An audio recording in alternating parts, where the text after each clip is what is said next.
Call to order Smithfield Town Council meeting September 19, 2023. Madam Clerk, can you start us in a prayer and the pledge, please? Thank you for bringing us together today in a spirit of generosity. May we honor one another by keeping an open mind. May we voice our truth and listen with an open heart. May we discern your will to unite in fruitful outcome. I pledge allegiance to the flag of the United States of America and to the republic for which it stands, one nation, under God, indivisible, with liberty and justice for all.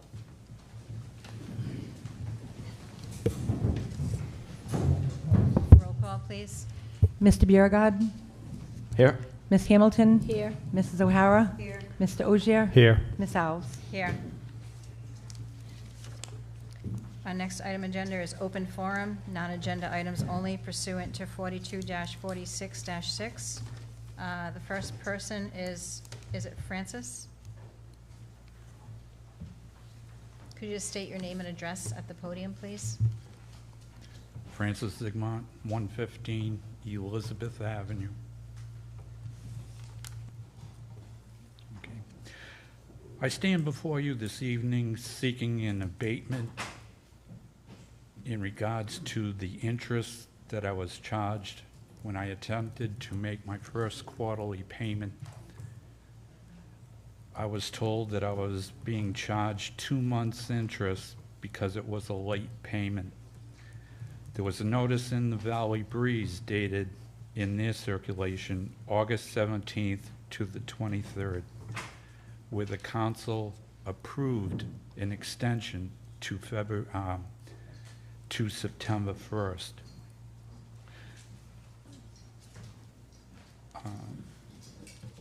I tried to make the payment.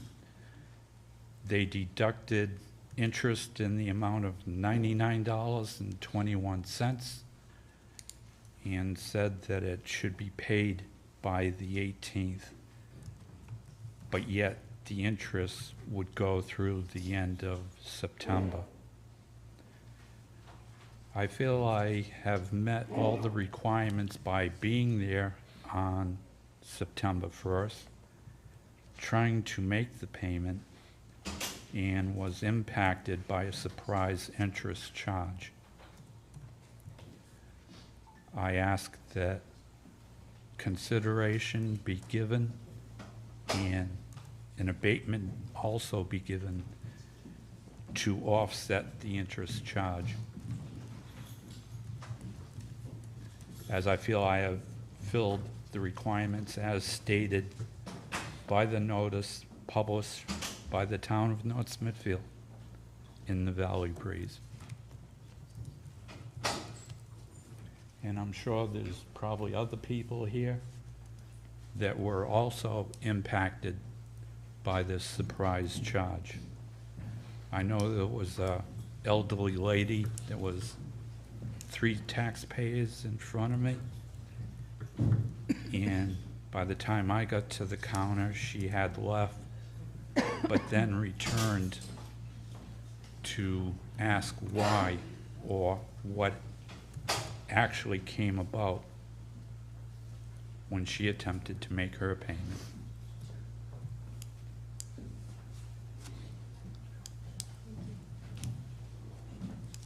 Did you go before the tax assessor? Did you?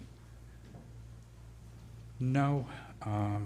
At that point, they had closed the doors, and I was not able to go back to even question the receipts that I got.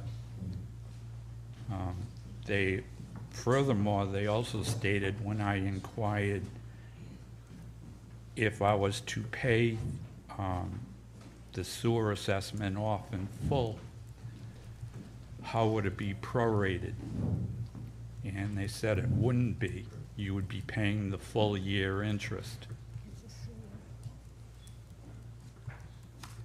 Any commercial loan through a financial institution, whether it be a car loan, a mortgage, credit cards, interest is computed as of the day that you pay the loan off. They don't say, Well, you have to pay the rest of the year of interest. I would hope that the town goes under the same stipulation that they do. All right, can we get your phone number? If the clerk can get your phone number, and we can have someone reach out to you so we can get some more information on this. Okay, All right, thank you. thank you.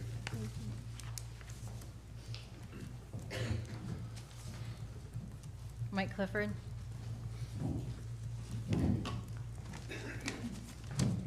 Mike Clifford, 489 Black Plain Road.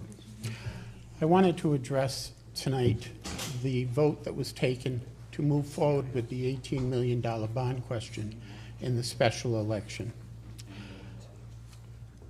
I'll explain my reasons for, in addition to the ones that I've given you at many meetings, why I feel so strongly about this. When I served on the school committee in the 1980s for 4 years, to which I was elected, and also on the town budget committee from 2012 to 2016, I always prided myself on one thing, and that is that I didn't take my own personal financial situation and make a decision based on whether I could afford something or not. I made the decision on whether the majority of the people in this town were in a position to afford it. I was disappointed with the vote when some of you make references constantly to your concern about the elderly living on fixed pensions and young families struggling. And when I see you move forward on this question and not even give them a choice of going for the most expensive option or the least expensive option that's going to have a direct impact on their taxes, it sickens me. I live on a pension.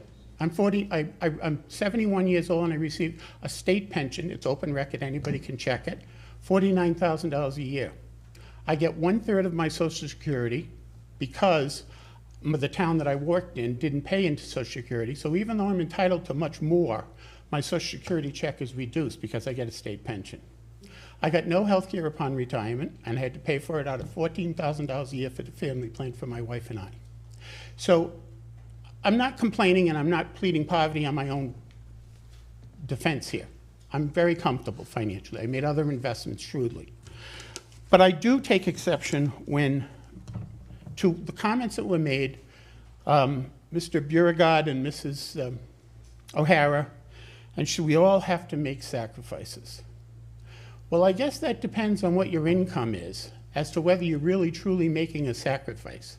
If it's a decision that you need to buy a smaller stake instead of the big Delmonico stake that you had your eyes on, I don't have a lot of empathy for that.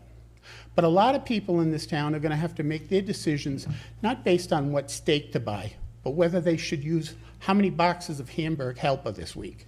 And if you don't think they're out there, you're sadly mistaken, because I used to get anonymous letters in the mail all the time, emails to my home address, and from elderly people in the town. So, it's easy to relate, John, I don't see you relating to people in that particular situation, since you benefit from a $96,000 state pension. I could live on that very nicely too, but I don't. I don't get that. I don't have that luxury. And Claire, I think you get 2 state pensions. No, I don't. Oh, you don't? Okay, you don't? And I'm gonna tell you something. Let me, no, tell her to Point of stop. order, point of Let order. me finish my comments. Point of order. I got those numbers from the state retirement pension site. It's on the website. You can go verify who's getting what, okay? So you want to deny it, but it said you were getting 2. And you were getting 1, $96,000. How many people, John, in this town, elderly, do you think have, never mind a single income for a single person, but do you think have a household income of $96,000 a year? So I do fault the 2 of you for not being empathetic to that situation, and I can understand why you're not. But to sit there and go forward with this when you haven't even taken up the option of getting an updated cost for the 2016 renovation that everybody in this town voted on and approved, it's pathetic. You're not even looking, and you refuse to look at that as an option. It's sad. It's very sad. And I don't want to hear the nonsense about, oh, the building's ready to be condemned. You've had 4 architects, you've paid them close to $300,000, and not one of them has ever said it has to be demolished and it can't be renovated. So that's where I'm coming from, and that's why I think it's very, from now on, when I hear you say, oh, those seniors, those poor struggling seniors, or the poor young families in town, it's rhetoric. In my book, it's rhetoric and nothing more. So if you want to debate me now, Mrs. O'Hara, fine, but please don't start commenting after I leave the podium and don't have an opportunity to refute your comments like you normally do, and so do you. Well, then I will say that I never said they're all going to have to make sacrifices. She did. I said she did. No, you said me too. No, I said she did. Okay. In this economy, Michael, we make sacrifices all the time. Have you been shopping lately? I have. Have they been? Is everybody on your income, Claire? Is everybody living on your income, Claire? Do you really think that most people in this town, retirees, live on an $86,000 pension? How much you make monthly? I'm not gonna. He's out of line. He's out of line. And I'm not out of line. He's out of line. No, I'm not out of line. I sent you all a videotape and actually emailed you an article on the situation in Warwick where the council president chose to stifle someone in the audience from expressing their opinion, and the city of Warwick is now being sued by the ACLU. And I have been stifled at this podium in the past, but I'm not going to be stifled anymore. So thank you very much for your attention. I want that empathy felt for everybody in this town, and I think it's severely missing when you make your decisions. Thank you. Christine Maynard, is it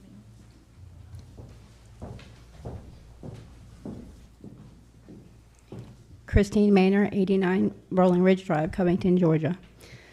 So I was here last month in front of you guys, but I don't think anybody's really heard me. I haven't heard anything back from you guys or what was happening. So I'm going to read my speech, and I'm going to get through it this time. Maybe you can hear me this time. I stand before you as a grieving sister and a concerned citizen. I ask that the Hilltop Inn and the Travelers Lodge have their business licenses revoked.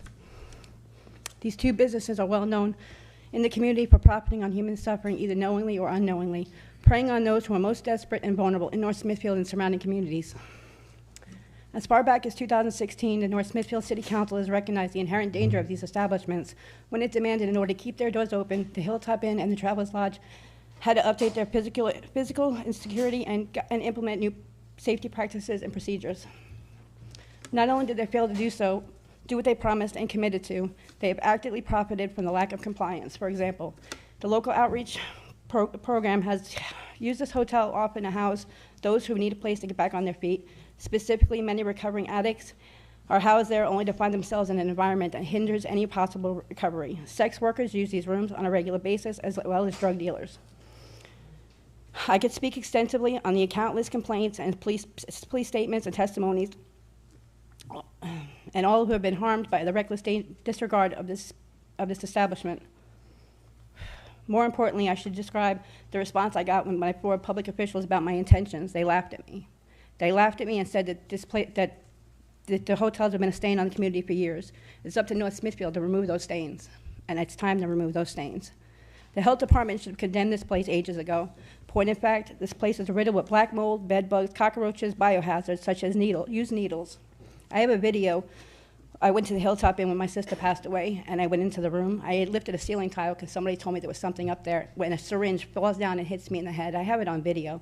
A syringe fell out of the ceiling tile and hit me in the head. This is what's in those hotels. The North Smithfield Police Department has a police report from 2012 that describes a man entering through the back windows of one of the rooms. This room happened to be my sister's room. The man that entered the back room strangled my sister.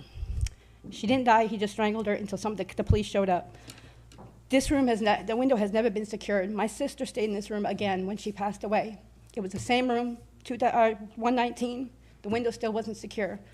I have a police report, my sister's police report right here, that describes a woman entering my sister's room with her the night she died and not exiting the room. The police think that she went out the back window, the same window that still hasn't been secured since 2001. I'm asking North Smithfield to do something. It's time for you guys to do something about this hotel. I need you to shut them, I need you guys to do something, send the health department out there, something. That's all I have to say. Thank you.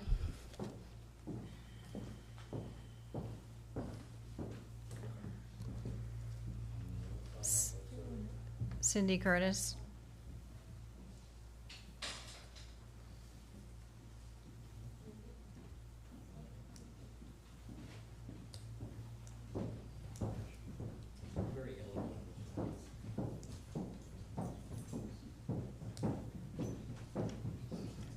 Good evening, I'm Cindy Curtis.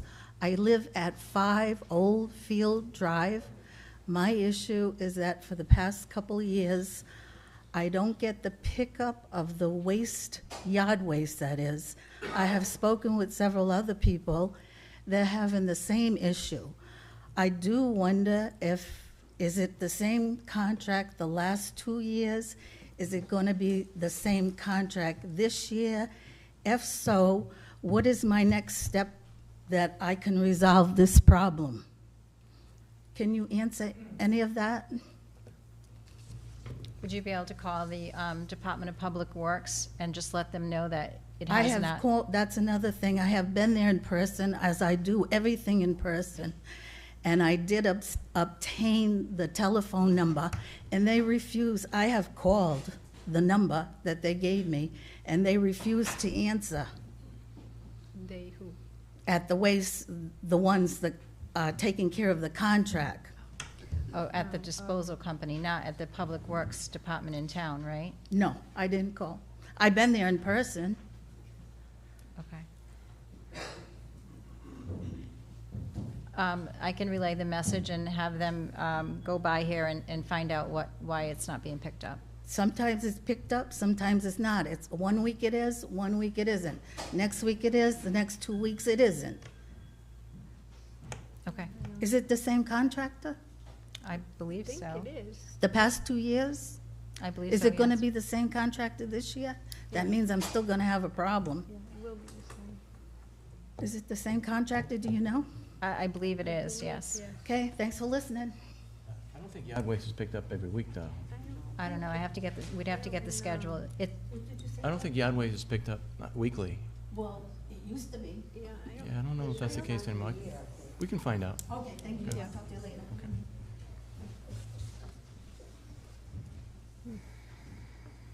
Former postmaster in Slated, Forestdale.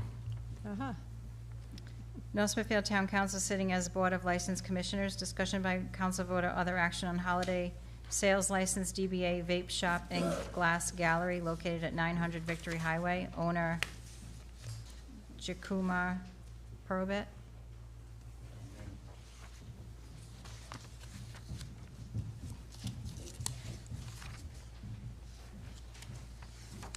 Good evening, members of the board. My name is Attorney Brent Bass. My office address is 220 Broadway, Suite 402 in Linfield, Massachusetts. With me is Syed Nasser, who is the manager of the LLC that I believe is applying for a general business license. I'm not sure how it was listed as a holiday license to open a retail shop in the North Smithfield Shopping Center. With me and able to take any questions or give you details about the operations of the business is Mr. Nasser. I will turn the microphone over to him as he is much more inclined to the retail operations than I am. How you doing? My name is Syed Nasser, 900 Victory Highway, North Smithfield. We're just applying for basically a glass gallery store where we can sell the pipes and stuff. Not the actual tobacco. We don't have no tobacco, but it's normal business hours from 9 a.m. until 8 p.m. So we are not actually applying for like overnight or anything like that. So is this a new license, It's sir? correct. It's a new Oh, license. this is new. Okay, we Yes. have it listed as a holiday license, which is a different animal. So the difference is when you apply for a general license, but you're also applying for extra hours to be open on holidays, that trumps your general license. So now it becomes a holiday. So that's why it's listed as that. Okay. President Mayor? Just so everybody's clear, 900 Victory Highway is Slated La Plaza. Correct. Right. And vaping is, that's juuling, same thing? Not really. Yeah, it is, Hardly, right? sir. Yeah. It's, you're using different terms to, it's the use of vape products. It's, right. Is what you're trying to get. And also, it's an e-cigarette, vaping? It's an Correct. e-cigarette? Okay. Can you explain what vaping is? Because I personally, not a fan, to be honest with you, because what it is, it's a, it's battery powered and it atomizes and turns the nicotine into a aerosol and to Well, be inhaled, right? Yeah, you got pretty much the little basic of it. That was one off the corner. It's basically 10% of those devices that you're talking about. But to me, vaping is one of the things that me personally I got into because I was smoking a bag of Marlboro Red 100s. My dad back home, he was smoking 2 packs. So I know how the feeling of that. And when I picked up, not a flavor, but I was smoking for flavor. I wasn't smoking like a menthol or anything. So I wanted to get that Marlboros for me. And I personally went through it. I don't know, it sounds bad or anything because it depends on who you ask. We have businesses in Massachusetts, over 9 of them. Right now, that's currently, we had some of them for over 15 years. And I can get you to estimates of our customers, how many people quit smoking because of that. I'm sure you're an honest businessman. I'm not arguing that point. Correct. So, Can I ask a question? Is there a business similar to that there there's one now? actually right across the street, yes. And Oh, that across the business has street. been there in North Smithfield for about 14 years. Or, yeah. Yes. So it's been there a long time. Okay. And this will be in which location? I'm trying to figure out. This would be exactly right next to Subway, inside the plaza. Okay, right next to Subway. Yeah, there's actually Walgreens in there, which is selling the most tobacco, cigarettes, you name it, tobacco bags and all that. Not tobacco bags, but cigars and everything. That's one of the reasons we can't even sell cigarettes or any of the tobacco products in our store. So basically, we'll be selling mostly the pipes and all that stuff. That's what we try to get into. That's our money making. So your vape doesn't contain any alcohol, any tobacco? Well, Nicotine, I apologize. Of course, it's going to be nicotine, and of course, there's going to be zero nicotine. There are so many products right now that I personally use. It's basically just for the habit. It's a 0 milligram of nicotine.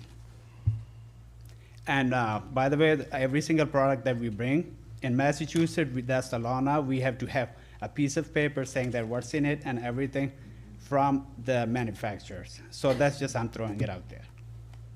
And you'll have all that listed as well? Correct, in of this course. location? That's the first thing we do. Okay. Any questions? Madam Clerk, everything's in order?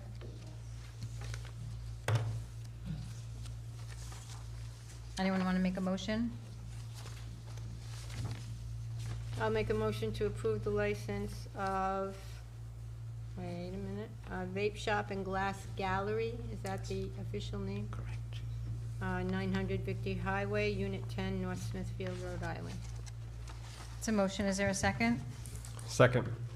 Any further discussion? Roll call, please. Mr. Biragad. It's a tough one. Yes. Ms. Hamilton? Yes. Mrs. O'Hara? No. Mr. Ogier? Yes. Ms. Alves? Yes, Thank you. thank you. Good luck.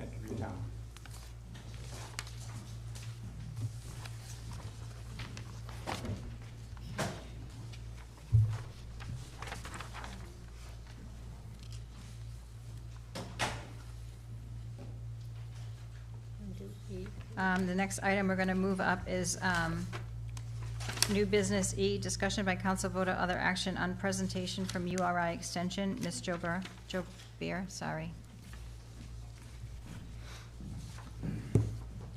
Hi, my name is Lorraine Joubert. I've been working with the Water Supply Committee for quite a while now on the proposed update to the Water Supply Protection Overlay District. I have some comments that I've distributed that I would like to read now. I would like to commend council members for your work on the updated Water Supply Protection Overlay District and for considering adoption of the updated ordinance and map this evening. It has been my pleasure to assist the Water Supply Committee members in development of the ordinance. The updated ordinance will help protect the town's critical groundwater resources by ensuring that both existing and new businesses are applying best management practices to safeguard groundwater supplies. These measures bring North Smithfield in line with standard practices in other Rhode Island communities that rely on groundwater supplies, and it reinforces existing DEM best management practices for hazardous material storage and use. Restoring maximum impervious cover limits by zoning district as proposed is equally important, as it is widely considered the most effective method to maintain groundwater recharge and protect both surface and groundwater from polluted stormwater runoff, which is now considered the most serious threat to water quality in Rhode Island and nationally. The standards were adopted based on an extensive parcel scale analysis of impervious cover by zoning districts throughout the town, focusing on the Water Supply Protection District. This was led by my program, URI NEMO, Non-Point Education for Municipal Officials, with funding by the Rhode Island Department of Health. The adopted standards are not arbitrary, but were based on the actual impervious cover in developed lots in each zoning district, indicating that the standards reflect existing conditions and are a reasonable standard for future development. These impervious cover standards were subject to review and input through several public meetings with various boards, the town council, and public involvement, including some of you who are here tonight and in previous meetings. They are frequently used as a model for other communities seeking to establish defensible standards to protect water quality while also maintaining existing community character. It's been my pleasure to work with members of the Water Supply Committee who have deliberated carefully over every element of this ordinance to keep the protective measures as simple as possible while implementing necessary safeguards consistent with other Rhode Island municipal groundwater protection ordinances that have been in place for decades. I respectfully urge you to approve adoption of the updated Water Supply Protection Overlay District Ordinance and Map. Thank you for your attention and consideration of my comments. Are there any questions? Okay, great.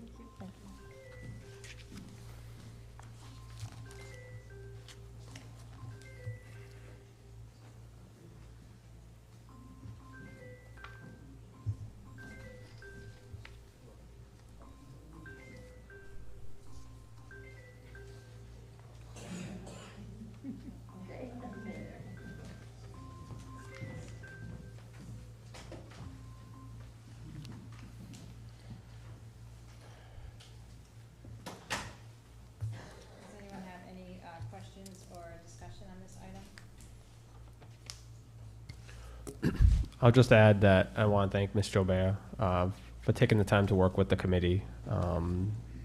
As I've been up here stated numerous times, the Water Supply Committee has been meeting pretty frequently, well over 14 times since it really started getting going at the end of January and early February. The work that we'll discuss later on at the public hearing reflects just how much time and effort has gone into it. The committee, as I said earlier, has always recognized the need to be to protect the groundwater quality, as well as also recognizing the need for a balance in bringing in either new development or new construction or new businesses, while also being able to balance the needs to protect the groundwater quality. And then I'll just give a quick update because it will kind of tie in to the public hearing piece, but unless you want me to wait, Kim. Okay. So the Water Supply Review Committee had its ordinance presented in front of the Planning Board at the end of August. The Planning Board asked that the Water Supply Review Committee meet with local businesses. We had a roundtable discussion, if you want to call it that. It was very collaborative. There was a lot of good dialogue. It was very educational on both sides. And the committee got to thinking that there may be areas to study further, some of which were hinted by Ms. Jobert this evening. Some of those areas were exempting existing business expansion. In addition, if proposed expansion does not result in any increase in an impervious area, Other areas would include allowing expansion of existing businesses without requiring a special use permit if the expansion is less than or equal to a certain % of the existing buildings. For example, allowing businesses to expand their building footprint by way of an additional accessory building not to exceed 20% of the existing building's footprint. That's just an example. And another area would be amending zoning section 619.5 permitted use by updating the land use table that's found in section 5.4. And that would be specifically carving out a new zoning district column, water protection overlay, which would specifically address each use with a yes or a no, or an S for special use. That would be a little more involved because you'd have to also involve planning and zoning and other areas in town as well, not just for one committee to determine. But this would also eliminate the need for any innocuous use like an office or a bank or et cetera from something that would need a special use. So it takes away that blanket approach.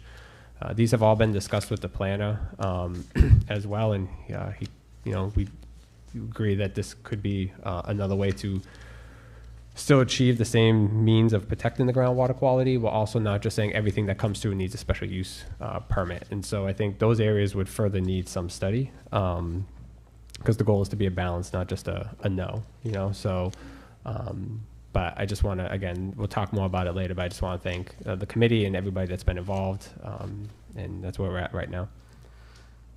If there's any questions, I can happy to answer them. So what about the business? What about the businesses that are in that area now?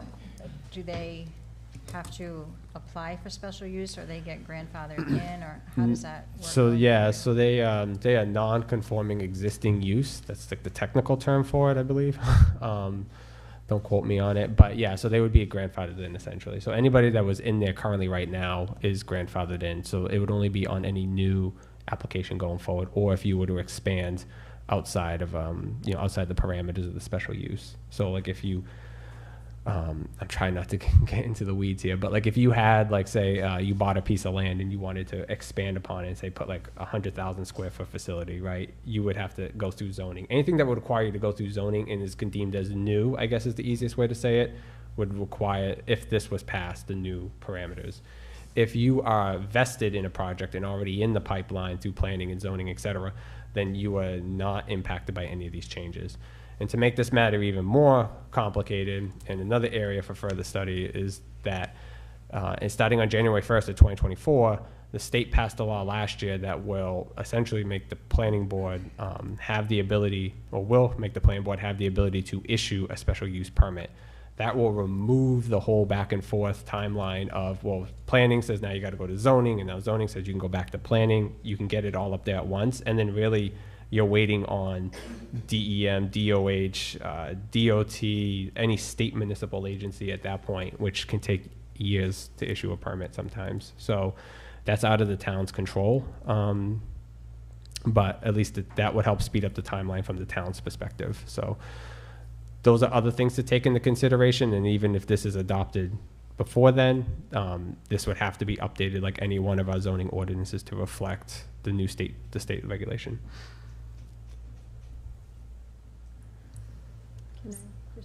So, for the lay person, and not the technical terms, the reason this is even being brought to us is twofold, I would imagine. One is to hopefully streamline the processes for businesses, protect those that are already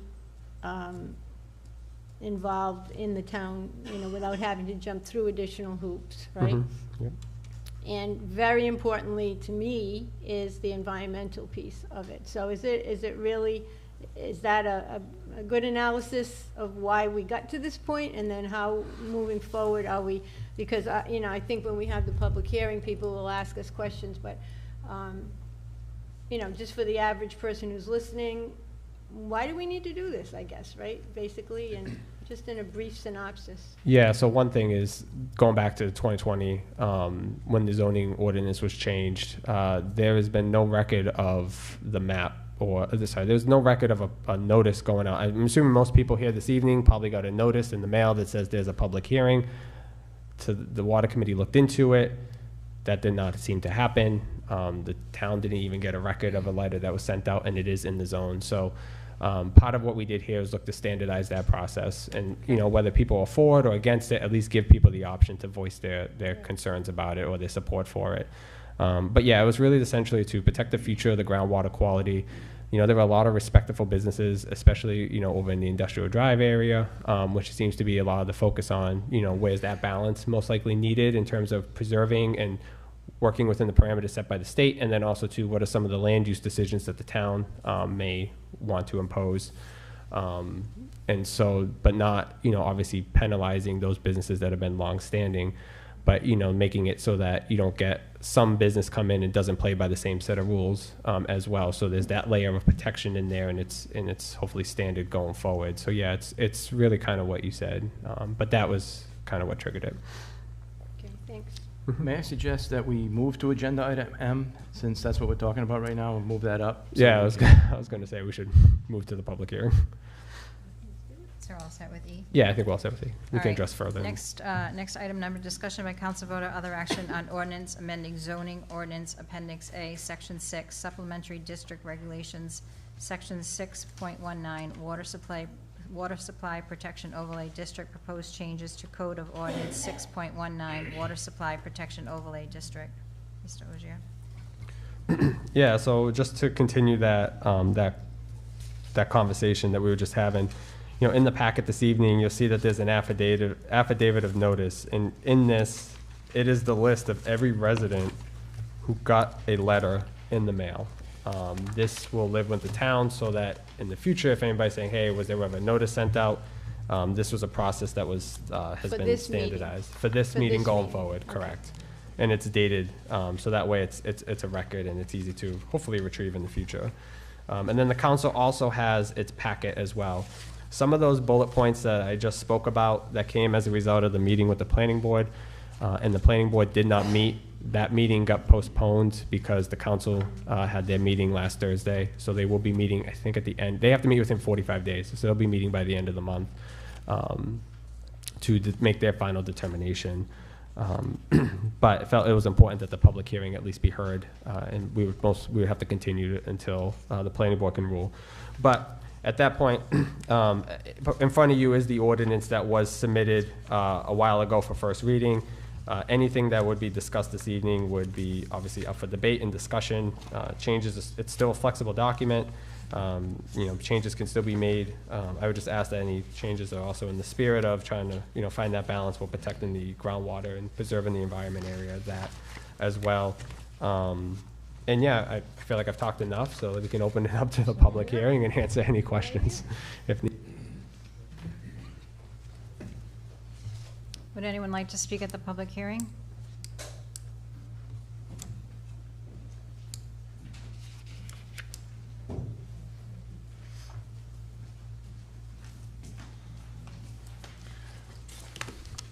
Robert Nigerian, 511 Buxton Street, also the chair of the zoning board. I thought I'd take just a moment.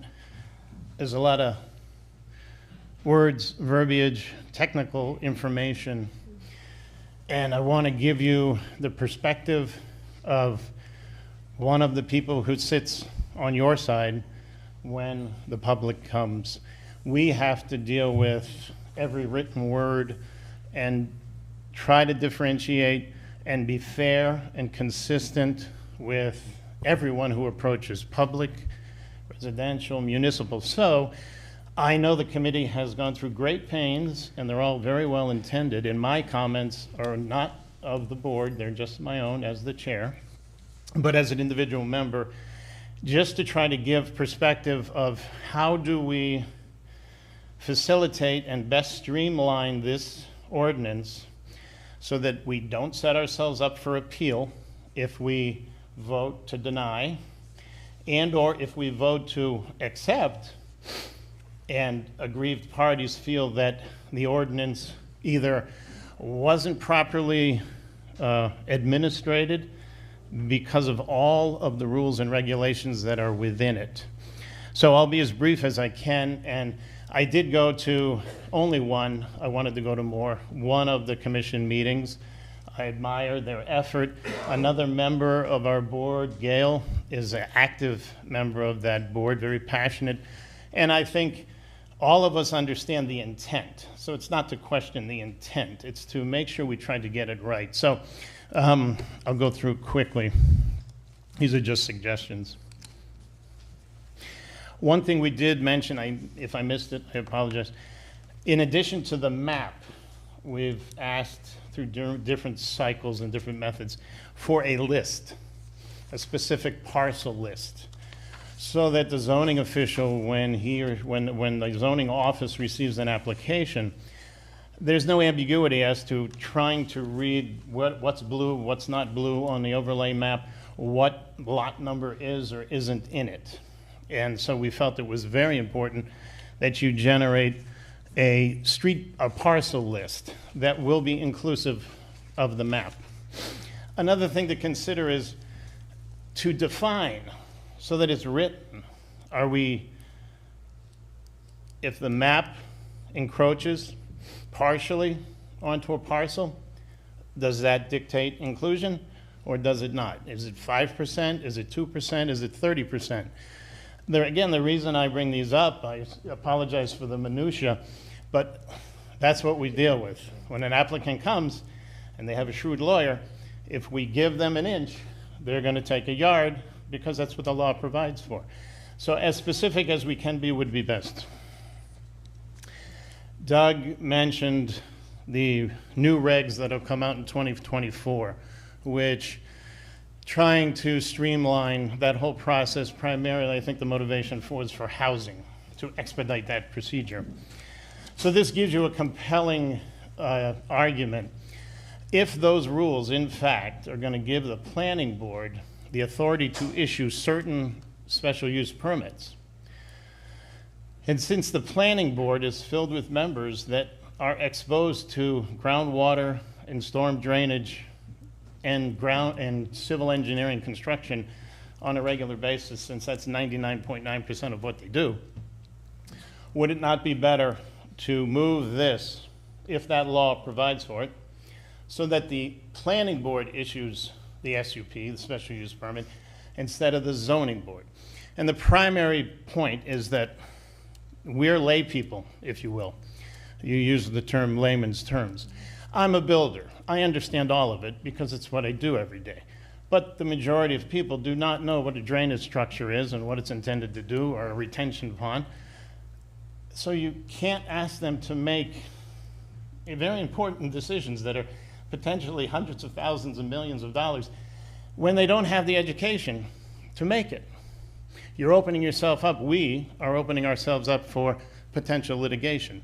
Because if the court looks at it and says, well, why is a zoning member that really has no education in this area deciding what is and isn't a potential detriment to groundwater? So at least if we pushed it to the planning board, they're better suited to entertain, and they have access to the resources. Residential exemption.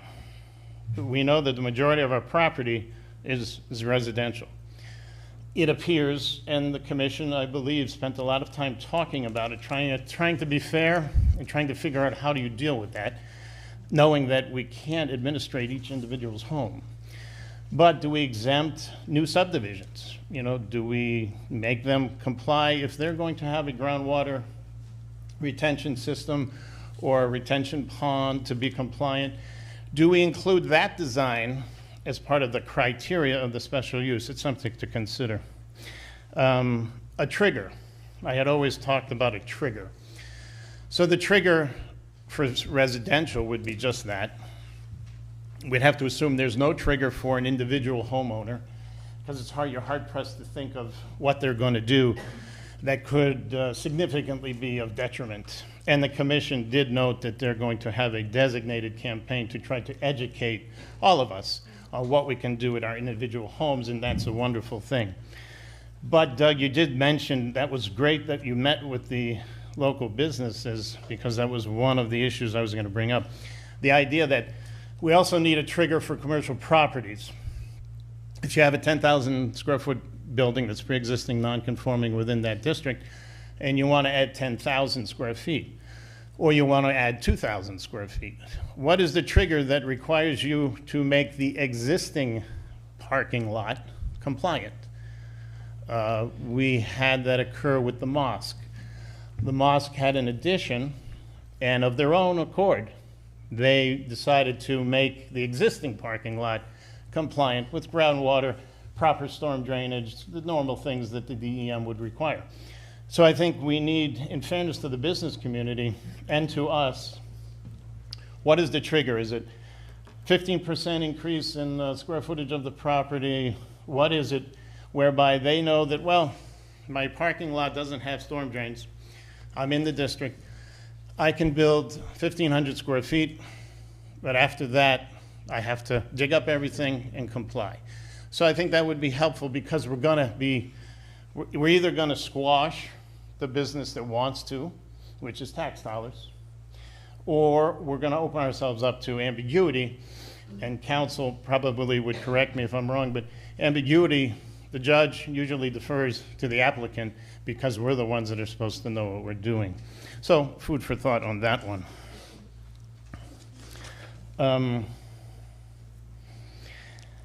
The definition section, I think, would be critical.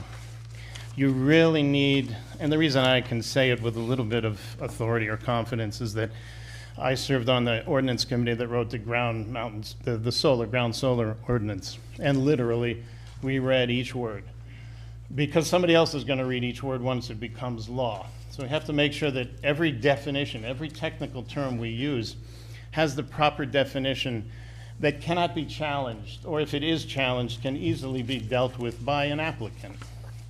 As we have to remember, you know, all people being well-intentioned on the surface, people are coming forward because they have a desire, and this primarily is commercial-based desire, to either build a building or add to a building. Their motivation is their business. They'll comply with the rules and the ordinances that apply, but if there's nothing there, then they'll do what is expeditious for them, expedient for them. I did note that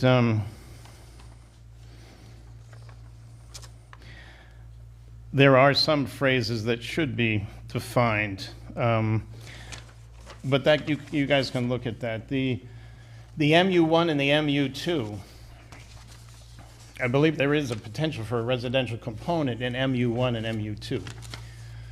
So if you had an MU1 or mixed use 1, mixed use 2, if you had an MU1 or an MU2 where it happened to be residential within the MU, mixed use, does the ordinance apply in that case to that residence?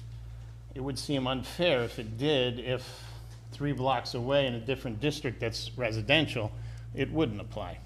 Again, just things that you can try to look at if you haven't already. I did notice that 6.19.6 prohibited uses, we do mention prohibited use shall be classified as a prohibited use. Council can counsel you on that, but I don't believe you can ever say anything is prohibited. You can say N, no, not allowed, but it can always be approached via a variance, because we do that all the time. Something might be not allowed, but you can submit a variance to say, I would like to do it. So I didn't know if that should be included in there. The issue about technical assistance, and this goes to the question of the SUP for the ZBR versus the planning board. If this ordinance were to pass as it sits, because the existing one is quite complex, we have almost tied the hands of the zoning board currently, and I hope to undo. Any legislation, any ordinance that we're asked to rule on needs to be something that we can understand and can be worked out. So the idea that peer review, I'll call it peer review for the sake of peer review, would be one of the recommendations is, which is, we've used the word shall now instead of may. So the standard procedure now should be applicant A wants to build a building in the district, needs a special use permit that's compliant with 6.19. If you read the laundry list of what the average zoning member is supposed to be able to see, articulate, understand, and rule on, you'd scratch your head, because you're not us. But if you were us, you'd say. We send it off to an engineering firm, whichever firm that is. Maybe we'll make a list of 4 or 5 entities that the zoning official presents its public record to each applicant. Clearly, if we're going to send a document to engineers who clearly by definition have more knowledge than we do, and we ask them, that's one thing that isn't here, we should clarify what we want from these consulting engineers. It should be, in my opinion, what the planning board gives the zoning board, which is a letter of recommendation, which either verifies compliance or the likelihood of compliance, whatever the legalese would be, of the ordinance, or the probability that the applicant cannot comply. Now, mind you, if we get such a letter, if we get an approval, it says that this applicant number A can comply from all the information that's been given to us. This is after we've given the application to that peer engineering review, so they can ascertain and review the ordinance and confirm that, in fact, before we start to review, that you gave us everything you were supposed to give us. So that takes a window of time. If they come back and they say yes, it's a quick run to Superior Court if the zoning board decides, well, no, Mr. or Mrs. Engineer, we don't agree. We don't like your conclusion. But we told you and we paid you to tell us whether it was compliant or not. So you see the point. If we override, we're almost certain that we're going to get an appeal at Superior Court. If we rule in favor, it's almost just a matter of, okay, well, what else were we going to do? Then there was a note about add special conditions. And that put a flag and a red light, because when we start to freelance, if you will, which you could argue that that could be considered freelancing, where a particular applicant comes in and comes back after peer review and everything's approved, but whether there's a lot of public involvement or whatever the case, and the zoning board starts to list subsection, well, we're going to add condition 1, 2, 3, 4, and 5. If 1, 2, 3, 4, and 5 are dealing with engineering issues that we have no education, is my fear, which again, council can give you their professional opinion, my fear is that, again, you would be opening up to costing us, the town, money because of an appeal. So I think we need to clarify and make sure that whatever you decide most protects against appeal while protecting the town. And that would be the perfect document. Make it as bulletproof, no, that's the phrase I use in my mind, bulletproof, so that when we rule, there's a small probability that it could be appealed. But also, we forget it's not just the applicant, because now the public is watching, as well they should.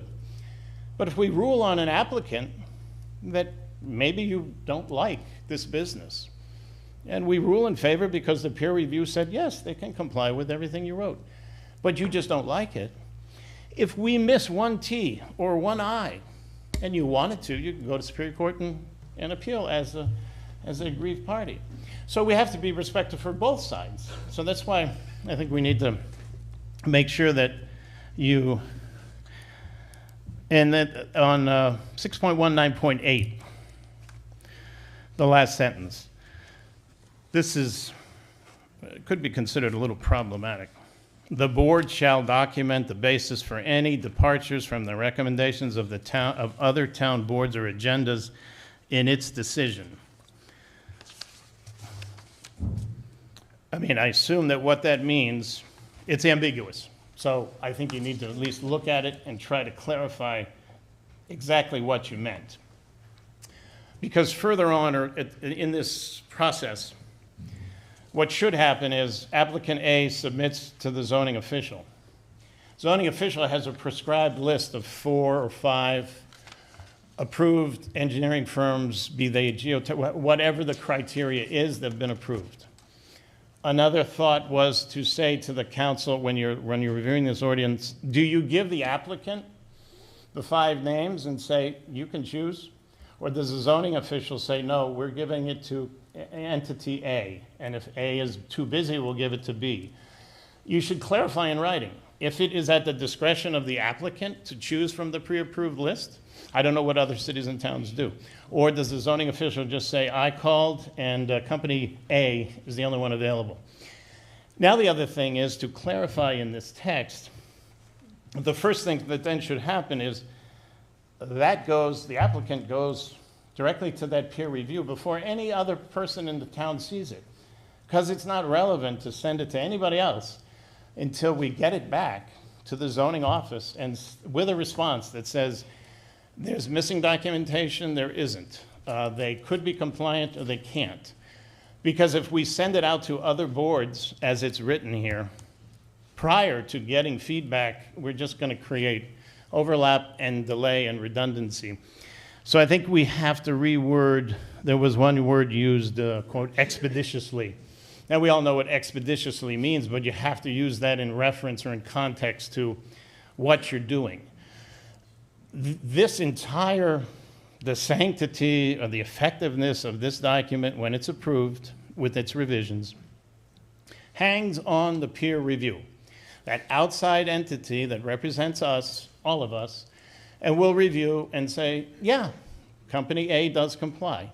That's it in a nutshell, because the zoning members can't be expected to look at calculations and scientific analysis. It's just not proper. You couldn't do it, never mind us, right? You're not all trained in that realm.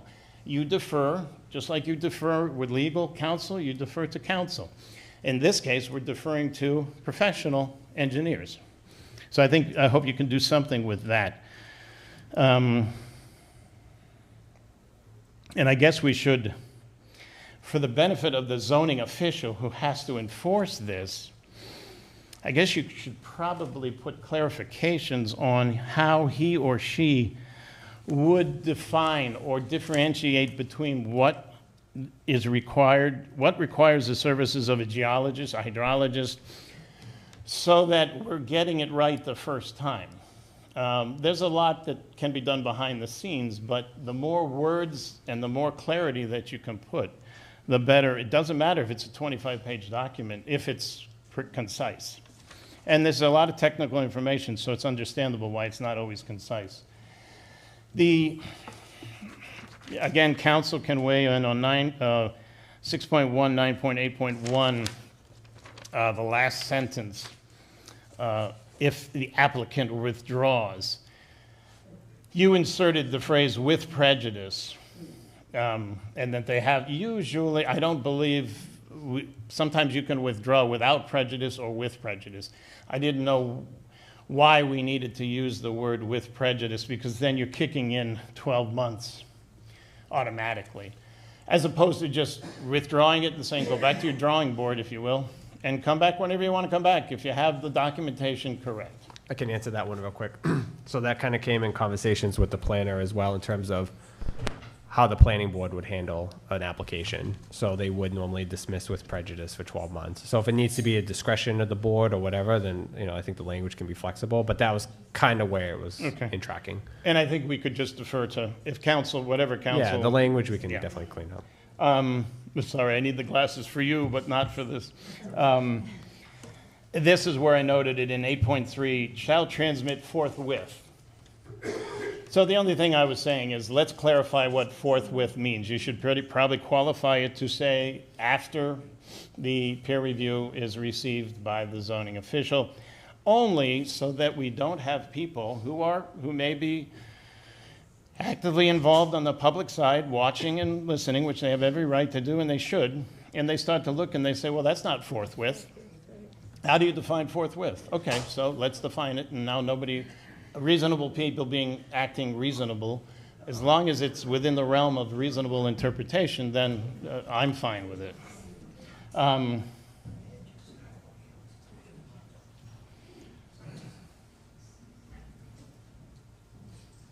The point 8.4, it's underlined.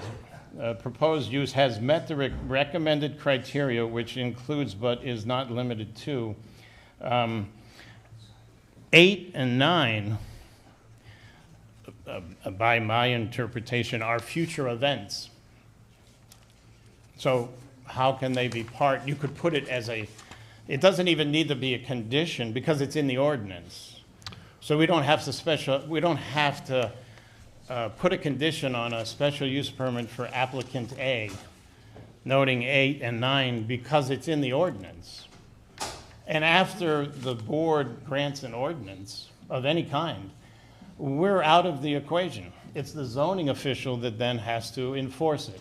So my only recommendation is to clarify 8 and 9 are very relevant, but they probably should not be part of the decision-making process because they're future events. We can't control them. They're required, so you either do them or you don't. Yeah, and I can clarify on that. Part of what went into that is in the guidance of the new legislation that's coming up, if it's not specifically called out, it doesn't count. So in theory, it could, I hear the point you're making, Mr. Jerry, and if it's not in there, then in theory, it could be appealed that you didn't ask for it at the special use criteria. So it was just kind of being a little redundant there. But, you know, like I've said all along, everything's up for discussion, so. Yeah, but I think what you need to clarify is, does that have to appear in the decision? Because it's listed as criteria for approval. So we can't rule, if we're sitting there at that table in 6 months, we can't rule on 8 and 9 because they haven't occurred. Yeah, it's just kind of giving a list of things that could be, that's all. We should just clarify, Yeah, my we can clarify suggestion is that it's not part of the criteria, it's part of the ordinance. Yeah. So then the compliance falls on the zoning official. I don't want to take any more time. I believe that's it. The key point was deciding amongst yourself with council and the planner if you want to push this to the planning board or if you want to keep it with the zoning board. We will do whatever your charge is to us. But again, we're hanging our hat, that's just my opinion, on what we get back from the peer review. And I, for one, as the chair, I don't know that I would, I know I wouldn't because I don't have the legal standing or the professional standing to tell a professional engineer who says to me application 2 is compliant, even if I don't have I have no reason to question that because they did exactly what we asked them to do. And my guiding light is that, are we compliant? And if, when you generate a document that you're comfortable with, that means that if we're compliant, then everybody should be happy because they met the standard that was set. So I think you should kick that around. The trigger should be kicked around as to whether you want a square foot minimum, maximum improvement upgrade, whether you want new subdivisions that may be applicable to comply, and clarifying the peer review and who and what and how. And also you may want to think about including in there how you handle it. It's an administrative thing, but if it's in the ordinance, it should be clarified. How is that handled? If the zoning official sends it out to engineering firm and they come back and they say, this is going to cost $7,000 for us to do this review, do we then say to the applicant, all right, give us the $7,000, or if that's too much, then just withdraw your application? So those procedural things should also be clarified. I know it's more minutia, and council can tell you whether that can be handled by someone else. But if it's not here, I don't know where it would be. It has to be a procedure, so. Okay, I wish you luck. May I ask Mr. Jerry a question? Sir, you just hit on one of the questions I was going to ask as far as who would pay for that. Who would typically pay for something like that? The peer review? Yeah. Well, in order for it to protect us, it has to be the applicant. Because, I mean, in theory, if they pay, we contract them and they pay us after we pay them, right? Okay. Because if they go and they get, then of course there's no line of, there's no separation. So peer review normally means if I submit a big building project and and it's too much for that town engineer to absorb, he has, some instances, he has the right to send it to an outside engineering firm, peer review. His peer is going to review it and say, yeah, you got it right. And now, would that typically, you're the zoning guy, so I want to, would that person be subject to like a cross-examination from the applicant? Or would you just kind of just base your decision on what he said, or would the applicant have an opportunity to question the individual doing the peer review? In my opinion, what I would do, unless I was instructed otherwise, the proper thing would be yes. If, at a due respect, because there should be nothing to hide. If engineer number 2 finds fault with engineer number 1, and they send a letter to the zoning board, we open up the application. Yes, but it's a good point of clarification. Maybe it should be inserted that first meeting, if the applicant's engineers choose to question the peer review paid for by the town, then that forum has to be provided for. And the only place, again, council can confirm all this, would be within that application when it's legally open, because there's no other time to do it. The only other way would be the normal way when we're building buildings. I submit a drawing to the engineer. He doesn't like it. He sends it back. My engineer sends him a new one. They go back and forth until finally he signs it and says yes. So that could happen too before we even come to the table. So either could occur, and I think that, again, that's reasonable. That would happen either way unless we're told that it shouldn't. Okay. One more quick question, more of a procedural question again. I always thought of the zoning board as like a quasi-judiciary type of board, you know? And when people go before a judge, the judge doesn't say, you know, I don't really know enough, and then he launches his, or her, launch their own investigation. Is that typical that the zoning board would hire an outside consultant in order to get more information? In my years, we've never done it because usually what we're dealing with are stamped drawings. And if you see a stamp on a drawing and the application is submitted to the zoning official saying we are compliant except for A and B, then it's the zoning official's responsibility and the building official's responsibility to confirm compliance on everything else. So we never pretend to be other than what we are. We get information. If it's documented and accurate and testified to, we ask questions that are applicable. But not in my years, we've never saw fit. We may push it back and say, continue the meeting, and we want further clarification. And then when they bring it, again, if it's stamped by an engineer or an architect, or whatever the case may be, then we rule on that. But we've never engaged any other agency for consultation. Okay. All set? Thank you. Thank you. Would anybody else like to speak?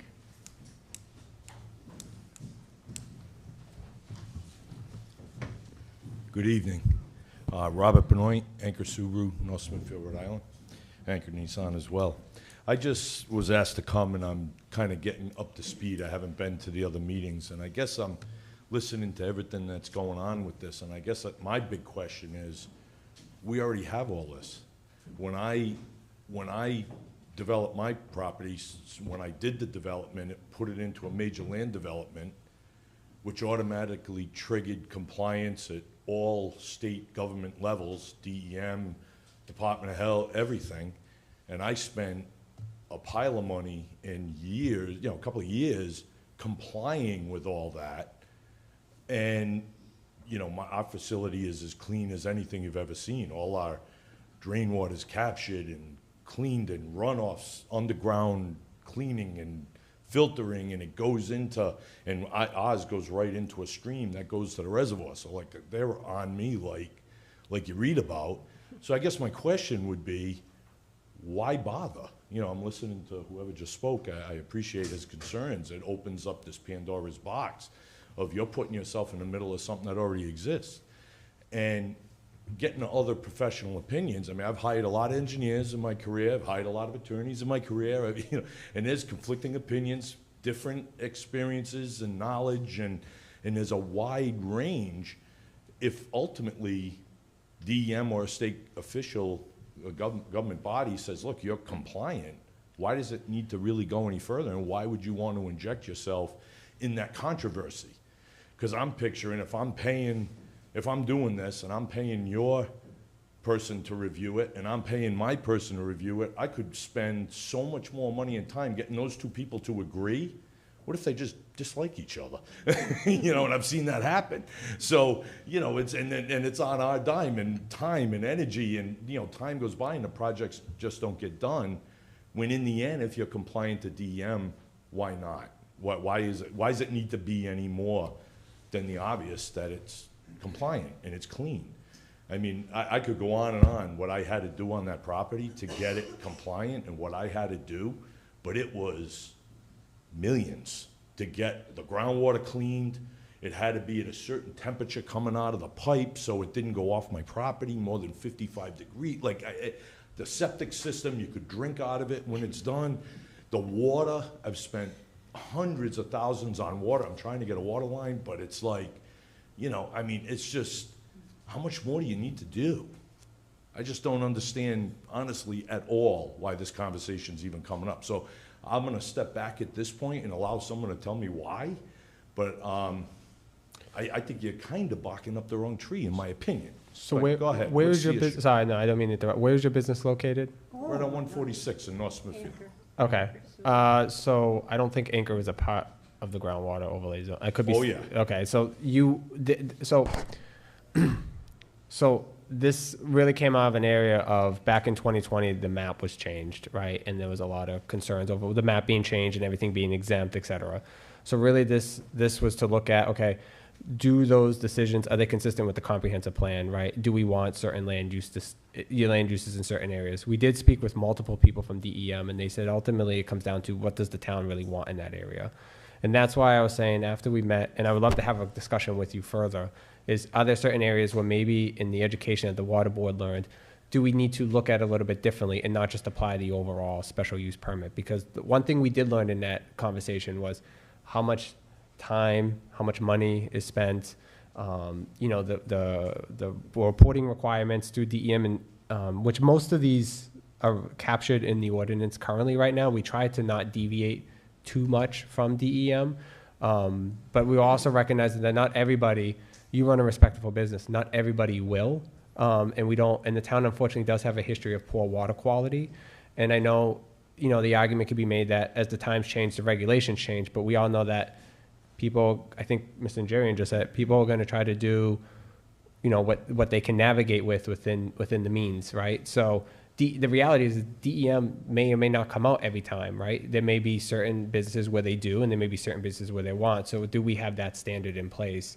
But, like I said, I would love to have a further conversation. I think maybe another roundtable with other businesses in the water overlay district, like Industrial Drive or 146. Maybe there's areas to work with, especially as it comes to impervious uses or expansions or land use opportunities where, maybe it does make sense to have a special use, and maybe that make sense where it doesn't need to have a special use. Yeah, you kind of said a couple of things. You said a lot of things there, right? Yeah, I was So, trying to be whether you want to succinct. use a particular land use or certain types of businesses in certain areas, that's a separate discussion, kind of, right? Like, this is, if I understand this correctly, this is you want to create a police, I'm going to call it a police department, for lack of a better term, a police department, a regulating body for groundwater protection. So that's all there, So if you feel someone's not complying, I believe you have the right to walk on my property and say, I'm gonna exaggerate, you're dumping oil in the ground, what the heck are you doing? So, and then there's all kinds of rules and laws that allow you to, handle it. So I guess I'm trying to understand what this layer will do that isn't already there. So the layer is the layer is there and it's not there. So it's there from a state level. It's not there from a municipal level. And DEM has told us and advised us in the conversations we've had with multiple people that if the town allows it or doesn't allow it, it's up to the town, really. And that was kind of a general guideline, right? Sure. So if you, in the example you said, like, you know, you're capturing your rainwater and doing all that. Well, what happens if somebody opens up a car's dealership right next to you and they don't? They just have the cars parked on the lot. You know, maybe they're not having, you know, the impervious limit following. That maybe they don't have an area paved. You know, they have a junkyard going on. Whatever the situation With is. no construction. With no construction. And Okay. maybe you call DEM, but DEM is so understaffed right now and so under-resourced that, yeah, they're a lot of bark, but they're a little bit behind. And now, if you have a massive breach, I'm assuming, right, they're going to show up tomorrow. They find their way there. They'll find their Trust way. me. So this Yeah. is really giving the town an extra layer to say, okay, what can the town do? And maybe the enforcement is, you know, working with the fire department, right? And did we learn that you can get EPA certified to help alleviate some of those things so that you can report to DM? Because if something happens, we learned too, on your business, the town can't like put a lien or seize the business, right? That's DEM and state level starts coming in saying, these are things you need to do for corrective action. So it's really just kind of protecting the town from that level. But like I said, you know, there's a lot of respectful businesses in town, a lot of local businesses that have been here for many, many years. And the last thing this ordinance is aimed at doing is to impact or hurt those businesses. And so that's why I think there's still areas to work on it. But getting the feedback tonight in the public hearing and maybe furthering the conversation would be extremely helpful to make sure that we get it right. Well, I'm certainly available, would love to. I guess my point might be that, just sitting here listening, is maybe the town has to hire its own engineer, just like it hires its own solicitor. And that was discussed. And maybe, and then you use DEM as the enforcement body, that you don't have to get caught in the mud. We did have a lot of discussions about a water quality or some type of engineer as well. North Kingstown has one, for example.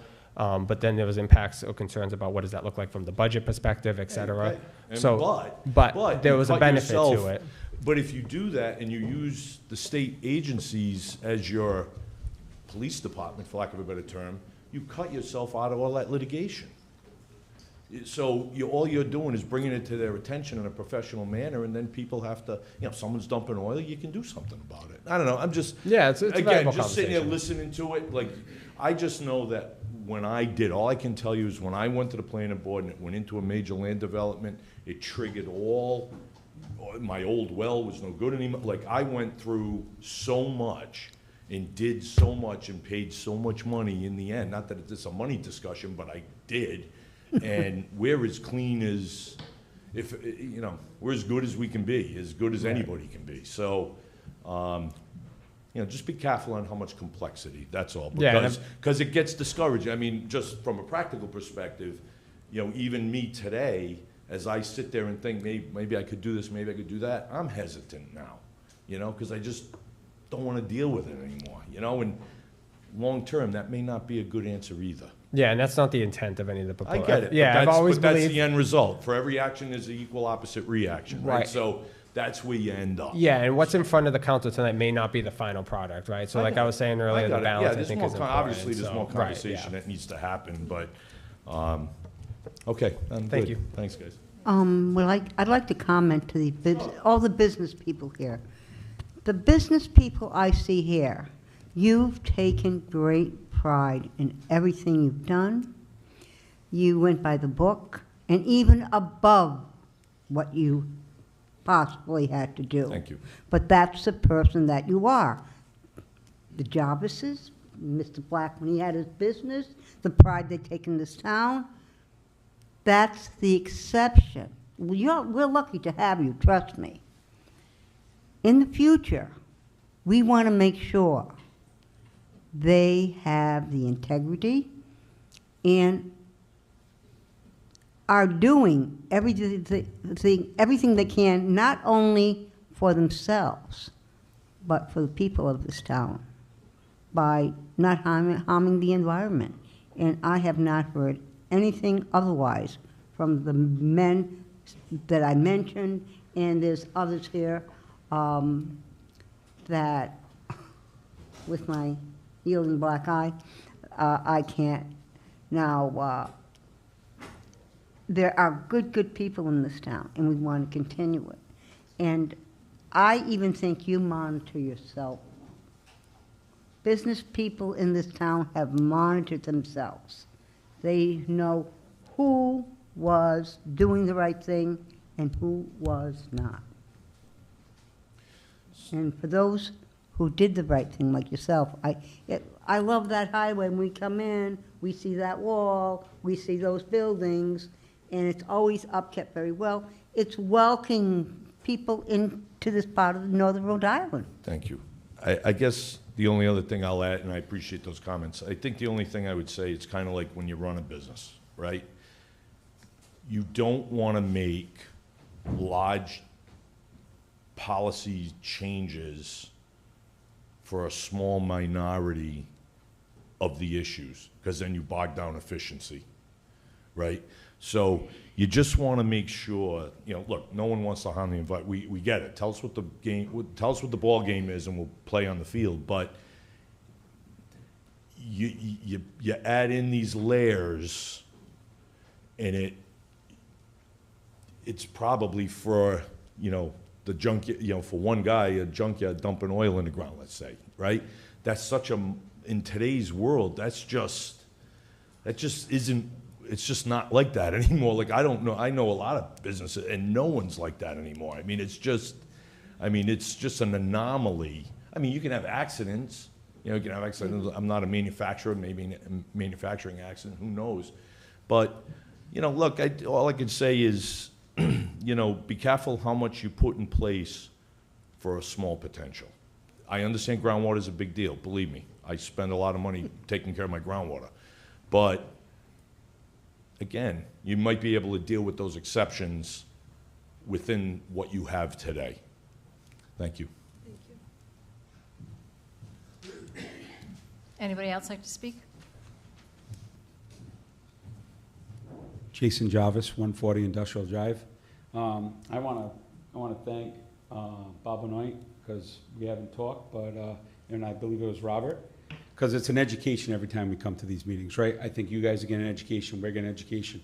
I'd like to thank Doug for inviting me to the Water Board meeting. We did have a great meeting. It was asked by the Town Council, it was asked by the Planning Board, and I want you to know we all got together and we came up with some ideas, right? But at the end of the day, I think it's being said here, because I never talked to Mr. Benoit about what he was going to say tonight, and it is the truth. We are watched. I gave a lot of proof to the Water Board, showing how much we are checked, balanced, and what we have to do to stay on top of what we do. We all use third parties today. We don't get rid of our own material, because it wouldn't be smart of us, right? The other thing is that we are 100% on board with keeping our water clean.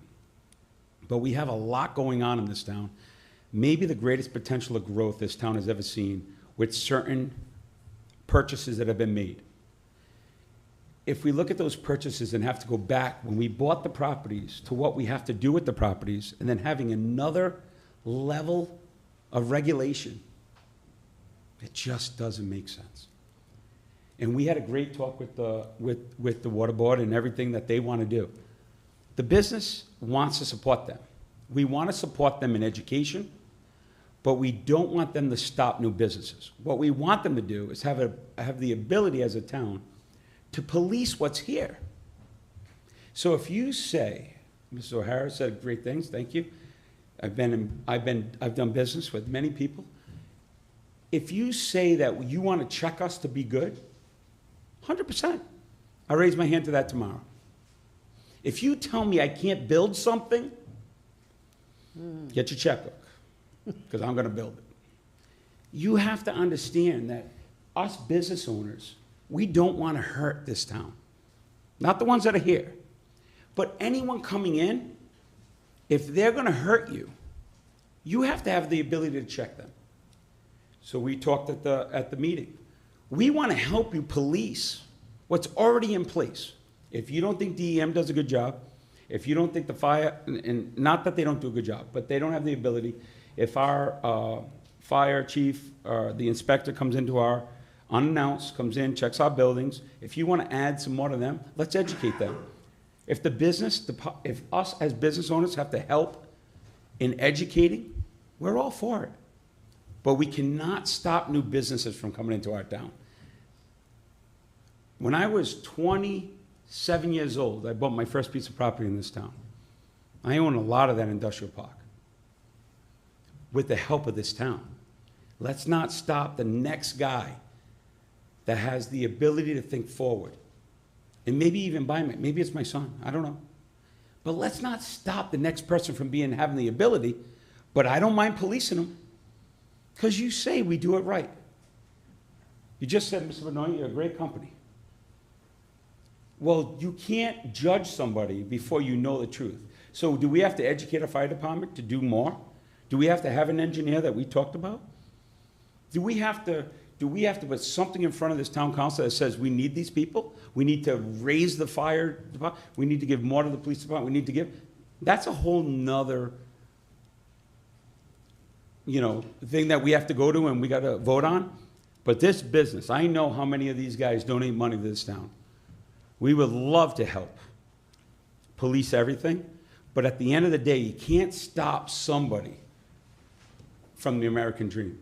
And the American dream is, I want to do this. I have the money to do it.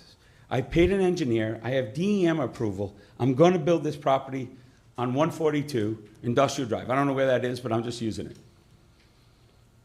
We don't want to stop him. Now, once he opens, we want to educate him. Big thing from you, Doug, right? Education. Let's educate them. Let's give them a book to make them successful.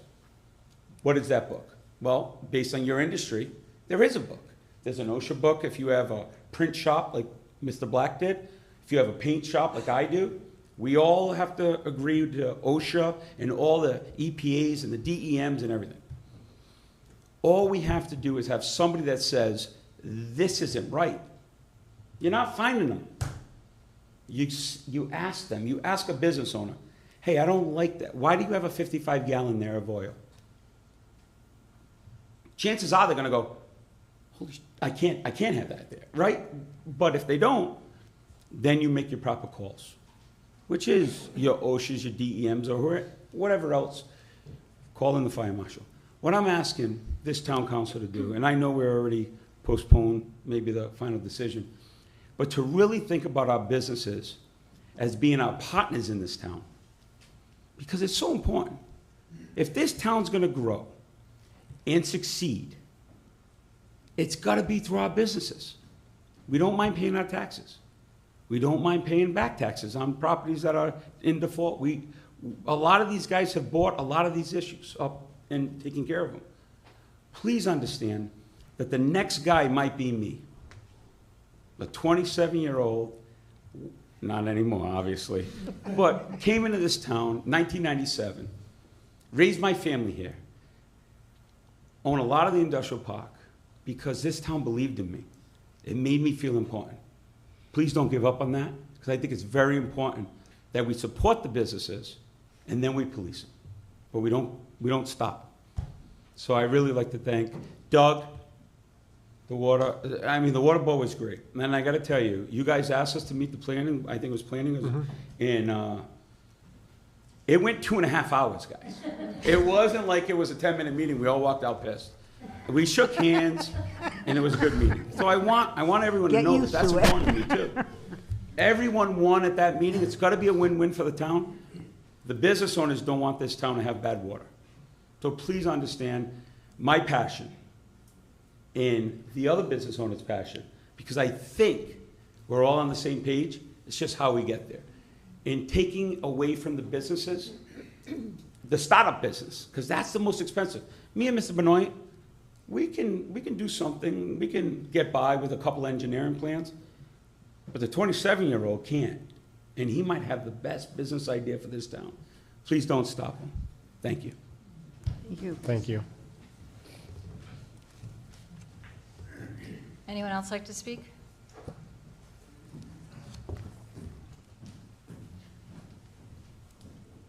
Gary Zofsky, 88 North Main Street. I'm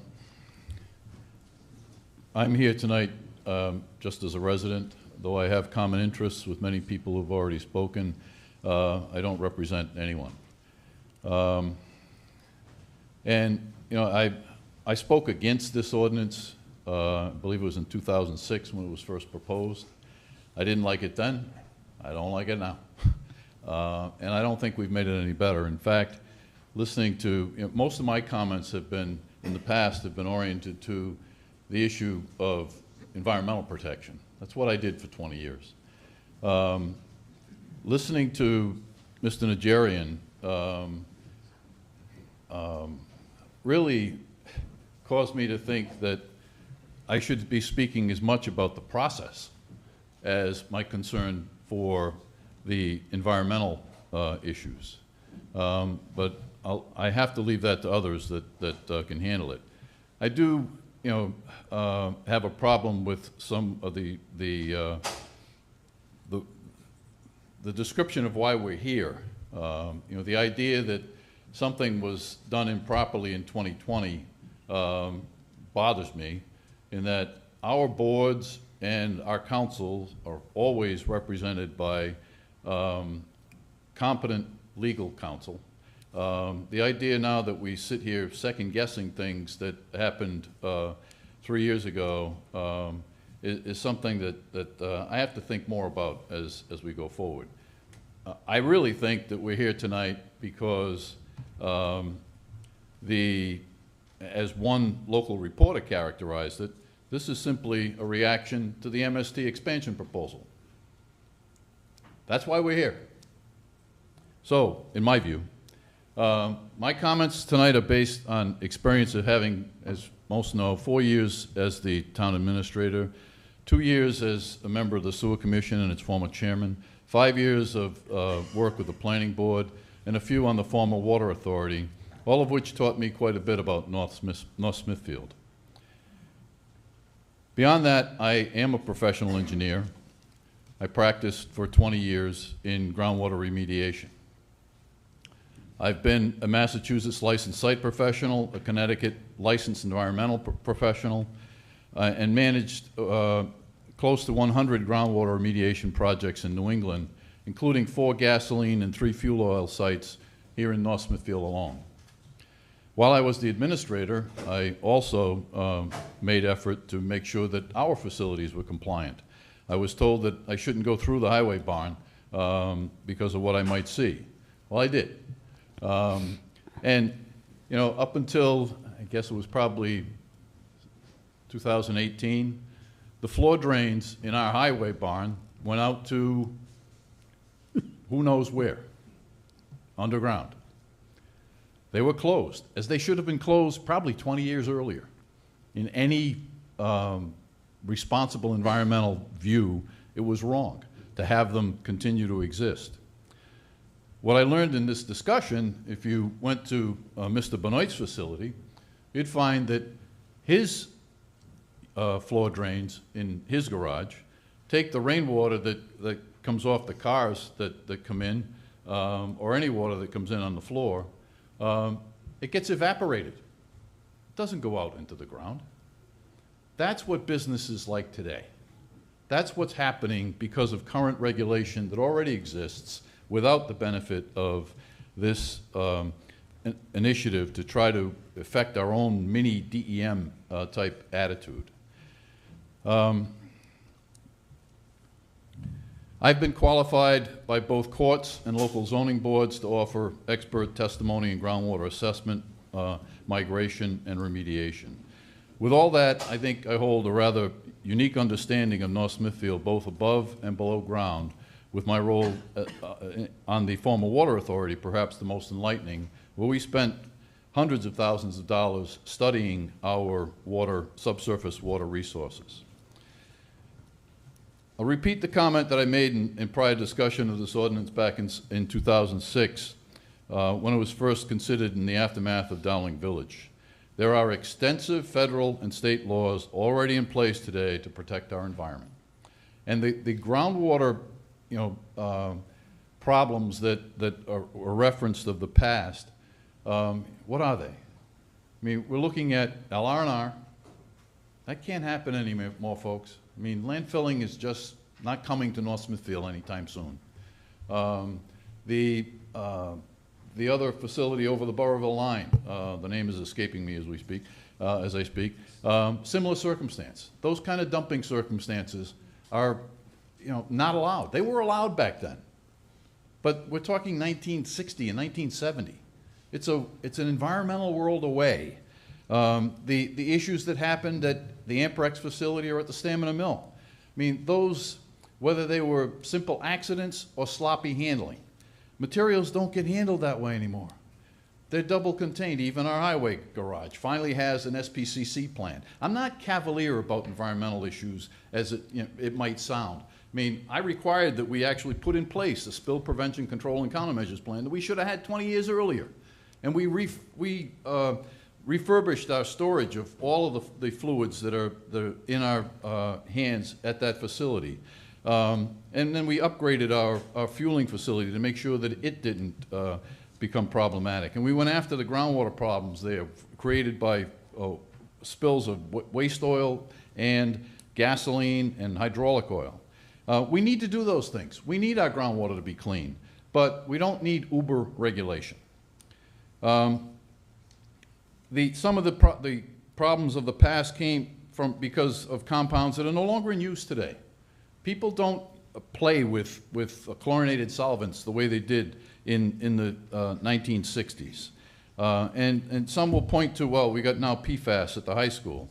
I suggest to you that this ordinance doesn't give us ability to miraculously see the problems that may be seen in the future. That's just not who we are and what we're capable of. Laws existing now and regulations stemming from them are complex, as is their enforcement, just as Mr. Nigerian characterized. This is a complex area that our town does not have the resources to manage. We should salute DEM, bring them in when we need them to, and let the people that are scientists and engineers guide us. And if there is need for protection of specific resources, we should be doing that at the state level, not town by town. We've gone through this in with the wetland circumstance. Up until 7 years ago, well, the law went in effect just last year, but 7 years ago, the business community, including me, lobbied to get our wetlands rules changed because we had 23 different groundwater regulations across the state in 23 different cities and towns, such that designers and applicants, who's on first, what's on second? You just couldn't figure out, what you were doing in what community. We have one rule now that guides the state, including the town of North Smithfield. And if we want to change those rules, we can. But we go to the state to do it. We don't do it on our own, so that everyone is playing out of the same guidebook. The issue, I've got much written here, I'm going to stray from it. My biggest concern when I talked about this in 2006 and as I did before the council in 2020 is that the biggest impact this is going to have is on our industrial properties. And we only have two. One up by the highway barn and the one that runs along Industrial Drive and across into Branch Village. That's it. Those are the industrial zones that this is going to have the biggest, this is the zone that's going to have the biggest impact. And coincidentally, what we have in that zone is two of our historic groundwater problems. We have the chlorinated solvent spill at Stamina Mill, and we have the chlorinated solvent spill at the Amprex facility. The professionals who attack those problems and go about remediating them don't talk about remediation in years. They talk about remediation in generations. They're going to be there for a long, long time. The reason that I've looked at this and said that our industrial zone in particular should not be part of this is that the very GA area, the GAA area, is characterized by the Department of Environmental Management in a way, and I'll get to that as we go forward, but it's about public water supply. Not every well in town. It's about public water supplies in these GAA areas that are important groundwater resources. I will agree to that. We should be developing them. One or two of the ones that we do have in town.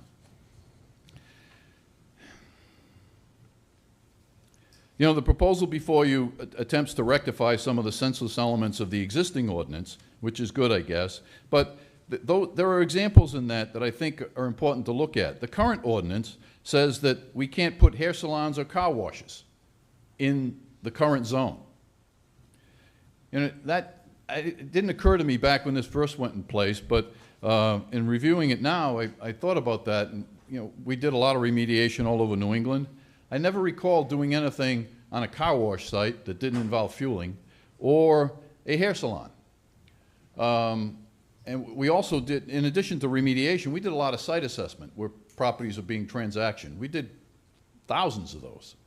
Again, never do I recall a circumstance where a hair salon was a problem. But we've, by this ordinance, outlawed them. To check my own perspective, I contacted the director at DEM and asked if he recalled anything in his 30-some years of work with DEM as it related to those two uses. He didn't. He said, but let me check with some of the senior staff, and I'll get back to you. He did. He got back to me and said, no, none of us can remember anything related to a hair salon or a car wash. We've been precluding those from being in existence along our Route 146 and 102 corridor for the past almost 20 years. We didn't need to do that. There is no boogeyman here. Things are managed in a way that's very different today. You know, the removal of the question. Sorry, I'm getting lost in my own words here. I want to make sure that we understand first that in our zoning ordinance, there are preclusions there are limitations as to what businesses can occupy our industrial properties. This overlay doesn't negate those restrictions that exist in the existing ordinance. The table in section 5.4 remains in full force and effect whether or not this ordinance is in place. I hope we can all agree on that, because that's an important distinction that seems like we've kind of cast that people can come into town and do whatever they want to do. I disagree, and I think folks from our zoning board and our planning board would also, I would hope they would disagree. I also want to make sure that the following section of the town's comprehensive plan is considered as you go forward with this. In the section titled Non-Residential Build-Out Analysis, and I'll quote from it, "The economic development element calls for an aggressive program to attract new quality industrial and commercial development to North Smithfield. In addition, it suggests measures to assure the retention of existing businesses and industry. This economic development element encourages a type, scope, and scale of industrial and commercial development that will result in the creation of quality job opportunities and expansion of North Smithfield's tax base, while at the same time preserving North Smithfield's unique character and environment. This is best accomplished by encouraging redevelopment within existing commercial and industrial areas, establishing corridors of commercial and industrial development in designated areas that are near transportation facilities. A detailed build-out of all non-residential zone districts was performed using GIS and 2014 aerials. The findings indicate that North Smithfield has very little undeveloped commercially zoned property remaining. As a result, the town must consider both flexibility in its subdivision and land development process to encourage development of remaining industrially zoned land, along with potential zone changes to add to the town's industrial base." The description of detail that Mr. Najarian just described certainly doesn't sound to me like something that complies with that. If we're looking to put up hurdles, this is it. With that said, I want to go back to everyone's favorite dinner table conversation, soil and groundwater systems. Right? That's what we all like to talk. To do that, I've got some references.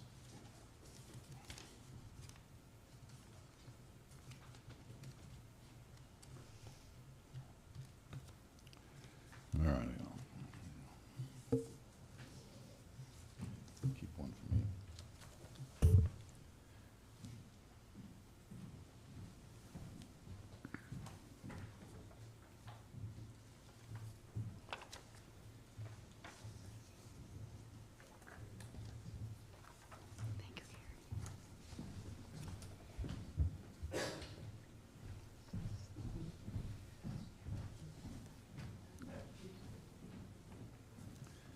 I've got the first, the top pages, 3 pages from a September 2019 from the DEM website regarding groundwater classifications. You see that in the middle of the page it says Class GAA, and it identifies by 3 bullets why groundwater is classified GAA. Since its inception, the area delineated for protection in the northern portion of our overlay ordinance has been based upon the existence of GAA classified groundwater. The basis for a GAA class, in our case, is the first item that is listed. Quote, the state's major stratified drift aquifers that are capable of serving as a significant source for a public water supply. That's the applicable description of how the area has been identified as GAA. This is important in that the resource DEM is citing is saturated, highly transmissive soil that can be used for a public supply where flow rates are in the hundreds of gallons per minute. GAA areas are not classified for their use by individual homeowner wells, though they can be. It's not for that purpose. In fact, since most homeowner wells today are drilled into bedrock, it's a given that many of our homeowners actually install wells that pass right through these highly productive zones and go into the bedrock for their water source. So they're not in the aquifer, they're below the aquifer. The key point here is the preservation target is for the highly productive well installations in these GAA saturated soil zones. As I detailed in the past, the existence of chlorinated solvent releases in or adjacent to our industrial park, not to mention the intensity of land use itself in the industrial park, will prevent Rhode Island DOH from ever approving a high-capacity well in that park. It just will not happen, folks. Yet what we're looking to do is put this ordinance back in effect to raise the standard that all of these business folks have to live to. Set them back into a circumstance where they're pre-existing non-conforming uses and elevate the level of detail that they have to provide to be able to get expansion or new buildings proposed. Next is a map from Rhode Island DEM that shows groundwater classifications across northern Rhode Island. It's this map, the colored one. I'll ask you to note the 2 small areas in orange within the blue GAA groundwater area in North Smithfield. That is at the top of the map. There's a small orange area and another small one right at the town line.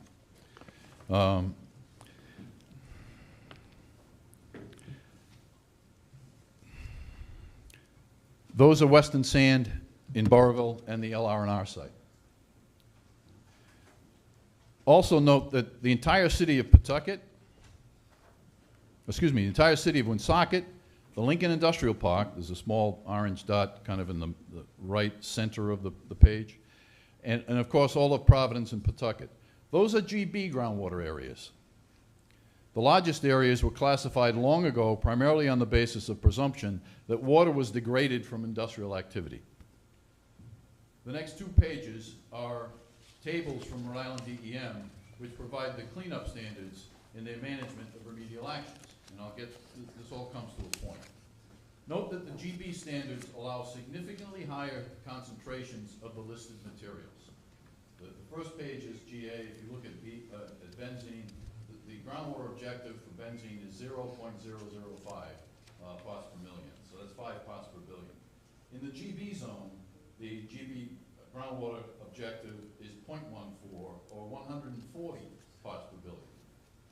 So it's 28 times higher in, the compound can be present at a rate 28 times higher in a GB area and be accepted.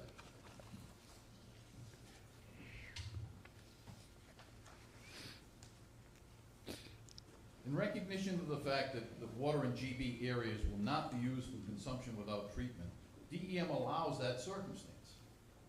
They're managing exposure, real likely exposure.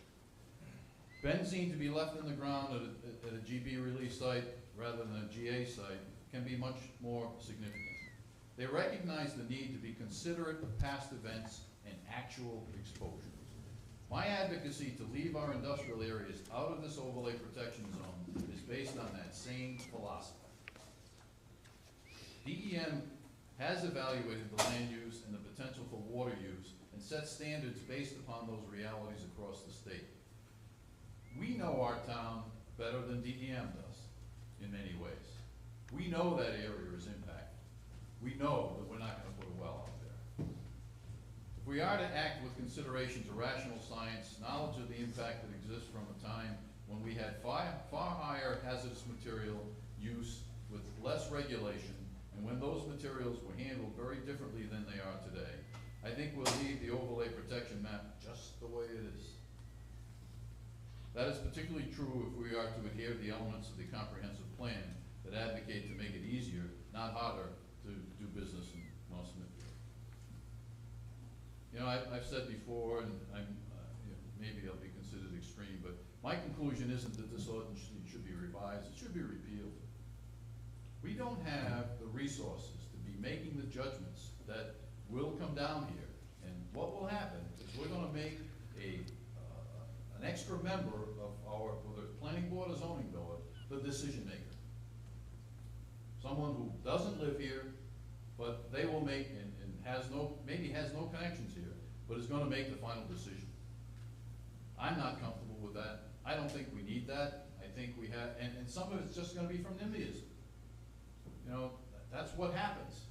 You know, we had, some of this came from the aftermath of Dowling Village where people fought to resist that development. Based on the traffic that goes into it today, I would say that more people are, you know, satisfied with it than the numbers that were opposed to it.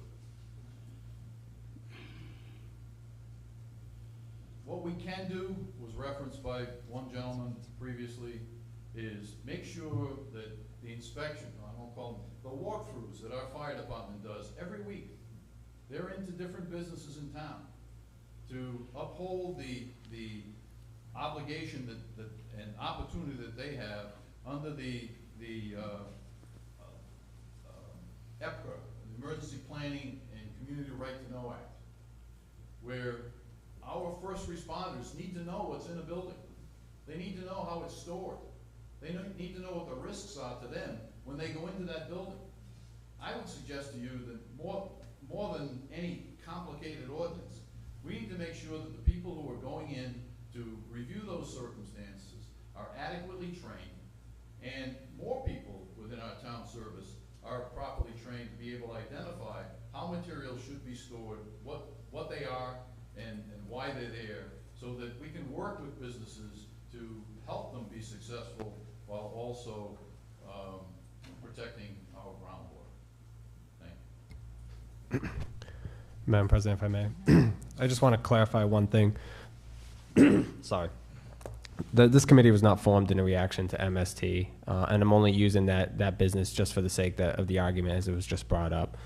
You can go back and you can check our meeting minutes if you attended any of our meetings. Any issues or development or anything like that that has been discussed has not been specific to one or any business that is currently either in an application phase, has been involved in an application phase, if there's litigation, et cetera. We never talked about Phillips. We've never talked about MST. This was always looked at, what do we think is best for the community as a town as a whole. I will read you the planning board memo at some point later this evening as it relates to how it reacts to the comp plan, because the planning office has found it favorable to the comp plan. I might as well just do it now. The bullet points they listed is to promote, they said that the planning office finds the proposal to be in compliance with the town's comprehensive plan, including the land use element, the economic development element, the natural resource element, the implementation section, the policies and actions. And the planning office also finds that the proposed zoning amendment to be generally consistent with the following purposes of the town's zoning ordinance: promote the public health, safety, and general welfare. That's one of the criteria inside the ordinance as well, and it was consistent with the last time that this ordinance was changed. Providing for a range of uses and intensity for use appropriate to the character of the town, reflecting the current and future needs. Provide for orderly growth and development, which recognizes the goals and patterns of land use contained in the comp plan, the natural characteristics of the land, including stability for the use based on ... groundwater pollution, the values of unique or valuable natural resources and features, the availability and capacity of existing and planned public and or private service and facility, the need to shape and balance urban and rural development, and the use of innovative development regulations and techniques, to provide for the control, protection, and or abatement of air, water, groundwater, and noise pollution, and soil erosion and sediment, and to promote implementation of the comprehensive plan of the town adopted pursuant to Chapter 22.2 of the State Enabling Acts related to land use planning, to provide for efficient review of development proposals, to clarify and expedite the zoning approval process, and to provide for the procedures for the administration of the zoning office. The planning office recommendation is for a favorable recommendation to the town council for the requested zoning amendment. At the last, I believe it was 8/24 planning board meeting, this topic was up to them, was to decide, and that's where they requested that we meet with businesses. And, you know, I'm glad we actually had a time to sit down and discuss with them, because I think one of the points here is a balance.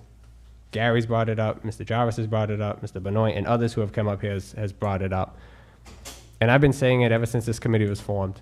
This committee has recognized the need to find a balance and to work with the community to preserve and protect future groundwater issues.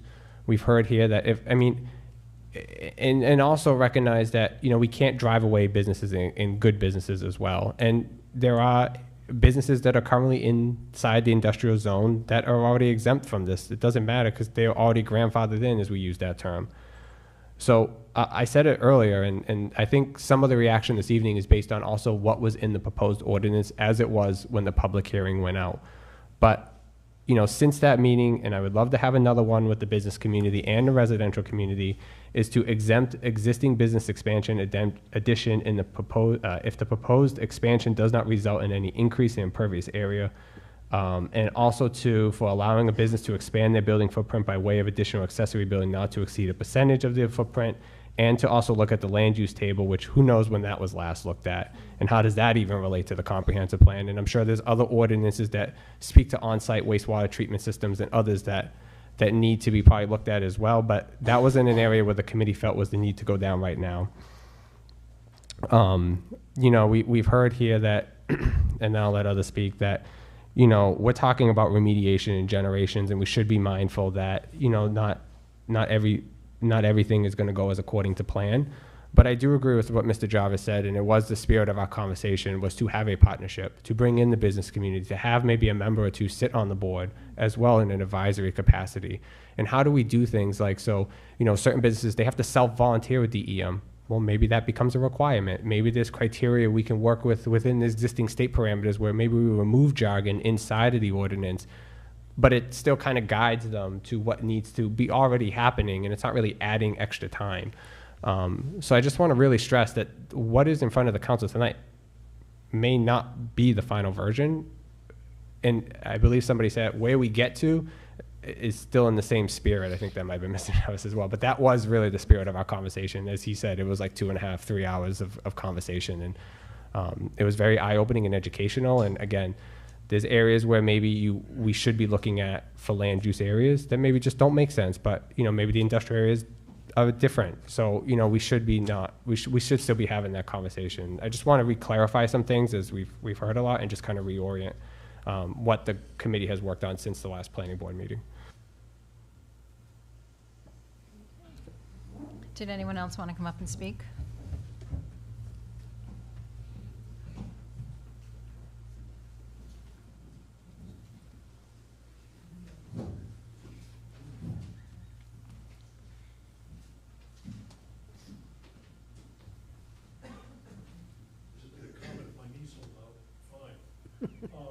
Madam Chairman and members of the board, my name is Paul Balarjan.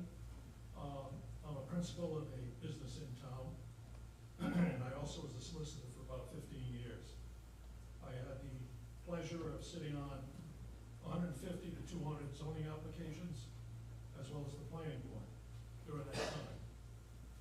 I was also involved with the late Senator Jim Hagan in passing the legislation necessary to shut that landfill down, which we did in Superior Court. But by the same token, that legislation we passed in 1972 is the framework of what you have now. It was tight, it was the best in the state at that time, and I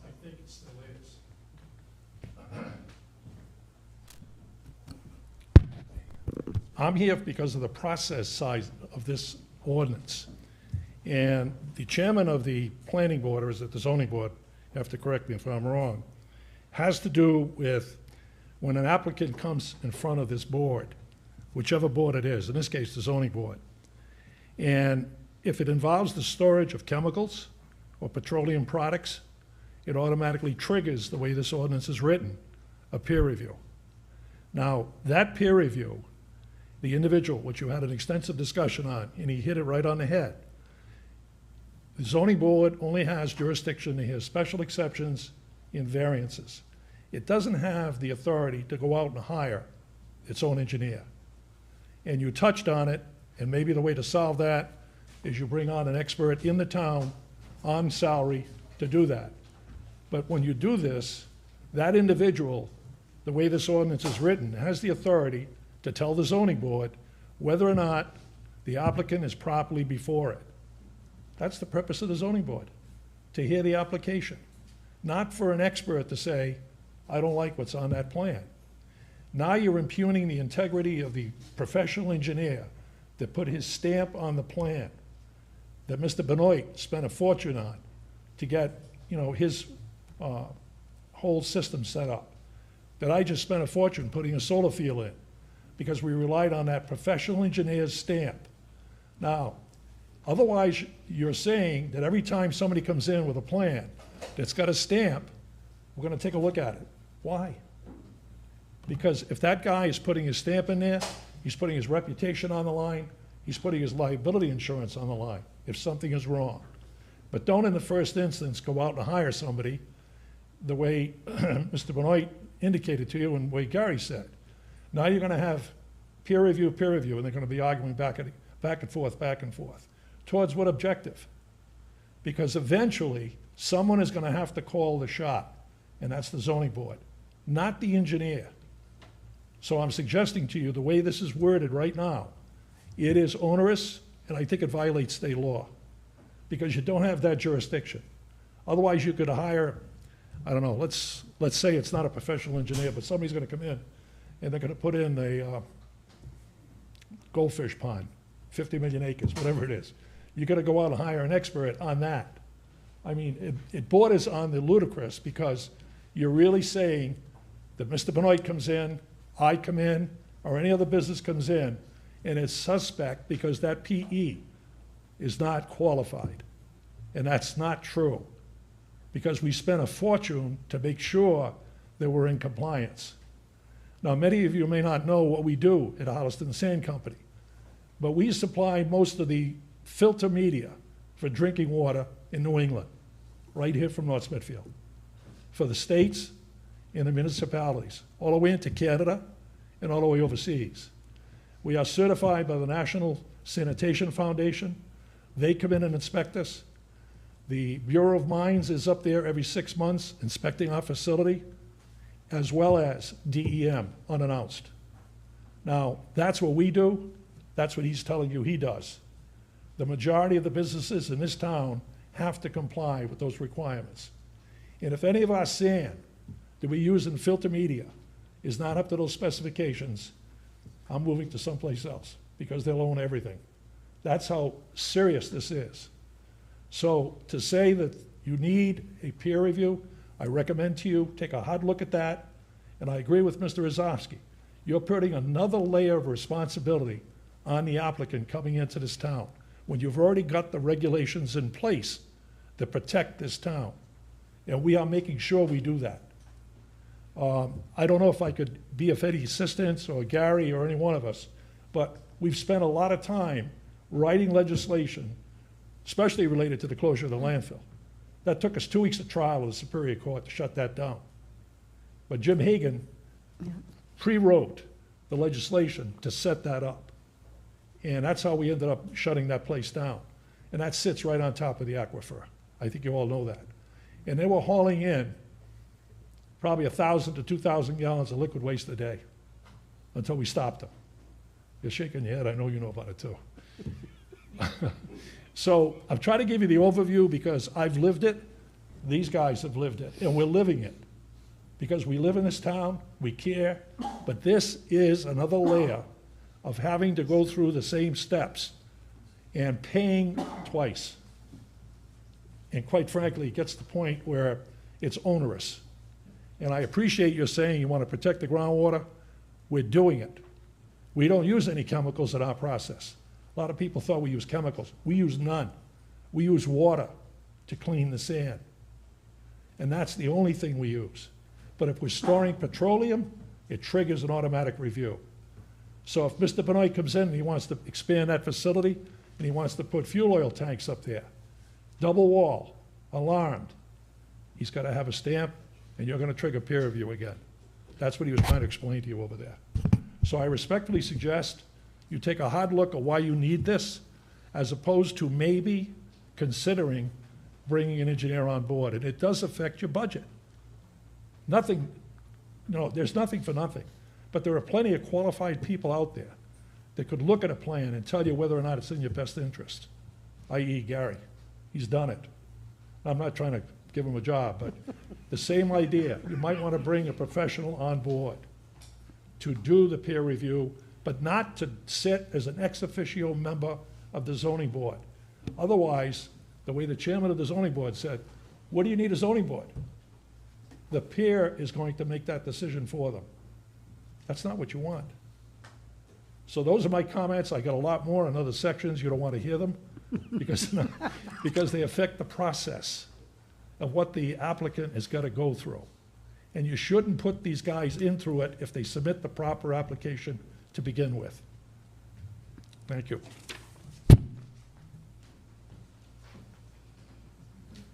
Anybody else like to speak?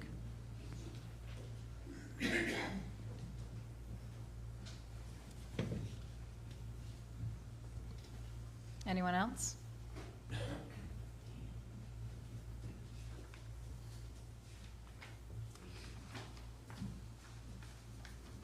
Motion to close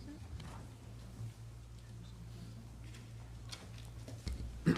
I'm going to defer to the solicitor. So if we continue this to a date certain, because I think, I know in the past we've left public hearings open and it allows another opportunity to speak. And I'm thinking it may be fruitful to do that, because my recommendation to the council this evening would be to, and I know the planning board has to rule on what's in front of them and currently, but would be for the Water Supply Review Committee to kind of go back, meet with, do another business roundtable, invite some of the people that were here this evening, because I value all the input that has come out of this so far, and to find ways that, you know, maybe we look at things with a different lens than what we had looked at before. We'll still meeting the end objective, and you know, whatever that looks like in terms of enforceability or you know, engineering or stuff like that, the procedures of it all as well, and the accountability of it all, I think, is one of the themes that came out of this. And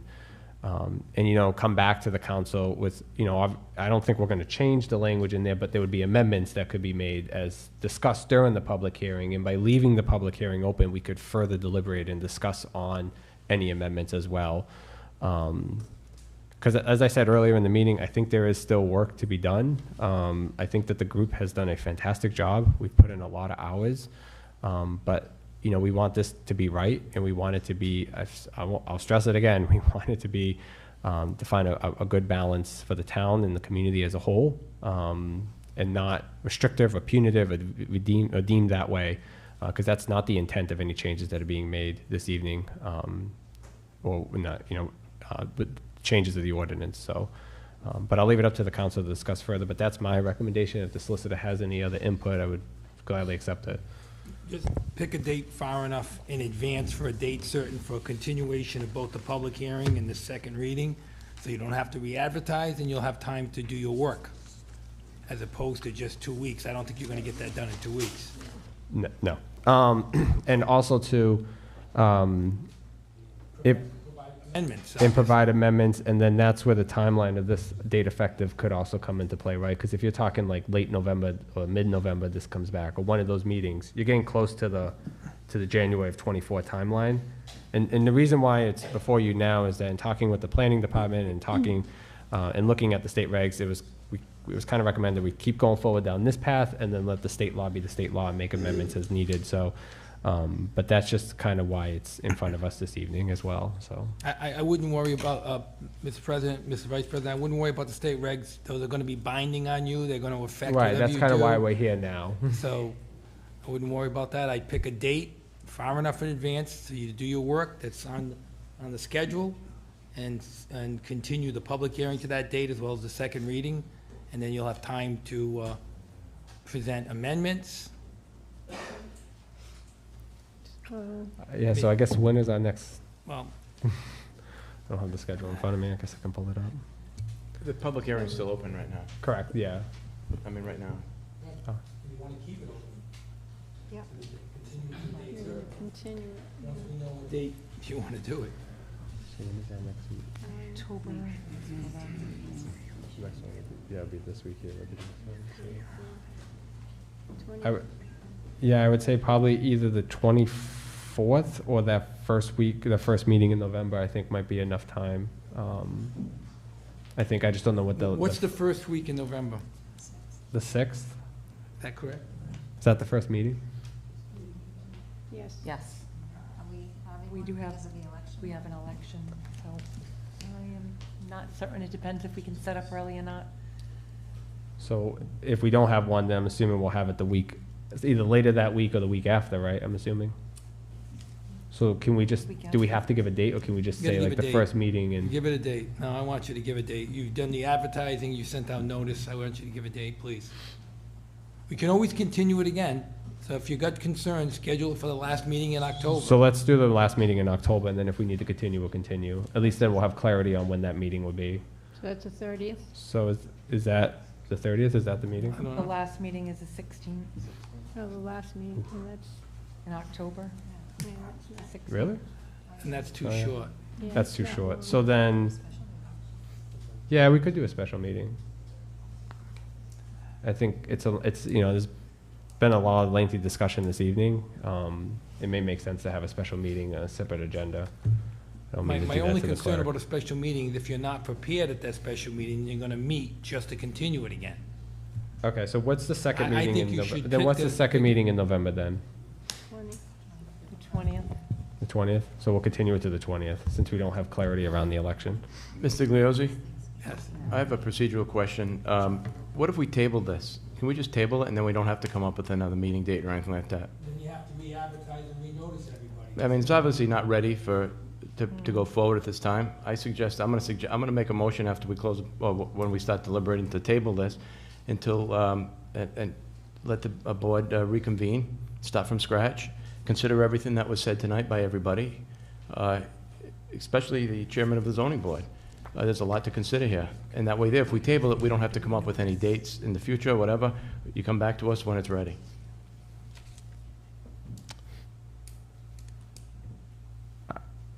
I'm thinking for a second. I guess I don't see the value of tabling it fully. We've met 14 meetings plus, probably closer to 16 meetings now. I don't see why we can't continue the public hearing and having another conversation, you know, with the local business community in that area and continuing on with that same spirit. Well, at the same time, then maybe if the group feels that we're not ready to present a final product to the board, then we could discuss maybe tabling it at that point. But I think to table it now would be a big discouragement to the time and effort and that the board has. I mean, we've talked up here about Hallowell and how many hours and dollars this town would be spent. I mean, our meetings averaged 2 to 3 hours of discussion early on to try to figure out the lay of the land and everything. And every one of these meetings was public. It was advertised on the Secretary of State site. We had a couple of Teams meetings where we opened up for the community to come in.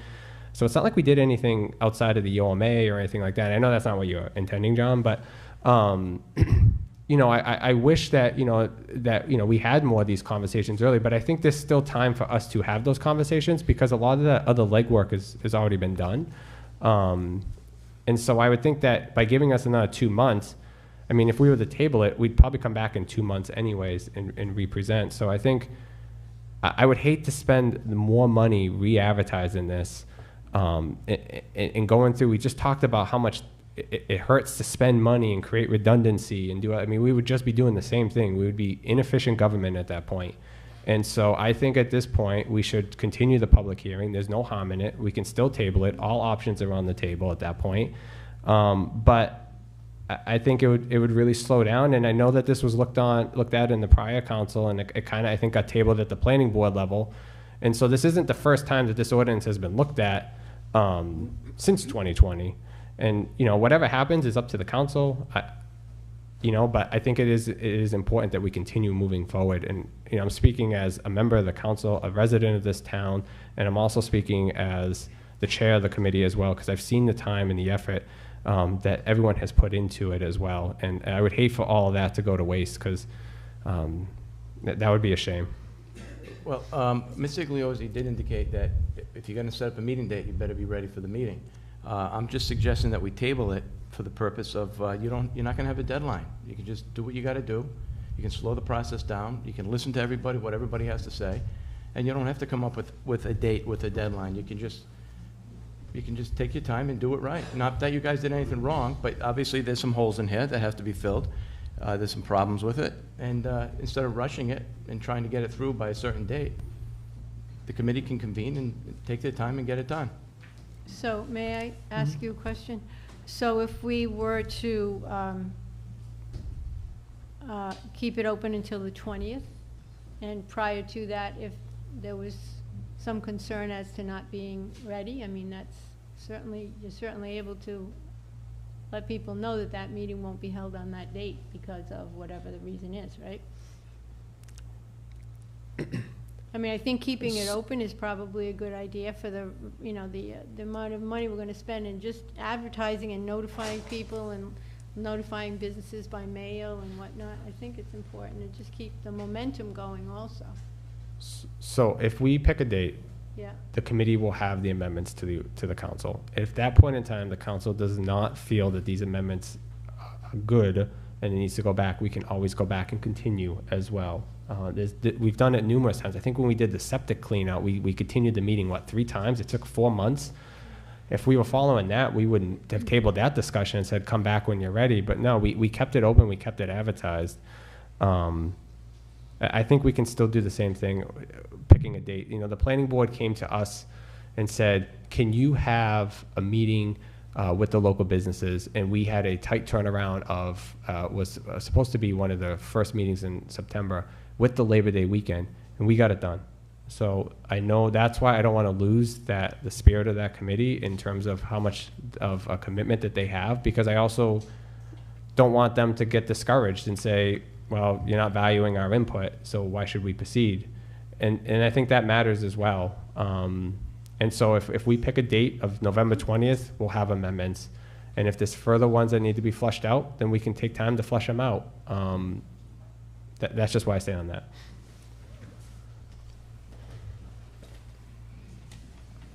Do you want to make a motion? Is that a motion then? Yeah, I'll make a motion to continue the public hearing, unless there's anybody else that wants to speak. I don't know if there still is. Well, there is.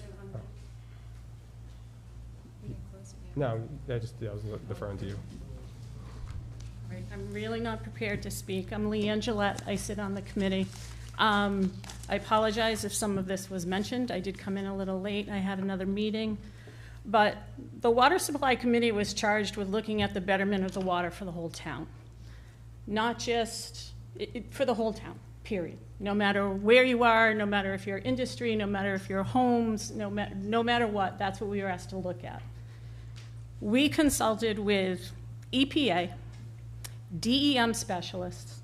We had Ms. Jobert.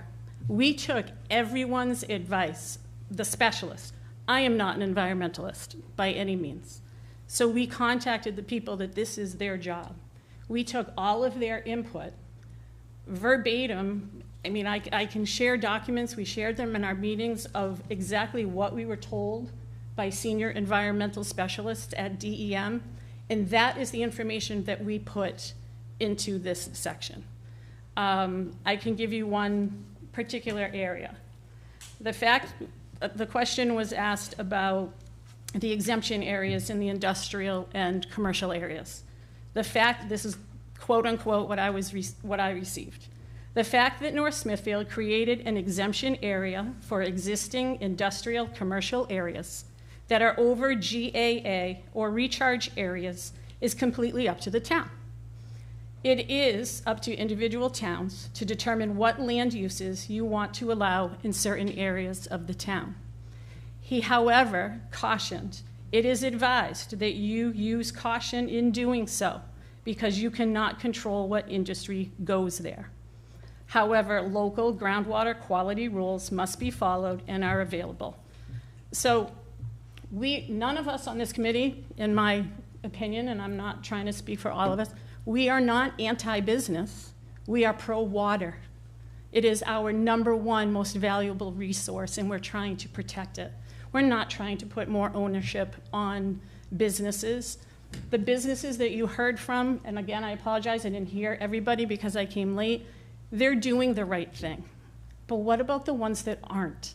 If we don't have something in writing that we can then somehow police, and I don't know who's going to do that. That's something we've talked about on the committee, hiring somebody. And again, that costs money. It can't all fall in the fire department, the police department, the planning office, the zoning office. Everybody is stretched thin. If we don't have something, things are going to slip through the cracks, and we're trying to prevent that. So we want to work with the businesses. It was a long meeting, but I think it was a healthy discussion. It was great. I wish people came on earlier, but I'm thankful that they came on when they did so that we can hear from them. But I think we also need to do more outreach with other businesses because there are people doing wrong. We wouldn't be in the situation we're in with some things if we had some of these parameters in place that we could police. I really don't know if there's anything else that you guys can come up with. Yeah. But just know, we have consulted, we've reached out. We're not making these like haphazard decisions or suggestions. It's coming from EPA, DEM, Lorraine. It's not just those of us on the committee. That's it. Thanks. Were you here when Gary spoke? For part of it, yes. Okay, because he addressed most of that, I think. If I was a good listener, I think Gary addressed a lot of what you're questioning in his presentation. Or was I over-listening? I think he addressed it. I don't know. I don't think I questioned anything. No, not Gary addressed it earlier. I wish you were here earlier because he gave an excellent, clear presentation. I will say Gary, Mr. Ozalski, has been at a lot of the Oh, I'm meetings, sorry. and we do listen to what he says. So I do want to note that, because Claire kind of brought it up, so. Oh, well, okay, sorry. If I could just add one thing, you know, I'm a relatively good-sized business, and I found out about this a week and a half ago. So I'm really questioning how many businesses even have a clue what's going on. You can put an ad in a newspaper, do all proper notifications, but, you know, like I said, I'm around and had no clue. So if we really do want to get the, you know, a lot of what they're talking about, these businesses you're worried about are exempt, if I'm hearing this correctly. Mhm. So you want to get more businesses to this meeting. I don't know how many you had, but if you got 300 businesses in the town, you should have 80% of the people there. You know, not 6 or 10. Right. You need 200 or 300. Maybe we do direct notifying to these businesses and use bigger rooms and have real open discussion versus it being what Anchor thinks or what anybody else thinks at that point. It seems a little pigeonholed just as I sit here. So, you know, I don't think you're going to get this done in a month and a half. I think, you know, I mean, there are people on vacation, holidays coming, this, that. If you want to try to get a couple of hundred people together and get a real consensus of what this town needs, you're going to need some time. Whether you table it or not, I don't care. But I'm just letting you know, this is going to be a process.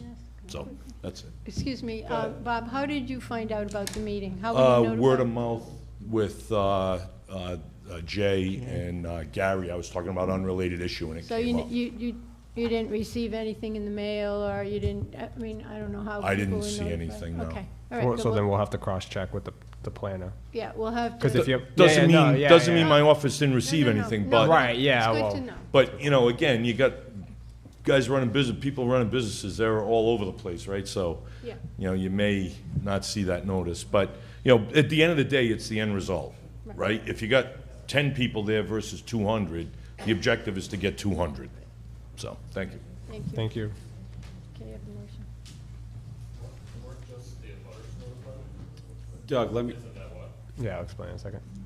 Doug, I just want you to know, it isn't fair. We don't, me and Mr. Benoit aren't gonna get, unless we're certified mail, it's not gonna show up on our desk, right? It's just not. We're too big of a company. We got hundreds of employees. It's not gonna happen.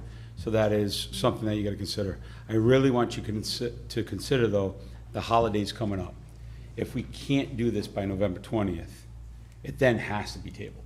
And the only reason I say that is, it's very hard to get the business owners with all of the thankful Christmas party, everything we gotta do, holiday parties that we have to do to push forward, it would be very hard to get this done. So if we can't get this done by that date, then we do have to table it to the next year, because it's just not gonna happen through those holiday seasons, especially on the business part. Anything we can do before that, I mean, if one of us can't make it, it's not a big deal, right? But I do think it's important that you get as many business owners there. And I think you've talked to some that aren't even here tonight, so I thought that was a positive thing. But I just wanna, if we can't get it done by that date, we really gotta look at.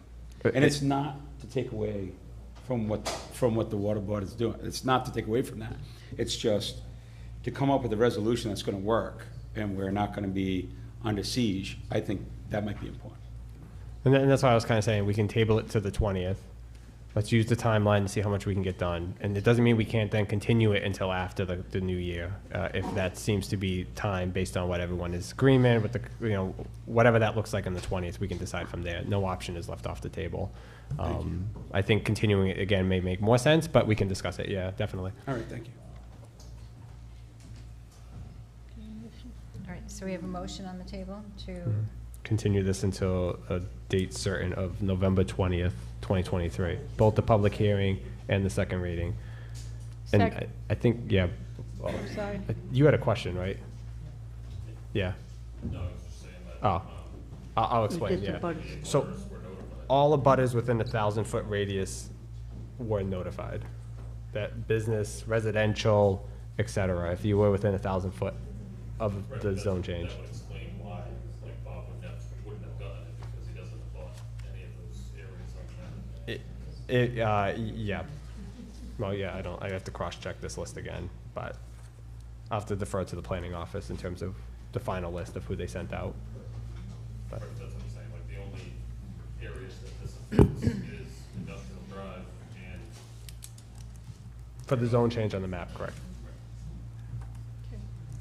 okay, we have a motion. Second? We have a second. Any further discussion? Yeah, I would, I think that the water board is doing a good job. I think their heart's in the right place. But I'm going to vote no on this. For the reason is not that I'm totally against it, but I think that there's certain too many procedural and legal questions that were brought up tonight. And I think the way to go is to table it until you take your time, get it done right, instead of rushing it in just, what's that, a month and a half? Yeah, That's pretty fast to make. There was Mr. Nigerian didn't just poke holes in this. He took a machine gun to it. I mean, it really needs a lot of work, and that's not a bad thing. But it's a reality that I think that you should slow it down, take more time, instead of continuing it to a certain date.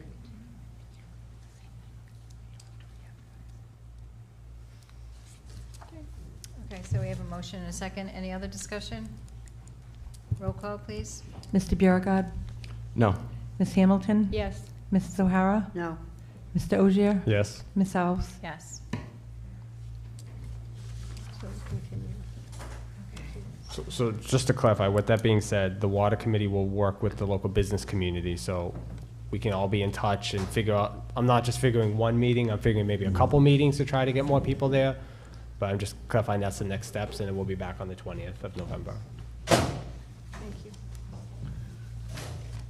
Do I know that people know what we say? 1 second.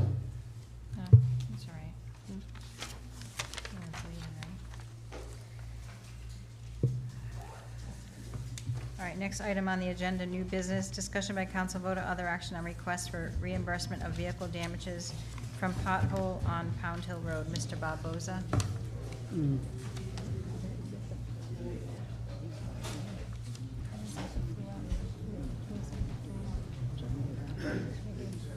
on. Good evening, council. Thanks for getting me on the agenda. Daniel Barboza, 26 Sibley Street, Providence, Rhode Island. I don't know, do you want to recap of the events? Okay, cool. Yes, please. Oh, all right. Yes, please. All right. So pretty much back in March, there was a large rainstorm. It caused a massive pothole crater off of or on Pound Hill Road. If you guys want, I have an additional copy of my little letter that I had to write, I believe. Yep, I've got it right here if you'd like to see the recap. Okay, cool, good stuff. Yep, so it was on March 2nd. There was just a large hole. It was basically hidden under a lot of rainwater as there was just a large storm, and my car went in it, and all four of my rims got pretty badly damaged to the point where they all have to be replaced. And yeah, I provided the estimate on the last one, and yeah, here we are today. And how much was that estimated again, sir? The estimate was $35.42 with 70 cents. How big was the hole and how fast were you going? It was a pretty large hole, and I was going the speed limit. Well, if I know Pound Hill Road, and it's raining, and you don't know what the surface is, I wouldn't even have gone the speed limit. Maybe I'm used to driving country roads, and you're not used to the area, but you have to have some type of force to get all four. And it would have to be, like over, let's go, 1/3 of that road, if not more. So the hole was large enough that the city actually filled it with sand, basically We right do after that the often, rain. it's the country roads. Say again? So approximately near 1762 Pound Hill Road. So it's right by the blind corner that goes, like one of the last intersections that go towards Old Oxford Road. Yeah? Yep. So, Mr. Barboza, when did you actually report the damage to the town? So I ended up going through pretty much that weekend. I made the email towards the Rhode Island Department of Transportation, and then they referred me to the town of North Smithfield, as it was a city road. And once they referred me there, I went to Public Works in person. I worked with Vonnie May, and we went back and forth on all the things required. And yeah, that's pretty much it. I did my best to report everything as quickly as possible and as expediently as possible, and it was just... And that's a Lexus, am I right? Yes. If I remember correctly? Yes. Nice, low-riding Lexus. It's a family sedan. So it's an ES350. It's the equivalent of a Toyota Camry. It's just a big L on the car. That's pretty much it. It's nothing... A little different Nothing... on the Camry. Nothing too crazy.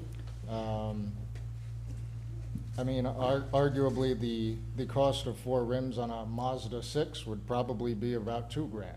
So, I mean, it's nothing that far and out of the ordinary. Madam President, do we have a set amount as far as any damage and potholes, et cetera? Yes, it's right in your packet. So we have a total of a maximum of $300, and it also has to be reported within 7 days. So I was just wondering if you had any documentation on when it was reported. So I've got plenty of email traffic that I'd be able to provide. I mean, I went to Public Works in person. I could provide you with copies of emails as far as when I sent the initial request with Rhode Island Department of Transportation. I mean, I can assure you that I made every effort to do this the correct way. I mean, it was just a large series of unfortunate events. Otherwise, I wouldn't be here if it wasn't the case. Did you have to have your vehicle towed? No, no, so my vehicle continued to operate. It was only until afterwards that it had the issue of, it would make like a thunk sound because the rim is now deformed. It's got flat spots. And so the tire just has a flat spot, and it just gets progressively worse as speed goes up. I'd like to say that I've been employed by the 282nd as a reserveman, as a guardsman for the last 11 years. I've never had an issue, and then the last 3 years I've been there full time, and this is my first incident. So I'm aware of the conditions on the road, and it was just one of those events where the rain just covered it up. There'd be no way to. Want to read the? So I just have a question. So in the, in our ordinance, it says we have to, it has to be done within 7 days, and also proof of payment. So this says a follow-up appointment on 4/5 for $3,500. So was it? No, the issue wasn't resolved because I don't happen to have practically $3,600 of disposable cash to cover this. And insurance doesn't cover that either, does it? Well, it happened on a city road, so I didn't think to go and file an insurance claim. I mean, that's why we have these things in place, is it not? And that's I why we mean, have insurance in place. would everybody's insurance premiums go up every time they hit a pothole on city or state? Unless you're hitting a car, I think they'd like you. Well, we can put this to rest. Mr. Yeah, we Igliozzi, have what's a- the legal obligation to the town on this? Says it right here. We have it right here. All right. So then my question is why, if we knew this was a hard limit, then why was I told to go through this whole process? So when you went to DPW or to town hall, did anyone tell you what the process was of what you needed to provide?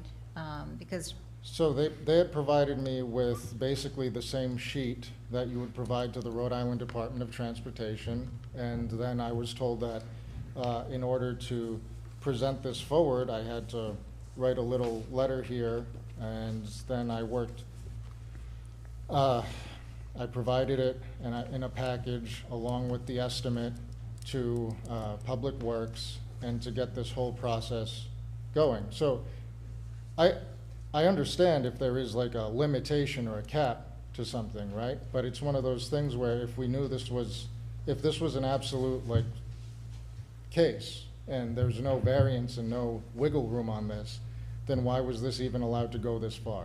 I've put in a fair amount of time trying to do this the right way, and sure, all right, fine. If $300 is a cap, I mean, put yourself in my shoes. If you went through a large pothole, or if you were just driving around, and let's say even just two of your tires, two of your wheels were damaged, and you went to get them replaced, is $300 going to be enough to cover them? It's not. It wouldn't even cover one. So my understanding would be that this whole purpose of adding this process and going in front of a town hall to give the details of your case and the situation of how it happened would be for a possibly more agreeable outcome. Because almost $3,600 to take $300 off of that, while understandable and cool, $300 is better than nothing, it's still a minor percentage in comparison to the total cost. Yeah, well, we have, our ordinance mirrors the state law, and the state law is also the same for the $300 liability. We have, we have insurance, our insurance company, we have a deductible that we'll have to pay in addition to, providing you with the $300, which is the maximum that we can do. But if that's, I guess, if that's not satisfactory, I mean, we could, you are allowed to continue on pursuing this legally if you need to do that. So what does that entail? Like, so here's the other thing. I leave in like 2 weeks. I'm outside of the country. I'm not back until April, for military work. I just want a resolution. That's all I'm looking for. And you are offering one. You're offering two different means to an end here. No, I'm offering the $300, which is within our ordinance that mirrors the state ordinance. Okay. Well, I have a question though for the solicitor. Could this possibly be interpreted as $300 per incident? So $300 for each tire? No. There's no interpretation for that at all? I mean, that alone would make a large difference. Like, I mean, $900, that, I can go to another tire shop, I can figure something out. Or, sorry, never said I was great with math, but, thank you. I mean, that seems to make more sense than a $300 cap But to me. It's per claim.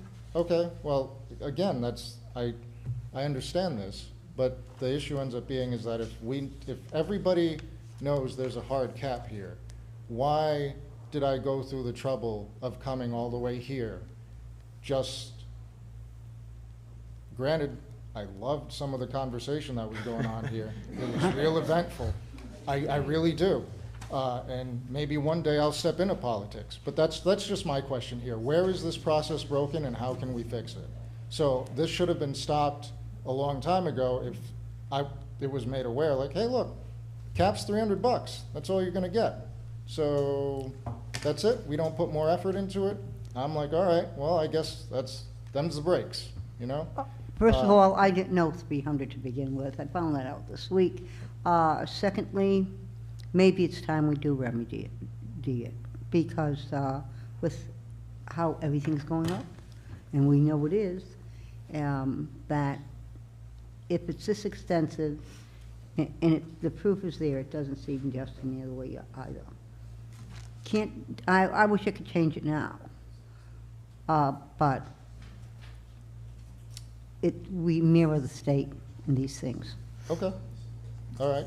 But I think yeah. you were very polite during all this. Maybe I wouldn't have been. No, I mean, and that's my goal isn't to be upset or anything. My goal is to just go through the process and to find an answer that works. So cool, now we're at $300. I'm okay with that. Like, at the end of the day, if that's what we're capped at, that's fine, but I just don't want someone else to go through the same process. Because just imagine if any of you on the council or anyone here would go through this whole process and only to find like, oh yeah, actually you put all this time in, you went out and you did all this, but that's all you get.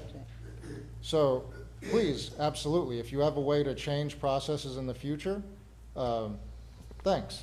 You'd be helping out a lot of people. And I don't really think that people are coming out the woodwork with like fraudulent cases because everybody here seems pretty honest, pretty straightforward. So, my instinct and my gut's telling me that to make a motion to do more, but then the next guy comes, what I mean? Where do we draw the line? I can't, so then we do it for you, we can't do it for others, so I have to personally vote to stick to the letter of the law. I understand. You have a law, you have a regulation, much like where I have Air Force articles of instruction and all these other regulations and rules that have to be followed, they have to be followed. But amendments can be made, just like we make amendments to uniform standards, amendments to budgets, amendments to everything. So future changes to the policy should probably be looked at some point. And if I'm the forerunner for that one, then awesome. One of the ways to do that would be to also I make a suggestion? Okay. Yeah, let me just finish, Chief, real quick, then you can go as you're walking up. One of the ways to do that is we could issue a resolution to the General Assembly to take a look at this ordinance. So when they reconvene, they would have a nudge to say, look at it, and we can talk about that later. That is the other procedural way that we can act. Curious to see what the chief has to say. Chief has a solution. So I was talking with the detective, and we had this issue a while back. We had an issue on 146. We had about 20 cars pulled over, and we were giving out pothole forms. So we had some other potholes in other parts of the town, which were town roads, and we would explain to that the person that hit the pothole that it's not a state form you would fill out. You would go to DPW. But on the form for the state, it actually states the amount of money and what exactly you have to do. You fill it out, it's very easy, hand it in, the 300's right on there. We should have the same form, just like when we have concealed carry permits, it follows the state statute. It's the same exact permit that is on the Attorney General's website, all the same questions because it follows state statute. We should have just the same form, just put Town of North Smithfield on top of it. And at the police station, we can hand out what road was it? We know what state roads and what are town roads, and we would give them the proper form, and it says it on there. But if you wanted to change the ordinance, and I've had discussions about on a whole different thing, shoplifting, second offense, if it's over $100, it's a felony, it should be higher. So a lot of these amounts of money that through the years, because of inflation, you could think of doing that yourself as the town if you wanted to raise the amount for that instance. So that's that's what I think we probably should do. Chief, what? Any good now, though? Excuse me? It doesn't do him any good now. No, but I just figured I'd solve a problem, and we should have the same form, and it should have that. I don't know what forms they have at the highway department, or if I'm they just quite say. sure it's the same, but it says Town of North Smithfield. That's what I would think. I'm And quite it's sure, yeah. 300 should say Yeah, right on it, just it like the usually state forms. does, So they know up front, you would know up front, if you looked at the form, it says to the maximum amount of 300. Chief, just 1 second. On that form, do you know if it has all these other stipulations? It has to be within 7 days, it has to be a paid? We just looked it up, I don't know that. I think there are a lot of boxes for narrative form, so you could put in what actually occurred. I'm not sure if that statute, it Okay. does. I looked it up. Because ours actually says you It need does, like a okay. paid receipt and all that stuff. So like this, the repairs haven't even been done yet, so. Right, I'm just talking about Yeah. the. No, I'm just how to asking if improve in it the kind of I states think what that you all need. should be on there, Okay. absolutely. Okay, Because we- like, Let's do that later. Mr. Beauregard said, you know, anyone can come up and say, hey, this happened to my car. Right. Give me $300. Not that you're doing that, I'm just, that's why those Right. those clauses are in there. Those are safeguards, yeah. Thank you. Okay, do you want to make a motion? Yes, You wanna please. Make a motion. Nobody wants to make a motion. So whichever direction, I mean, obviously, there's only, it's either yes to $300 or no to $300 at this point. If it is yes to $300, how does that reimbursement process actually work? Administrative? So I would just come to town hall and just pick up a check? All right, cool, that works for me. We have your name and address there, do we? Yeah. We haven't made I a mean, motion so yet. I work right over here at the 282nd. I can just stop in. I'll make a motion that we provide him, Mr. Barboza, with the maximum $300 amount for the issue that he had to deal with 4 of his rims being bent as a result of hitting a pothole on 1762 Pound Hill Road.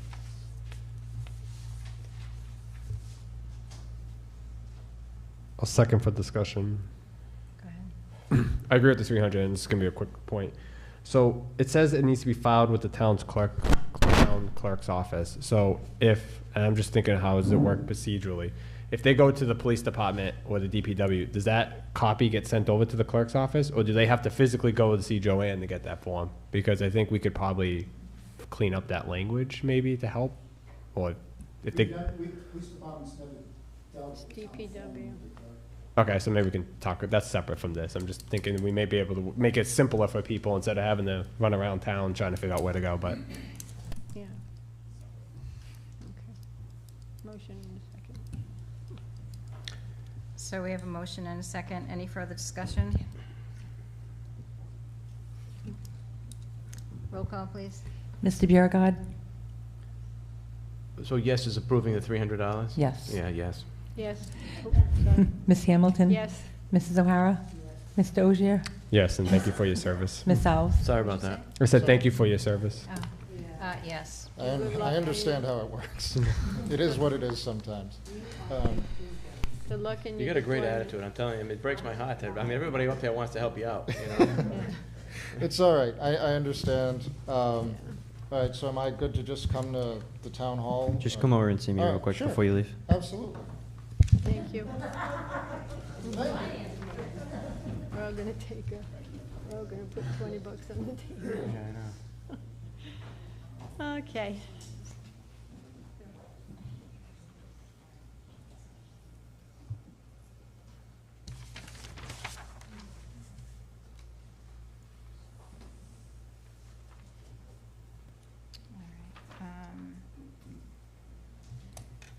Discussion by council vote or other action on abatements and supplementals. Ms. St. George?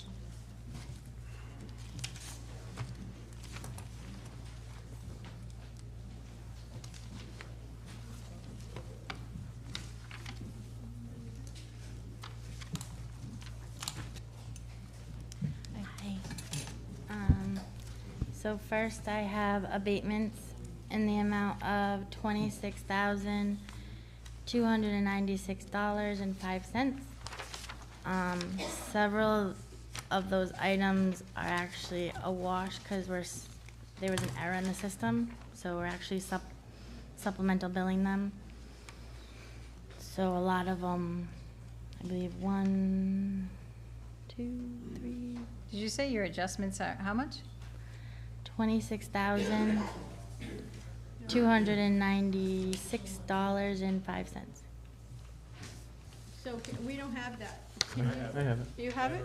Oh, there's another A one, different sorry. one? Okay. It's a lot of Sorry paper about that. up there. Thank you. Okay, sorry, go ahead.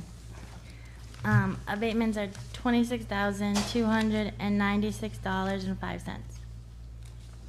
And you said they're being rebilled? Yeah, 4 of these items are they were added to another account. It was a merger rollover error to the new system. So they're actually getting supplemental billed. If you look on the supplemental one, it'll say see supplemental bill account number.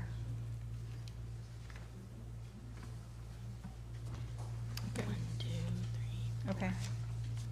You need a motion for that? Mhm. Make a motion to approve the abatement for real estate, motor vehicle, and personal property in the amount of $26,296.05. That's a motion. Is there a second? Second. Any further discussion? Roll call, please. I did. did. Yeah. Okay, sorry. Mr. Biragad? Yes. Ms. Hamilton? Yes. Mrs. O'Hara? Mr. Ogier? Yes. Ms. Alves? Yes. And then next I have supplementals in the amount of $33,532.52. Anyone like to make a motion to approve the supplemental bill, tax bill in $33,532.52? I'll make a motion to approve the supplemental tax bill, 33,532.52. That's a motion. Is there a second? Second. Any further discussion? Roll call, please. Mr. Biragad? Yes. Ms. Hamilton? Yes. Mrs. O'Hara? Mr. Ogier? Yes. Ms. Alves? Yes. Jen, you want to finish your other one while you're up there? You have another one, right? I do. They might be adjustments for Oh, is penalties. that Yeah, yours? yeah, adjustments Okay. would be me. All right, thank you. Thank you.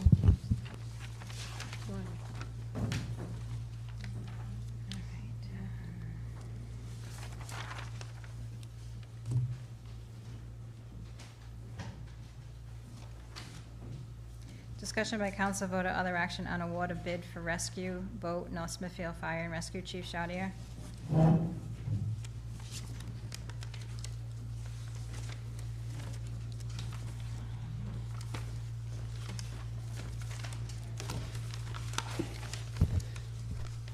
Good evening, council members.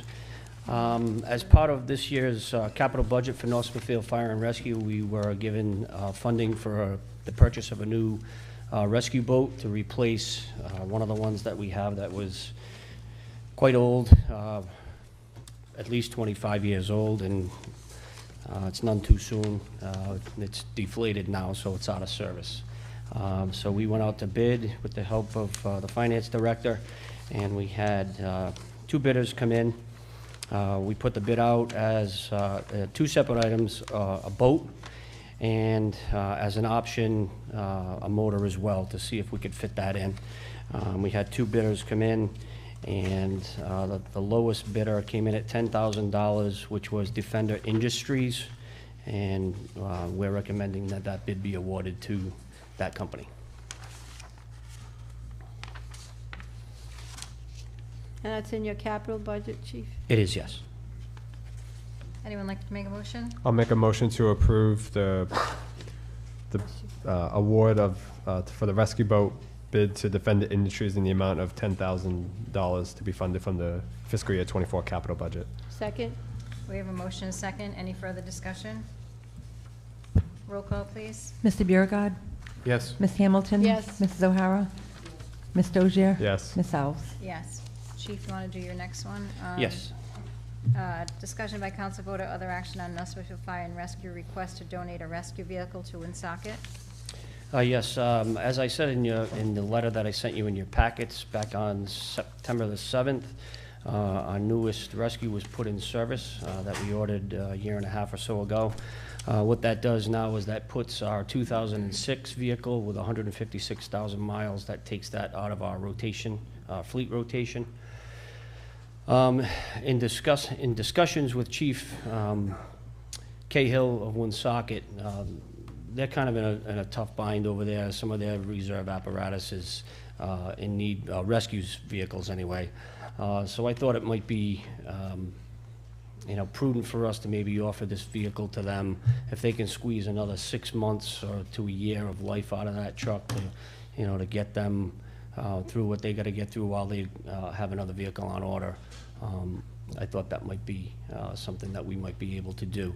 In the past, since I've been here, when we get a new vehicle that's being permanently decommissioned and put out of service, we send it up to DPW, and typically it's just auctioned off for a small amount of money. In fact, I think the last engine that we sent up there when we put that out of service, I think it's even still there. And that's probably a year and a half, 2 years that's been there. So I'd hate to see the vehicle just, not go to use for something, especially with, their needs. And quite frankly, with the way that they help us every single day of the week. Just today, they were in town 3 times. Yeah. So, mutual aid is really mutual. Oh, yeah. Yeah. Yep. So, I thought it would be, a nice gesture if we could offer that to them, for the services that they help us out with.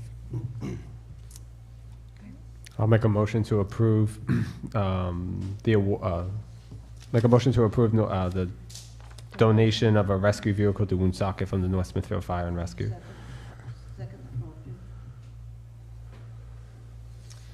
We have a motion and a second. Any further discussion? Roll call, please.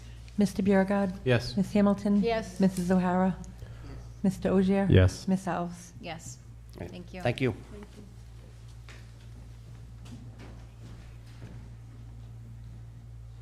Discussion by council vote or other action on Comstock water tank rehabilitation. Mr. Dakota?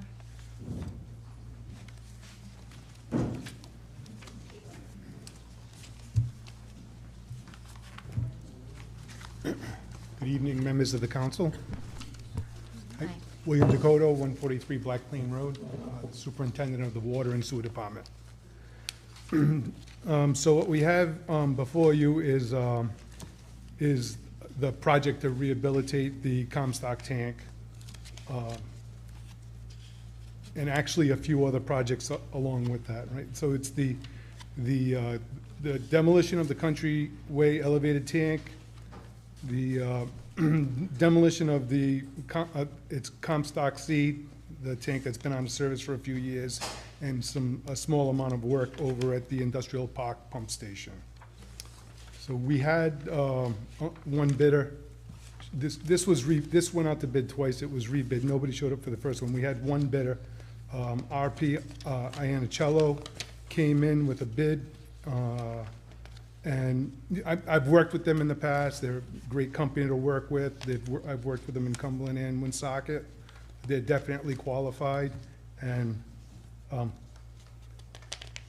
yeah,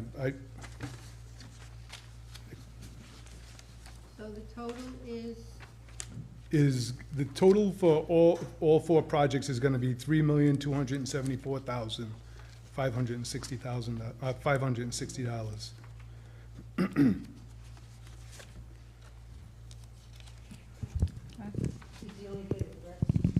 I'm sorry? I'm sorry. Is he the only bidder? No, we only had one bid. It went out to bid twice. The first time it went out to bid, we had no response whatsoever. So- I'd go before this one decides not to take it. I'm I'd take that before he decides not to. No. I'm sorry, what did you say? I said, take it, there's no one else who wants it. It went out to bid twice. You say he's great, am I right? And I respect your recommendations.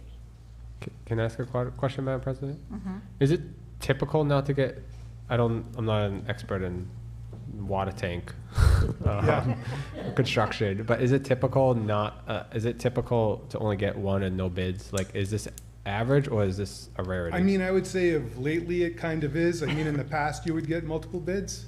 You know, and if you're doing like a new tank, you might get multiple companies bidding in on it, but, I mean, Iannicello is, like I said, they've done a lot of work in the area. It's East Providence, Woonsocket, Cumberland, so they're pretty much in this general area. They're who show up to bid, so. Okay, thank you. Yeah. And you didn't, oops, sorry. Did you look at the MPA by any chance? I did not. Okay. No. That would No, be this my was, only- yeah, the bid was done through Stantec Engineering. They were tasked with putting it out to bid. Okay. I mean, they reached out to people they know in the field to try and bring them in. Okay. You know. So you feel that we did our due diligence then? Yeah, I would love to see more bids, to be Yeah, honest yeah. with you, between you and me. Yeah. I mean, it just, Too. but, Okay.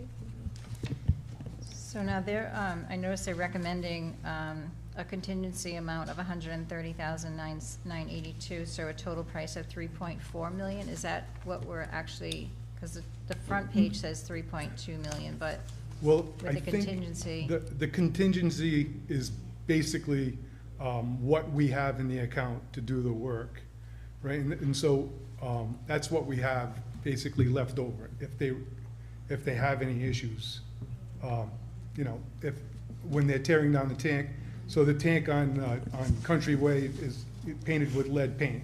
So if they have an issue where they have to excavate more soil, you know, they may have to make adjustments on the price.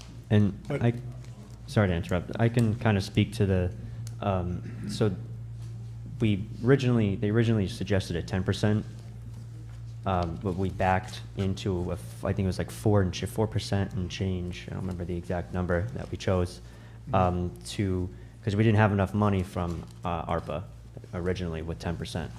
So we backed into the 4% that we put into the offer. So we're basically wiping out with only 4 and change percent as a. Yeah, well, that's dangerous, though. Yeah, are we certain that we'll be okay with that? She said that 5% is the architect from Stantec is 5% usually fine, but so we undercut it just a little. I think it's like 4.67%. For some reason that rings a bell. She said 5% should be fine, but we had to cut it down just a little bit. So the other thing I'd like to mention is as far as the two tanks go, I mean they've been out there, they've collected soil samples, so they pretty much know what they have. It's not like a project where you're going in and you're not sure if there's ledge underground and things like that.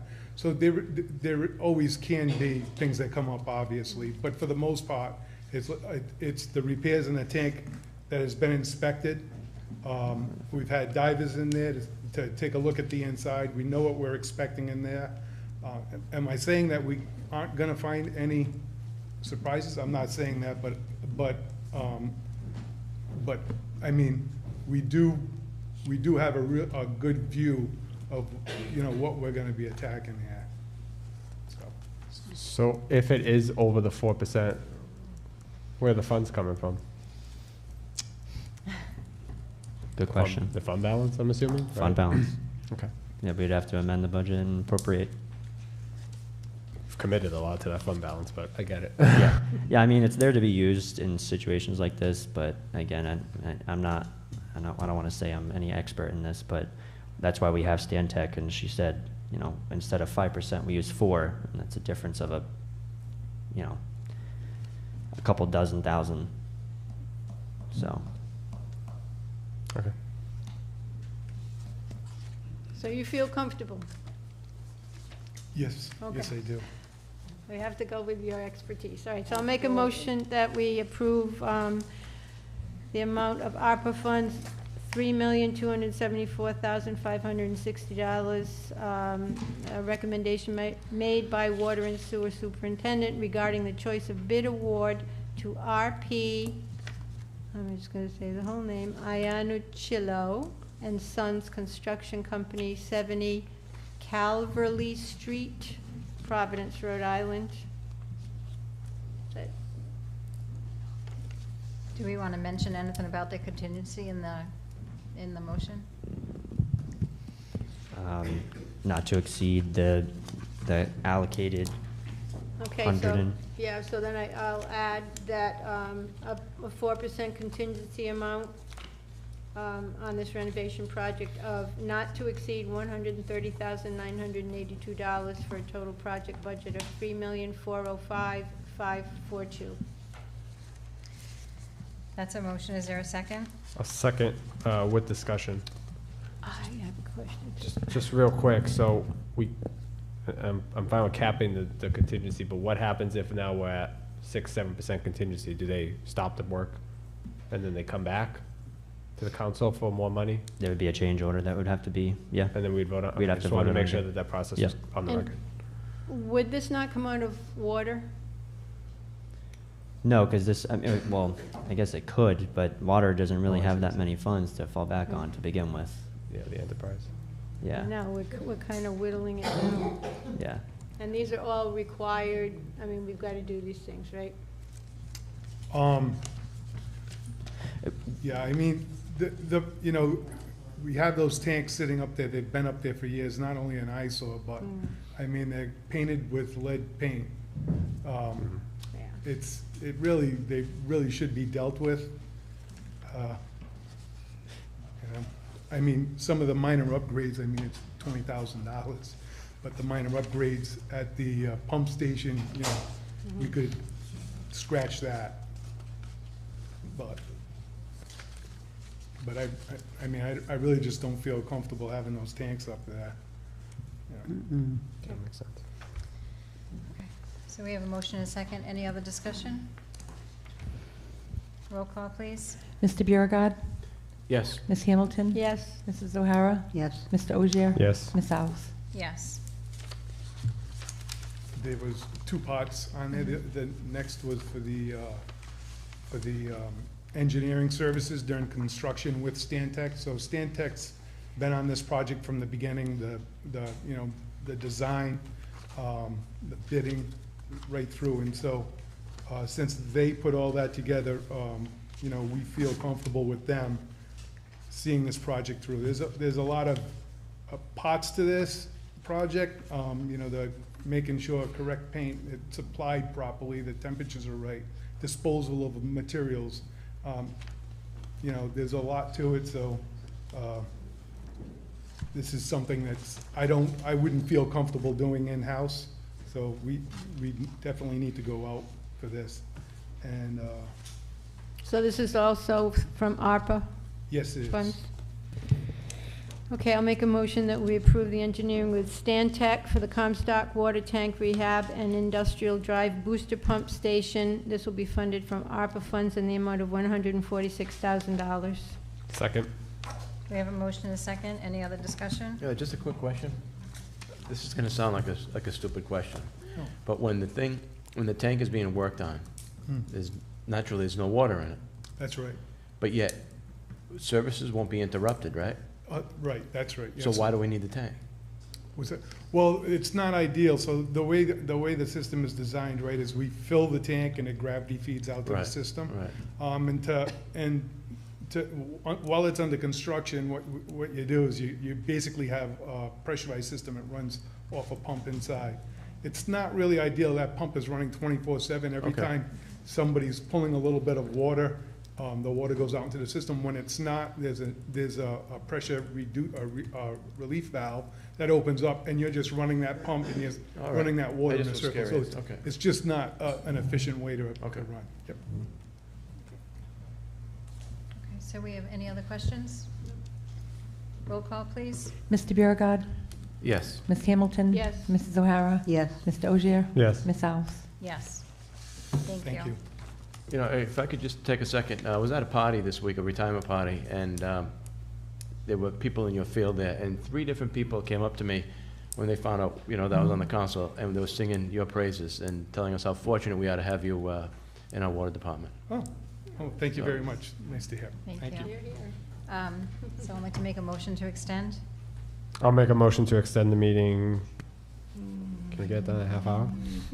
Just do an hour. I'll do an hour to 11 o'clock. An hour? That'll be the last one. That's I don't want to keep making motions. All right, Yeah, we'll I do a think half so. hour. That's what I was thinking. But Just then it trying to says make- we can only do it once, so Oh, yeah. 10:30 is it? I'm not getting any younger. All right, so we have a motion. I came by. We have a motion to extend for an hour. Is there a second? Second. Roll call, please. Extend for now. Mr. Biragad. Yes. Ms. Hamilton. Yes. Mrs. O'Hara. Yes. Mr. Ogier. Yes. Ms. Alves. Yes. So David, are you saying I should make a motion to suspend the rule for the half hour then? Then I'll make a motion to suspend the rule to appoint, to extend the meeting by only in half-hour increments for tonight's meeting only.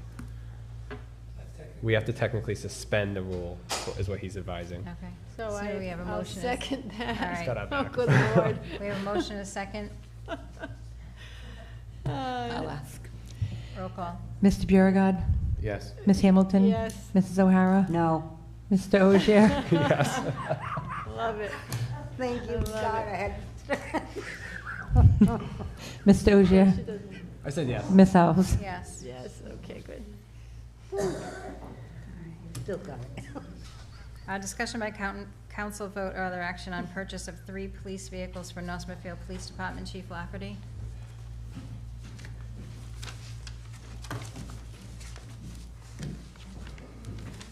Good evening.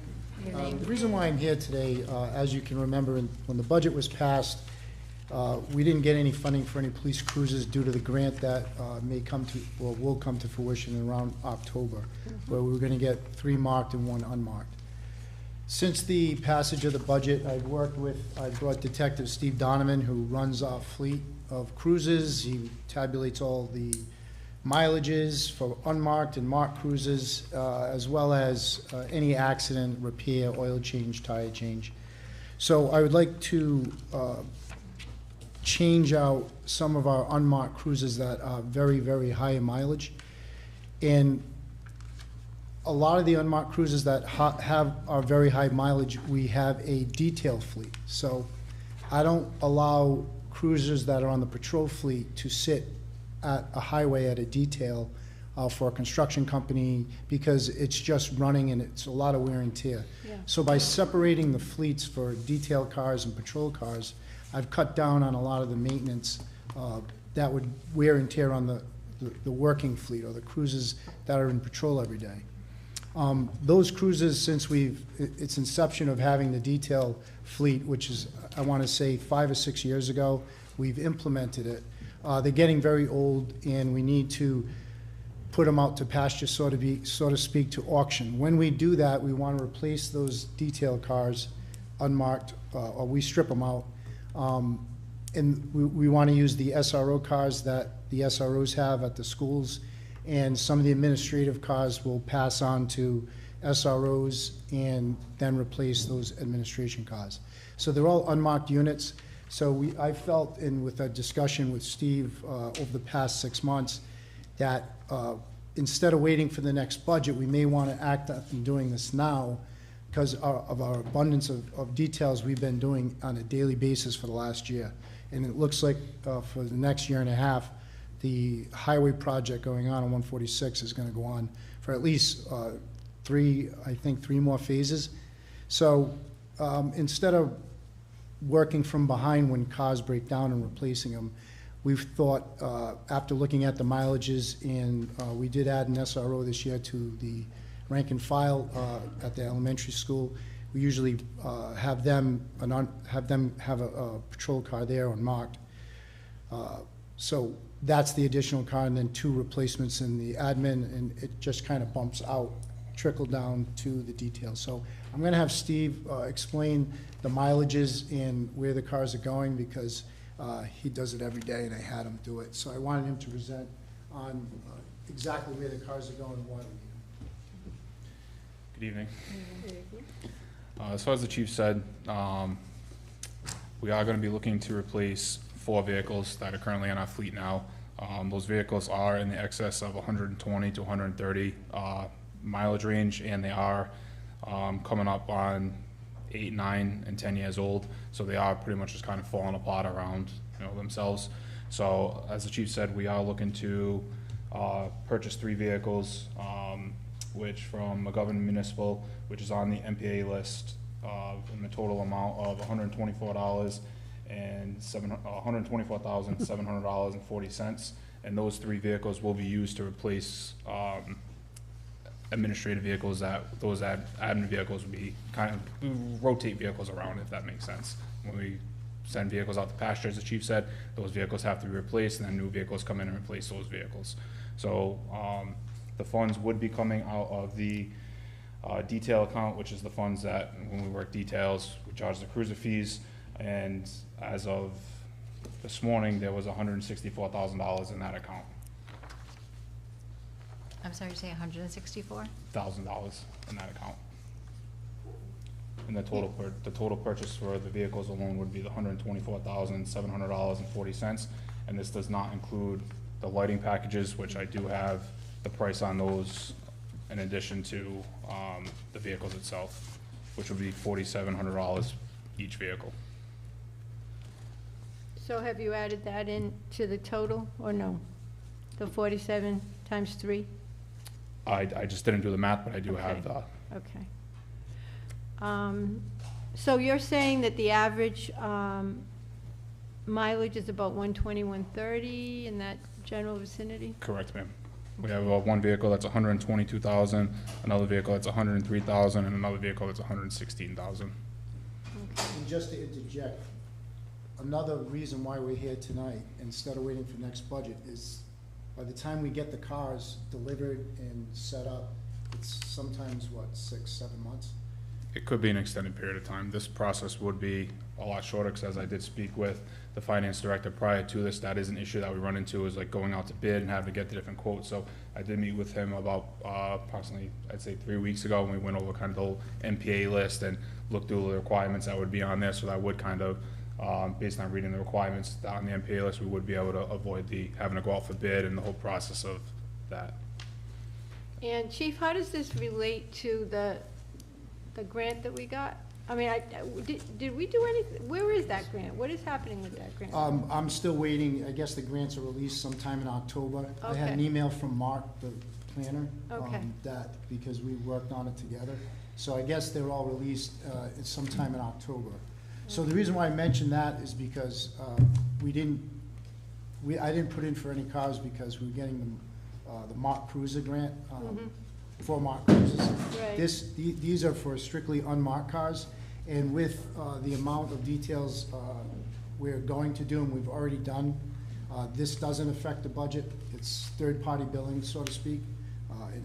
It's not going to cost taxpayers any money, but instead of asking for them in next year's budget, which is that much more time, that much more mileage, I felt it prudent to ask and get this done now so we would have it in position by that time. So you'll virtually, though, deplete your account? pretty much the detail account. Well, It's close, but I mean, that is, I don't think that's too accurate amount, because it goes up every pay period, and it's substantial every pay period. I can just say over the Which is last every pay 2 period, weeks. over the last pay period, in the last 2 weeks, as of Friday, we were putting in $11,000 into that account A week, every 2 weeks. every 2 weeks. Which, that's not a set number, that can change, but Right. the average has been between $5,000 and $10,000 every 2 weeks. Now, what are we charging for a cruiser to be on? It's $20 an hour. $20 an hour? Yes. Okay, And I so, believe that's set by the state. okay. Like towing is by the state. Some different jurisdictions charge different amounts, but that's what I was told. Okay, have we changed that amount in the last few years at all, or has that been pretty consistently Well, what we actually amended it because state DOT mandatory cruiser rate is $20.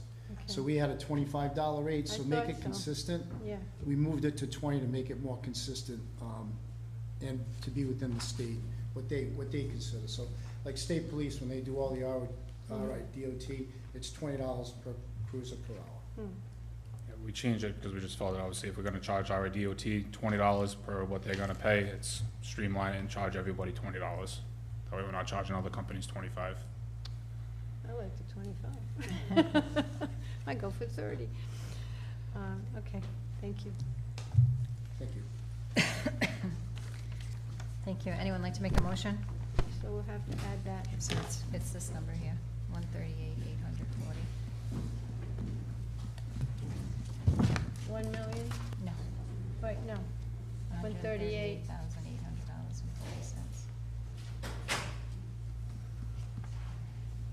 And that's for the 47? The lighting and the 3 vehicles.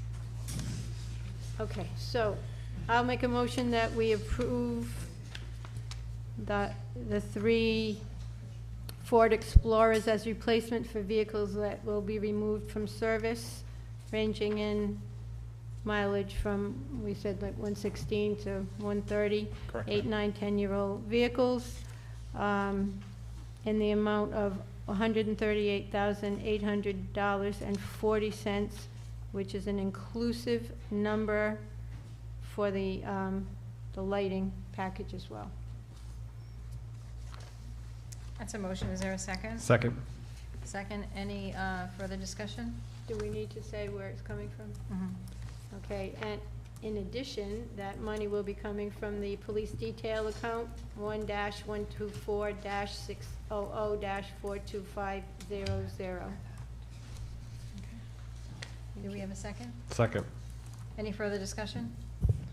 Roll call, please. Mr. Biragad. Yes. Ms. Hamilton. Yes. Mrs. O'Hara. Yes. Ms. Dozier. Yes. Ms. Alves. Yes. Thank you. Thank you for your time. Thank you. Thanks. Discussion by council vote or other action on award of bid at Forestdale School, North Smithfield Heritage Association. Mr. Keen? Madam President, I need to recuse myself from this vote as I serve as treasurer for the organization. All right, thank you. Good evening. Good evening. Members of the town council. So, Forestdale School, in the past, the town council has been very supportive of our efforts to restore the school, and I'm happy to report that we're getting very close to the end of our restoration. We should finally be getting the new roof on that we've been waiting for all summer. The lift is in the yard, and so, but I'm here before you tonight to ask for approval of painting the inside, the interior, the classroom. We went out to bid. We've got three quotes. Because it's under $5,000, we don't have to go out to bid. We only had to get the quotes. And we're recommending that you approve the expenditure of $4,600 to be taken from our capital appropriation for restoration, historic buildings, and that that money be paid to Allied Restoration, who's, although they're not the low quote, they do come highly recommended. Yeah, they didn't meet your specifications, right? The low one didn't. Right. The low one only quoted us for a primer and one finish coat. And then we wanted a primer and 2 finish coats.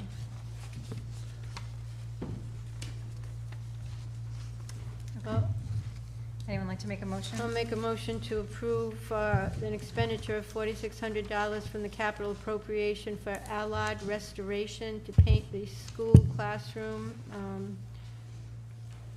And that would be at the Forestdale School. That's a motion. Is there a second? Second. Any further discussion? Roll call, please. Mr. Biragad. Yes. Ms. Hamilton. Yes. Mrs. O'Hara. Yes. Mr. Ogier. Oh, sorry. Ms. Alves. Yes. Okay, and the second one, refinish floors at the Forestdale School? Yes, so once we finish the painting, we'd like to get right into the refinishing the floors, and that's all of the floors in the class, in the building. And again, we went out and got 3 quotes, and we're recommending the low quote of $3,141 to be paid to Hang Flooring, I believe out of Cranston. And that money would come from, again, from the capital appropriation for this current budget.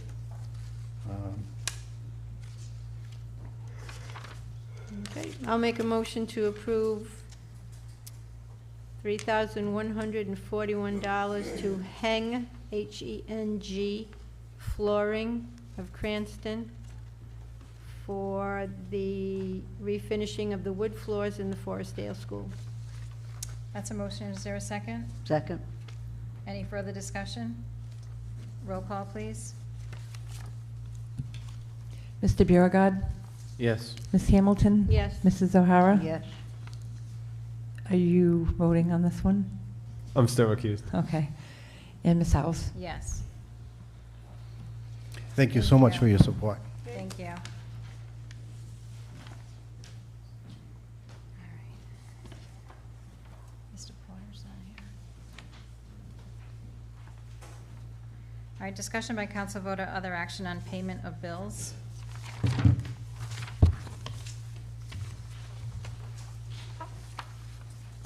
Did anyone have any questions regarding the bills before them? I do. Okay. I have a bunch, and I'll go really quick, and just because I don't understand them. So, the General Treasurer, State of Rhode Island, the ADA fees for the summer concert. What number? 42. 42. So, 43. it's the 3rd page. Oh, second page, sorry. Number 42? Yes. Yeah, that's under animal control. That would be, I mean, DPW isn't here right now, so I'm not exactly sure, but I'm assuming they had to pay to the state to have animal control there for some reason. For summer concert, are you on the right one? Number 42? Yeah, General Treasurer. General Treasurer, State of Rhode Island, well, one of them is $23.71, but Yeah. and It that, says summer concert. Either the description's wrong. Yeah, the description's wrong. That must be for, that's for something else. Went to the General Treasurer, State of Rhode Island, but I'm not do sure you know why what, it says so the description. ADA, is that Americans with Disabilities Act? Number 42? Well, there's a couple, well, there's 2 of them, General Treasurer, and it's ADA fees for 2023. Yeah. I don't remember what ADA stands for. It's tough to remember all 150 of these. Okay, then I have 47 and 48, the inland marine, so for the boat, is that fire? Or do we have a boat that nobody told me they could take me That's out on? fire. Fire and rescue, okay. The Island Tech Services, number 50 and 51, we have $7,400 for a tablet and a docking station, and $42.25 for GTAC rugged tablet and docking station. So I guess 2 tablets, 2 docking stations. That's one for the officers. To my knowledge, I think that's part of. Oh, in so the- that's in the vehicle, like Yeah, that, right? yeah. Okay, thanks. That's how it was described to me. Meals on Wheels, $1,000. Do we not have that included in our 20,000 for the senior services thing? We get that back, and we get that, the Meals on Wheels is reimbursed back to us. We have to spend it, and then we get it back. That's part of the, I forgot the name of the grant services, but we spend it and we get it back. We get it reimbursed. Okay. Number 85, a course for fundamentals in real estate appraisal. That's for, I can't remember if it's both of them or if it's just the tax assessor, but that's for the courses that they have to take for continuing education. So those are continuing ed courses. I think there's only one more. Hydrus Control Solutions, which is on the next couple of pages, it's number 8. $820.98 for emergency at Laurel Woods.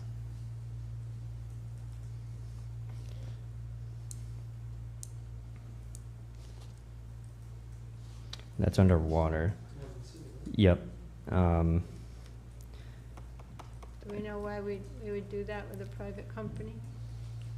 I'm not sure exactly why, no. I know I had talked to the superintendent about it, and I can't remember exactly why we needed a third party, but there was an emergency situation. All right, can you get that information for us for the next meeting, please? Yeah, retroactively? Yeah, Okay. I don't want to hold it up. Okay, thank you. Anyone else have any other questions? Yeah, I just have a quick couple of, if you go to number 83, why are we paying court fees to the traffic tribunal? Say that again, sorry? Traffic tribunal with $3,063 for the for court fees. Was that for the administrative speeding ticket? He was flying. He was flying. I plead the fifth.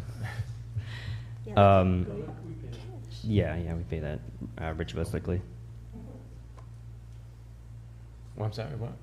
We pay it ritualistically. It's part of the it's part of the municipal court. Oh, like they get a cut of what? Yeah. Okay. Yeah, we have to pay them. All right. And then the if you look at number 87 and 88, whose tuition are we paying? And who gets tuition reimbursement?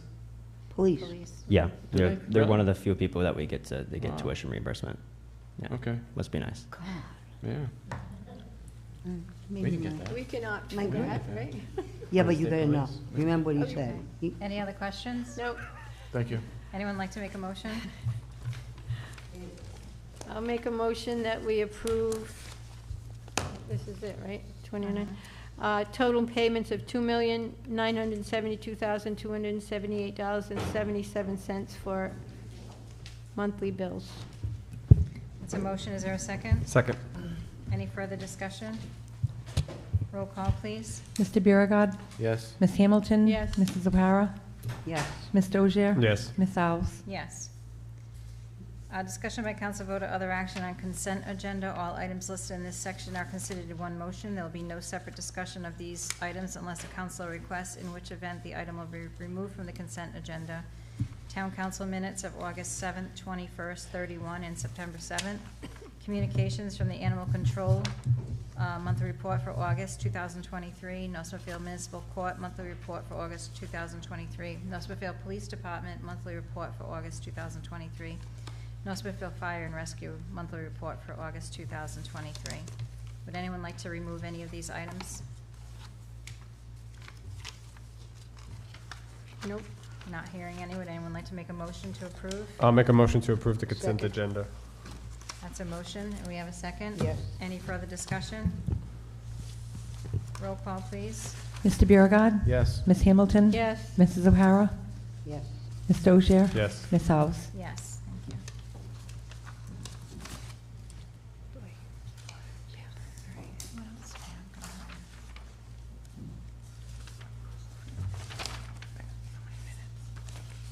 Let's do discussion by council vote or other action on town boards and commissions. We have one appointment to the sewer commission for a completion of a 5-year term ending 11/30/2027.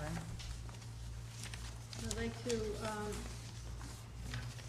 recommend Michael Flynn, who has provided us with his application.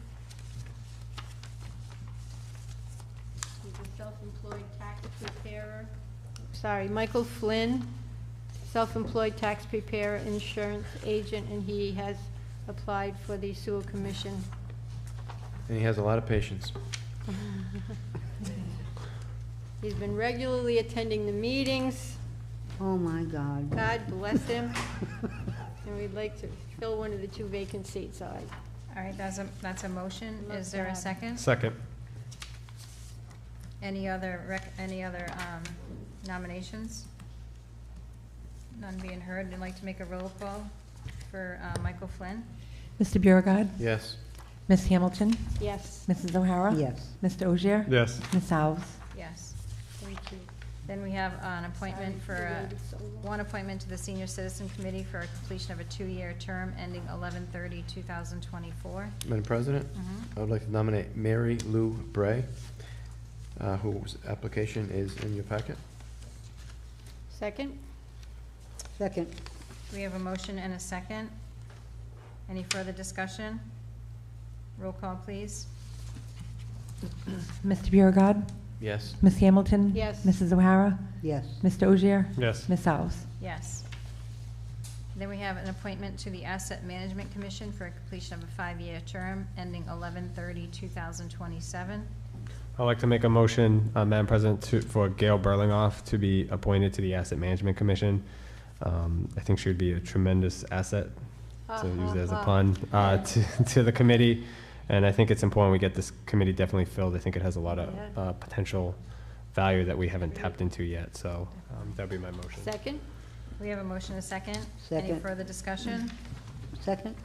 Roll call, please. Mr. Biragad. Yes. Ms. Hamilton. Yes. Mrs. O'Hara. Yes. Mr. Ogier. Yes. Ms. Alves. Yes. Is anyone here for Mr. Seepy? No, but I can speak to it. Okay. For the generator and So discussion Was by that an council vote or emergency other. generator meeting? I'm sorry. Did they have something fixed, or was it a new one?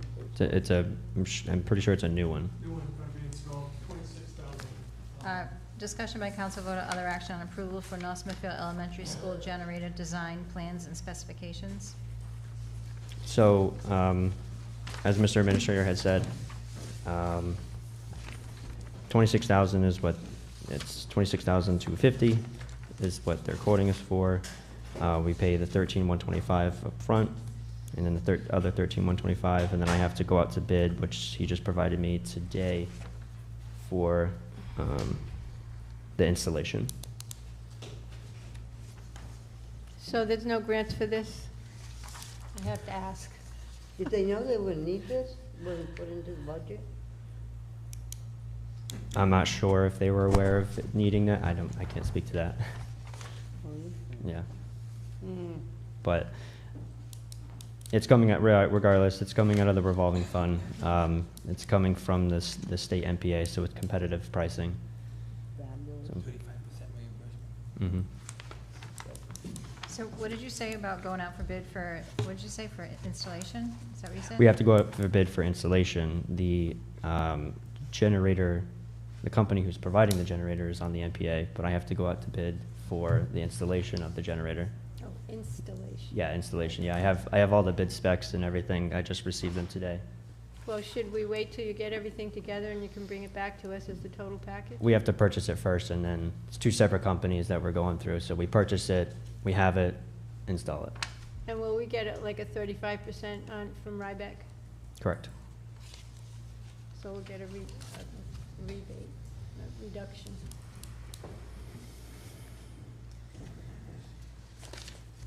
So how much is the reduction from RIDE? Because, is it 50%? 35. 35. So why, so it says total fee 26,250, but this invoice is 13, so is it just 50%? So we pay deposit? 50% upfront, and then we pay 50% once we get it. Once we pay for everything, Ryback will reimburse us for it. It's a revolving fund. So the generator is 26, just 20. half now, half later, and then Yes. the installation is a separate cost that we don't know Completely yet. separate thing. Yep. Yep. So wouldn't this invoice be 26,000? They're only invoicing us for 13,000 right now. Currently. I think I see what the president's saying, though. I think We're just trying to just provide yeah, everything. Yeah. Yeah. But I see what you're saying, Madam President. It probably should have. I could say 26,000 and then half now, half later. But I know what you're saying, Tony. Bad verbiage on my part, I guess. It's okay. And is that a usual to pay half before you get anything? I'm not sure. I don't buy generators usually on a regular basis. I'm Well, not you sure. should. You're, let me keep grab a that ear few. cold. No, I'm not sure, to be honest with you. Mr. Vadney, he's done that before. Mr. Vadney? I can tell you that. Oh.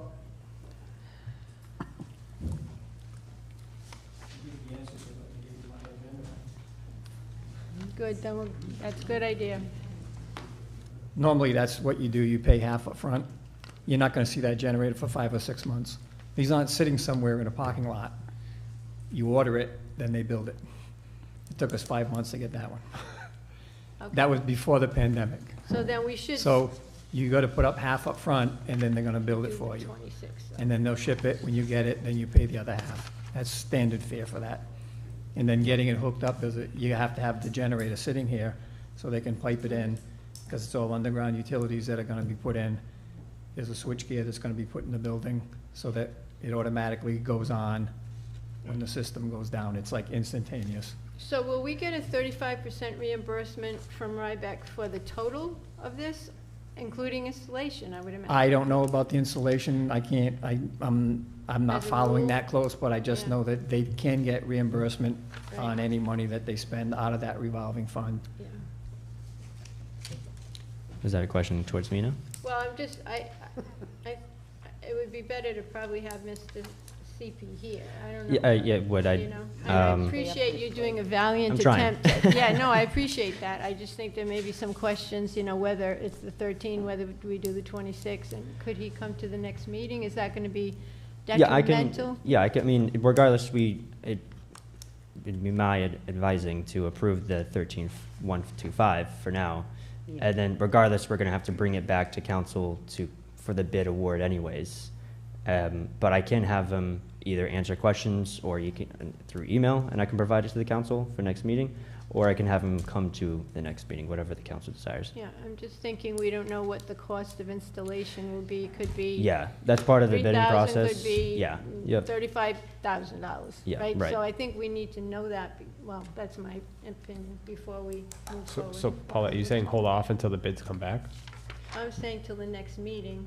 But Have we're still Mr. not going to CP. know what the bids are, right? Because the bidding process is a different timeline, right? Yeah, it's a So- completely different, I haven't even, I It's gotta go Would we up. know haven't even put it within out to 2 bid. weeks? No. I'm sorry? We wouldn't know within 2 weeks? No, it's at least a month of bidding process for something like that, because it's, it's engineering and stuff. I have to do a pre-bid meeting, and then 2 weeks, I have to have the actual opening. It's the whole process, yeah. Yeah, and I have to, exactly, I have to, like Mr. Vadney said, it has to be built first. Once, I can't even throw that out there until we have specs for the generator itself of what Okay. we want to provide. Yeah, whether if we get reimbursed or not, it's got to be installed, gotta be right? done. So Right, let's let's go. just approve this So and move on. I'll make a motion that we approve $13,125 for the North Smithfield Elementary School generator design plans and specifications to Studio Jaed, Jaed. Is that correct? Jade? Jade? Studio Jade, Way-Bassett Street, Providence, Rhode Island. Second. We have a motion. Is there a oh, you have a second? Any further discussion? Do we want to just say that it's really 26,000 just in the motion and that we're doing a deposit of 13? Yeah, make it easier. Okay. Okay, let me do. So then I'll rescind my second. So I'll just rescind my motion. so total cost is 26,250 with a 50% deposit due. Okay, I'll rescind my motion. I'll start a new motion. I make a motion that we approve $26,250 to Studio Jade of Way-Bassett Street. $13,125 shall be half of the payment invoiced at this time. Second. We have a motion, a second. Any further discussion? Roll call? Mr. Biragad. Yes. Ms. Hamilton? Yes. Mrs. Yes. O'Hara? Yes. Mr. Ogier? Yes. Ms. House? Yes. Are you doing the windows also? I'm trying. All right.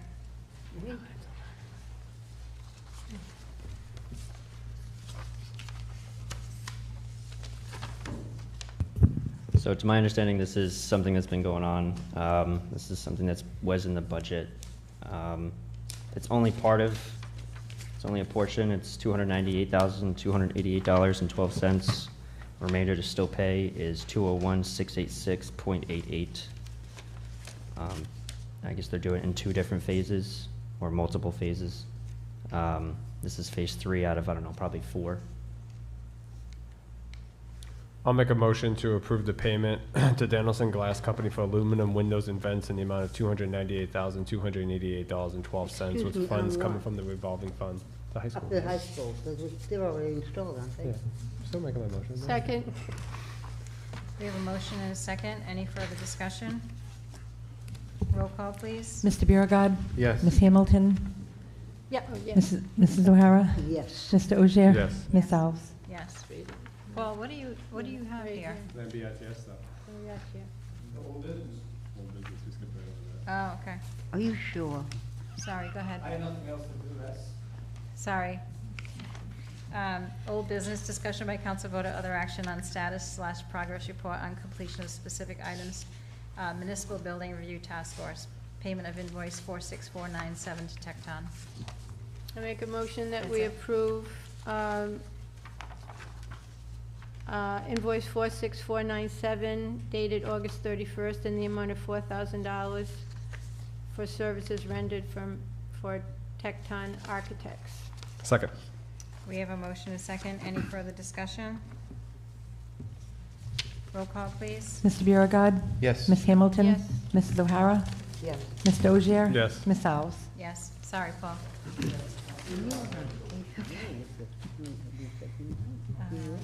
All right, so the next one is 3 to 5 year forecast.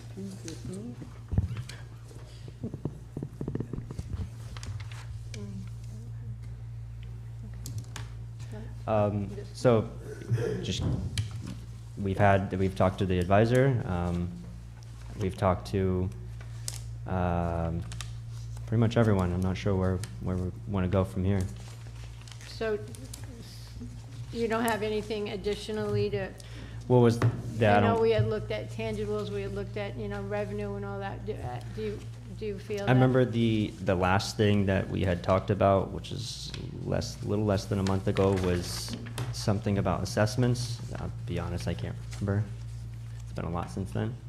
But I'm not sure if you want to reiterate what you had requested, but to be honest, I hadn't gotten that yet, because we've had Okay, well, maybe a you lot and of I changes. can work offline on this and try to get, so Yeah. you're sure and I'm sure and we just Yeah. zero in on it. Okay, thank you. Okay, the next, sorry, did you have something? I was just gonna say, since Kim and I were also working on this, I think we should have to be mindful if anybody else reaches out to any other member of the council, that's all. Oh, you are? Oh, good. Yeah, but you can reach out to Tony No, all you want. that's fine. I have no problem with that. As long as we Maybe get we it can- done. Please maybe reach we out. can- I want to get this off this agenda. Yeah, maybe we can reconvene like maybe in October and we just Yeah. kind of sit down and kind of Yeah, figure definitely. out We how can we plan a want- meeting sometime in October. Yeah. Okay. The next one is grants. I'll distribute these to you. Really no big changes. Spreadsheet's attached to the back. It's kind of small font. I did my best, but I found it challenging to read.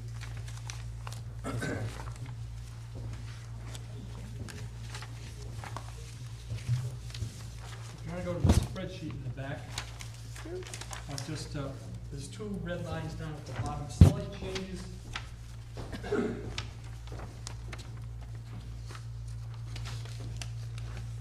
Down at the bottom, you see municipal public safety grant. This was applied for. We were one of the first communities to apply for it. So, excuse me. Stage one was filed on August 16th. We're putting in from $1 to $5 million. Now, we have a match because of all the architectural work that we've been doing over there. So, you'll see we're going to, in-kind type of application. So if you go further over to the non-reimbursable total project cost, you're going to see that it says 18 to 20 million. Because at that time, when this was originally created, we really weren't sure what the bond language was going to be. But now we'll edit that and make it 18. Oh, wouldn't that be a miracle? Next one down, municipal community facilities grant. This is a state allotment by, from the state of $799,303. Yeah, it's nice because we're gonna hopefully, take that and put it toward the community center, which will bring the total to $4,799,000. I did hear that there's gonna be a slight increase in that $799,000. We may be getting a few more. I don't wanna put the number out too. We're having a conversation tomorrow at 10 o'clock about it.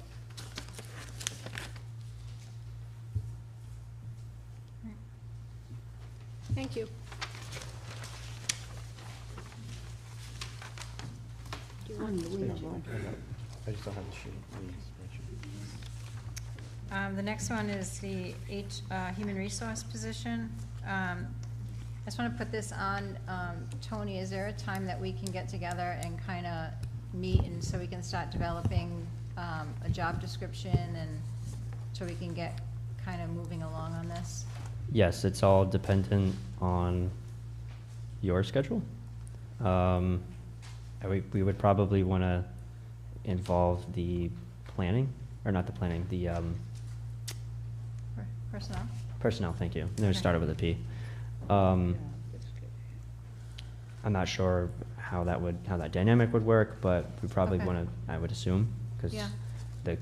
Karen already has part of that description in her title, so we would need to probably get them involved to cover us. We can talk about times, but just off the hip, I have Thursday, the 5th of October, and Thursday. Let's just go to the next week. The first week is crazy for me for the first week of the month, so the next Thursday would be great. Okay. Well, okay. Well, What is that, the 12th? 12th, yeah. Okay. Sure. All right, so we'll just set a time and we'll meet on that Thursday? Yeah. Okay, perfect. May I jump in here real quick? Wouldn't it be prudent to have the current person who's filling that position to also be taking part in that meeting that can fill you in and? What the current duties are? Yeah. Yeah.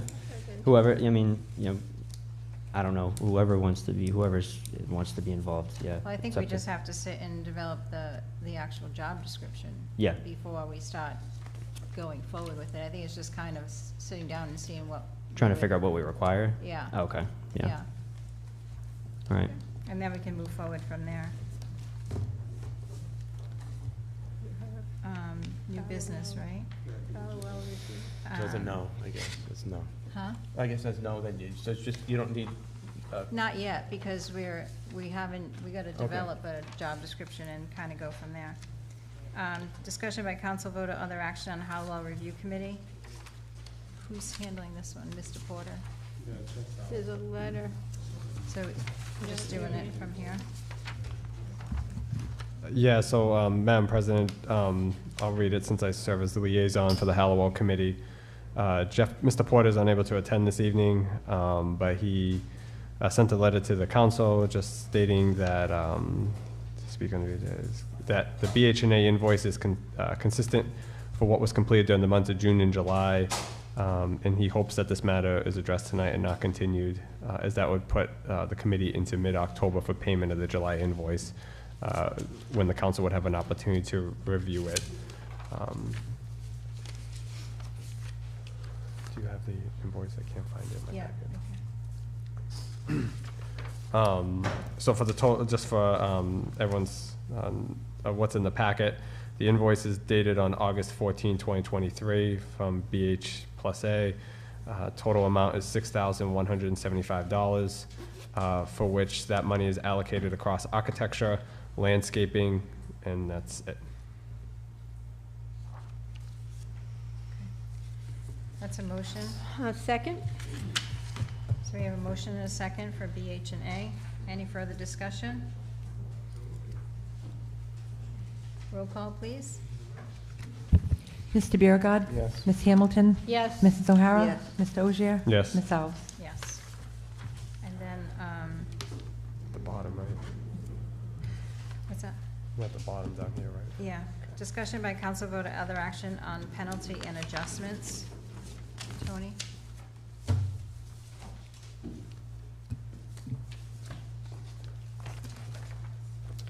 So we have a total of $43,616.74.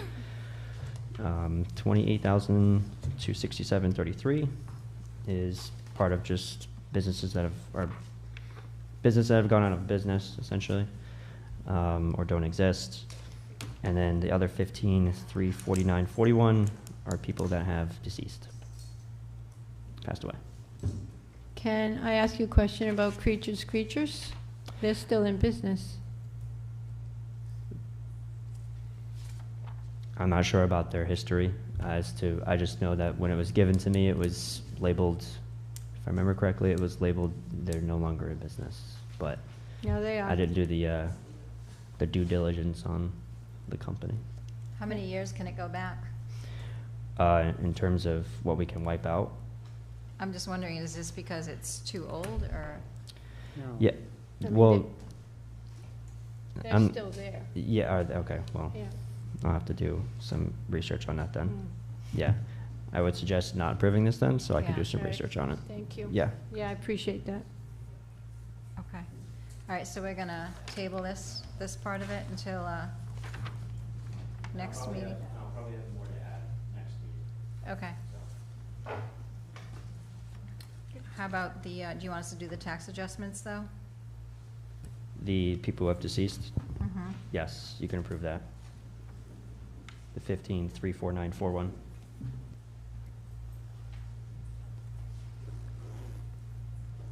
All right, anyone like to make a motion regarding the tax adjustments in the amount of $15,349.41?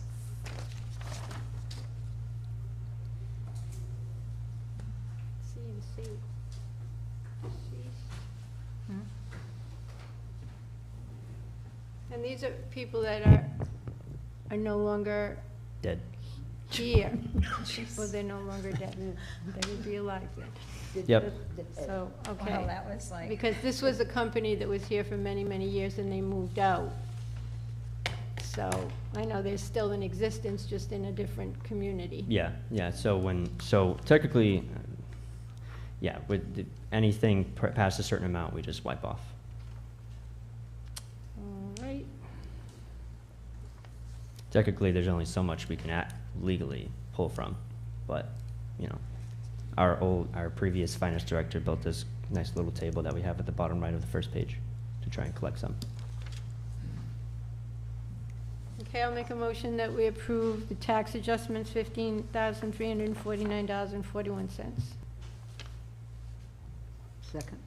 That's a motion and a second. Any discussion? Roll call, please. Mr. Biragad. Yes. Ms. Hamilton. Yes. Mrs. O'Hara. Yes. Mr. Ogier. Yes. Ms. Alves. Yes. Discussion by council vote or other action on ratification of advertising for grant writer. So this was in reference to probably the August 21st meeting, I think. So just to go back, the council had said, I was going to go forward with the grant writing bids. And because I guess the council had been involved so much in this process that council had advised that you retroactively approved that I had done that. Even, I'm not sure, this was on council's. Whatever you say. Yeah, we had said go ahead and do it. Right, but you guys wanted to, the council wanted to approve it retroactively. So I went out to bid, as Good. Mr. Biergard and Ms. House knows. We got 3 bids, and we just need to, I think we have a time set up for a meeting to go over our consensus of how we feel about the bidders. One of those bids, though, is actually one of the people that bid the first time, right? Yes, correct. I forgot it That we starts said with an no H. to. Yeah. Yeah, yep. One of them is a duplicate. All right, so, do you need a vote on this? Again, the last regular council meeting, it was said that there had needed to be a vote on it. I didn't understand why, but I didn't argue. All right. I'll make a motion to ratify the action of the finance director to advertise for the bid for the grant writer. Second. We have a motion and a second. Any further discussion? Roll call, please. Mr. Biragad. Yes. Ms. Hamilton. Yes. Mrs. O'Hara. Yes. Mr. Ogier. Yes. Ms. House. Yes.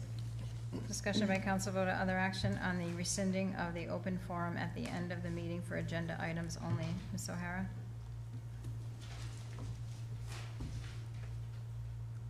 Did you put it on the agenda? Yes, I did.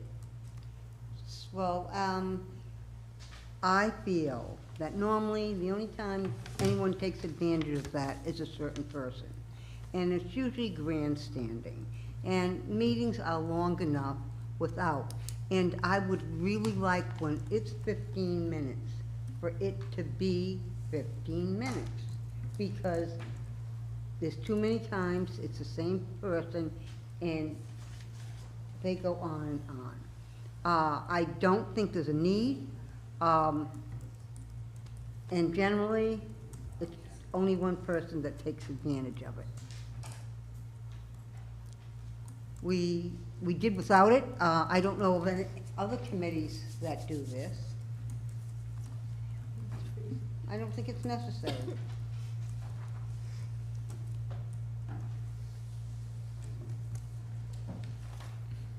Anyone else have any comments? Well, just to support Ms. O'Hara, when we first did, we've had an open forum. In the beginning, it was only one meeting a month. It was open forum, and then in 2016 we changed it to every meeting because we felt that every meeting that people should have a right to be heard. And then this council changed it to not only every meeting, but every meeting we're going to have 2 open forums. And at the time, I did warn about that there would be an opportunity just for one person to get up there and critique and berate us for everything that took place in the last 2.5, 3 hours. And lo and behold, at the last council meeting, that's exactly what happened. We were sitting up here, we were sitting up here, and we were getting berated for about 5 minutes, and nobody stopped them. And that's exactly what I said was going to happen. It's not the intent behind open forum. I agree with Claire. It's completely unnecessary. And I'm going to add something else. Good and welfare. No one has a right to stand before. I don't think we can make I this don't care, and I'm personal. saying it. Claire, How's that? I think It's we personal. should. Yeah. I don't think anybody should get up there and berate a council member or anything like that, No, right? I think oh, there needs to be a level of that's okay. civility and I stuff. I just worry about I apologize. singling out any member of the community, whether we agree or disagree with whoever. Who was singled out? Well, we've said numerous times one person. I'd like to see us. I don't want the council to be dragged into a potential lawsuit down the line. So. Good idea. Well, that's what David's for. He can stop us from getting into. David, what's your recommendation? My understanding is the council tried this as kind of a pilot. That was my understanding the way this, and as you know, one is on agenda items, one is on any items. And in the beginning, the first one is agenda items only. Obviously, if you remove that and back to the way you were, Anybody who's got to say anything about the agenda items or not. You know, I've seen it done both ways. If you feel like it's too much, one open forum is obviously sufficient. You can always extend the time, allow people more time to speak, which you generally do. I've seen these open forums last more than 15 minutes many times. So it's really a policy question. Is your mic on? Oh, I'm sorry. I said, it's really a policy question for the council. I don't think there's a legal answer to this question. That's mine. Sorry, I don't have more precise advice. I think it's just a good way, though, that we don't have to vote to open up the floor on certain topics, because we can just wait till the end of the meeting, and then people can discuss anything we talked about that's actually on the agenda, rather than having a vote and opening it up and slowing us down. And so then at the end, we can listen to anyone that has anything to say about topics we actually spoke about tonight, and that, you know. As long as, yeah, I think as long as that second one is specific to agenda items. Right, well, Right? that's So what I it think has, we have to yeah. redirect the discussion if it goes off track. Well, it went off track, all right. Not at the end, though, right? No, it was at the end. It was the end? Was I not here? You were here. No, we've had so many meetings, they all blur. We've had like 2 or 3 a week, all right. Does anyone want to make a motion? Claire, do you want to make a motion? Can we just table it? I make a motion that we do away with good and welfare at the end of the meetings. I'll second that. We have a motion and a second. Any further discussion? Just just discussion, if people do want to speak during, say to somebody in the audience who, you know, hasn't attended a meeting, or say there's a specific thing that they want to speak about, you know, I'll use the donating of the fire department rescue truck, right? I'm looking at the agenda item. Are we willing to open it up, knowing that that could cause delays in the meeting? I know our meetings run long anyways, but I'm the one that proposed it, and, you know, I'm fine with getting rid of it. I would like to know that, I would only be fine getting rid of it if there's still that opportunity, because I think we should allow the opportunity for residents to weigh in, because sometimes they can't make the start of the meeting, so I think that was also part of the reason why we did it as well. Well, if we open it up every time someone wants to speak, Right. we're gonna be slowing things down, and then what if we're running late one night and we can't open it up? Yeah, that'd be a nightmare. We gotta. That's what I'm saying, We're yeah. kinda setting a precedent, you know, we have to decide one way or another, because, Can we set ground rules if we keep it? Oh, we did. Does it have to be a true open forum, though? I mean, like the public hearings, right? You use the planning board model, everything has to flow through the council, the planning board, and then it flows through the developer, right? So it doesn't need to be just come and speak on whatever and we get way off track. If it's not on topic, we can say sit down, right? My only advice is you should set those ground rules before. Don't try to impose it on a person when they're at. No, I was saying, like, if we reestablish the baseline, and the expectation is clear that if we can even put them on the agenda. That's what I would do. If you're Well, gonna- every time she announces open forum, she says agenda items only, so it's already clear, it's agenda items only.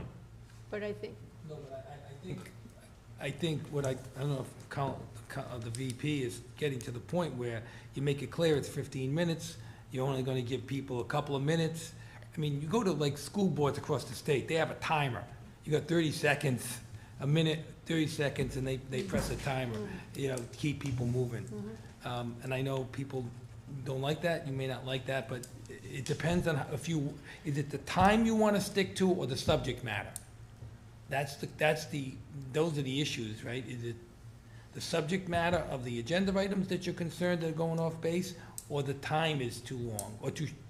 We used to adhere. Yes, that's the question that I would pose. I think it's the topic. I think if it's to have someone just get up arbitrarily and speak to any topic unrelated to what we've just gone through for 2.5 hours, then I don't think that should be allowed. no, That's Or what if it's has not, to fa- be or if it's not agenda items, factual, yeah. like, oh, no, I don't mean it like that, but like, it should stick to the discussion, I would assume, that took place that evening, not Right. drudging up the past or the That's right. history, right? I mean, there's a time and a place for Specific to the that. agenda That's not the items. purpose of it. Right, right.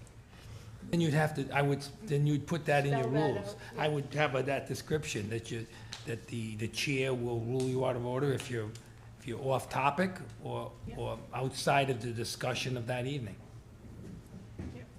And that way people know. If you really want to keep it, and you want to keep some sort of rules. So we have a motion. So we have a motion and a second, right? Right. Any further discussion? Roll call? Mr. Biragad. So yes would be to remove it, or just to be clear? It says rescinding, so To- yes Yes. would be to remove it. So I'm yes. Ms. Hamilton? No.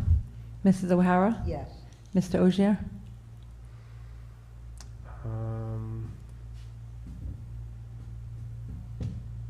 No.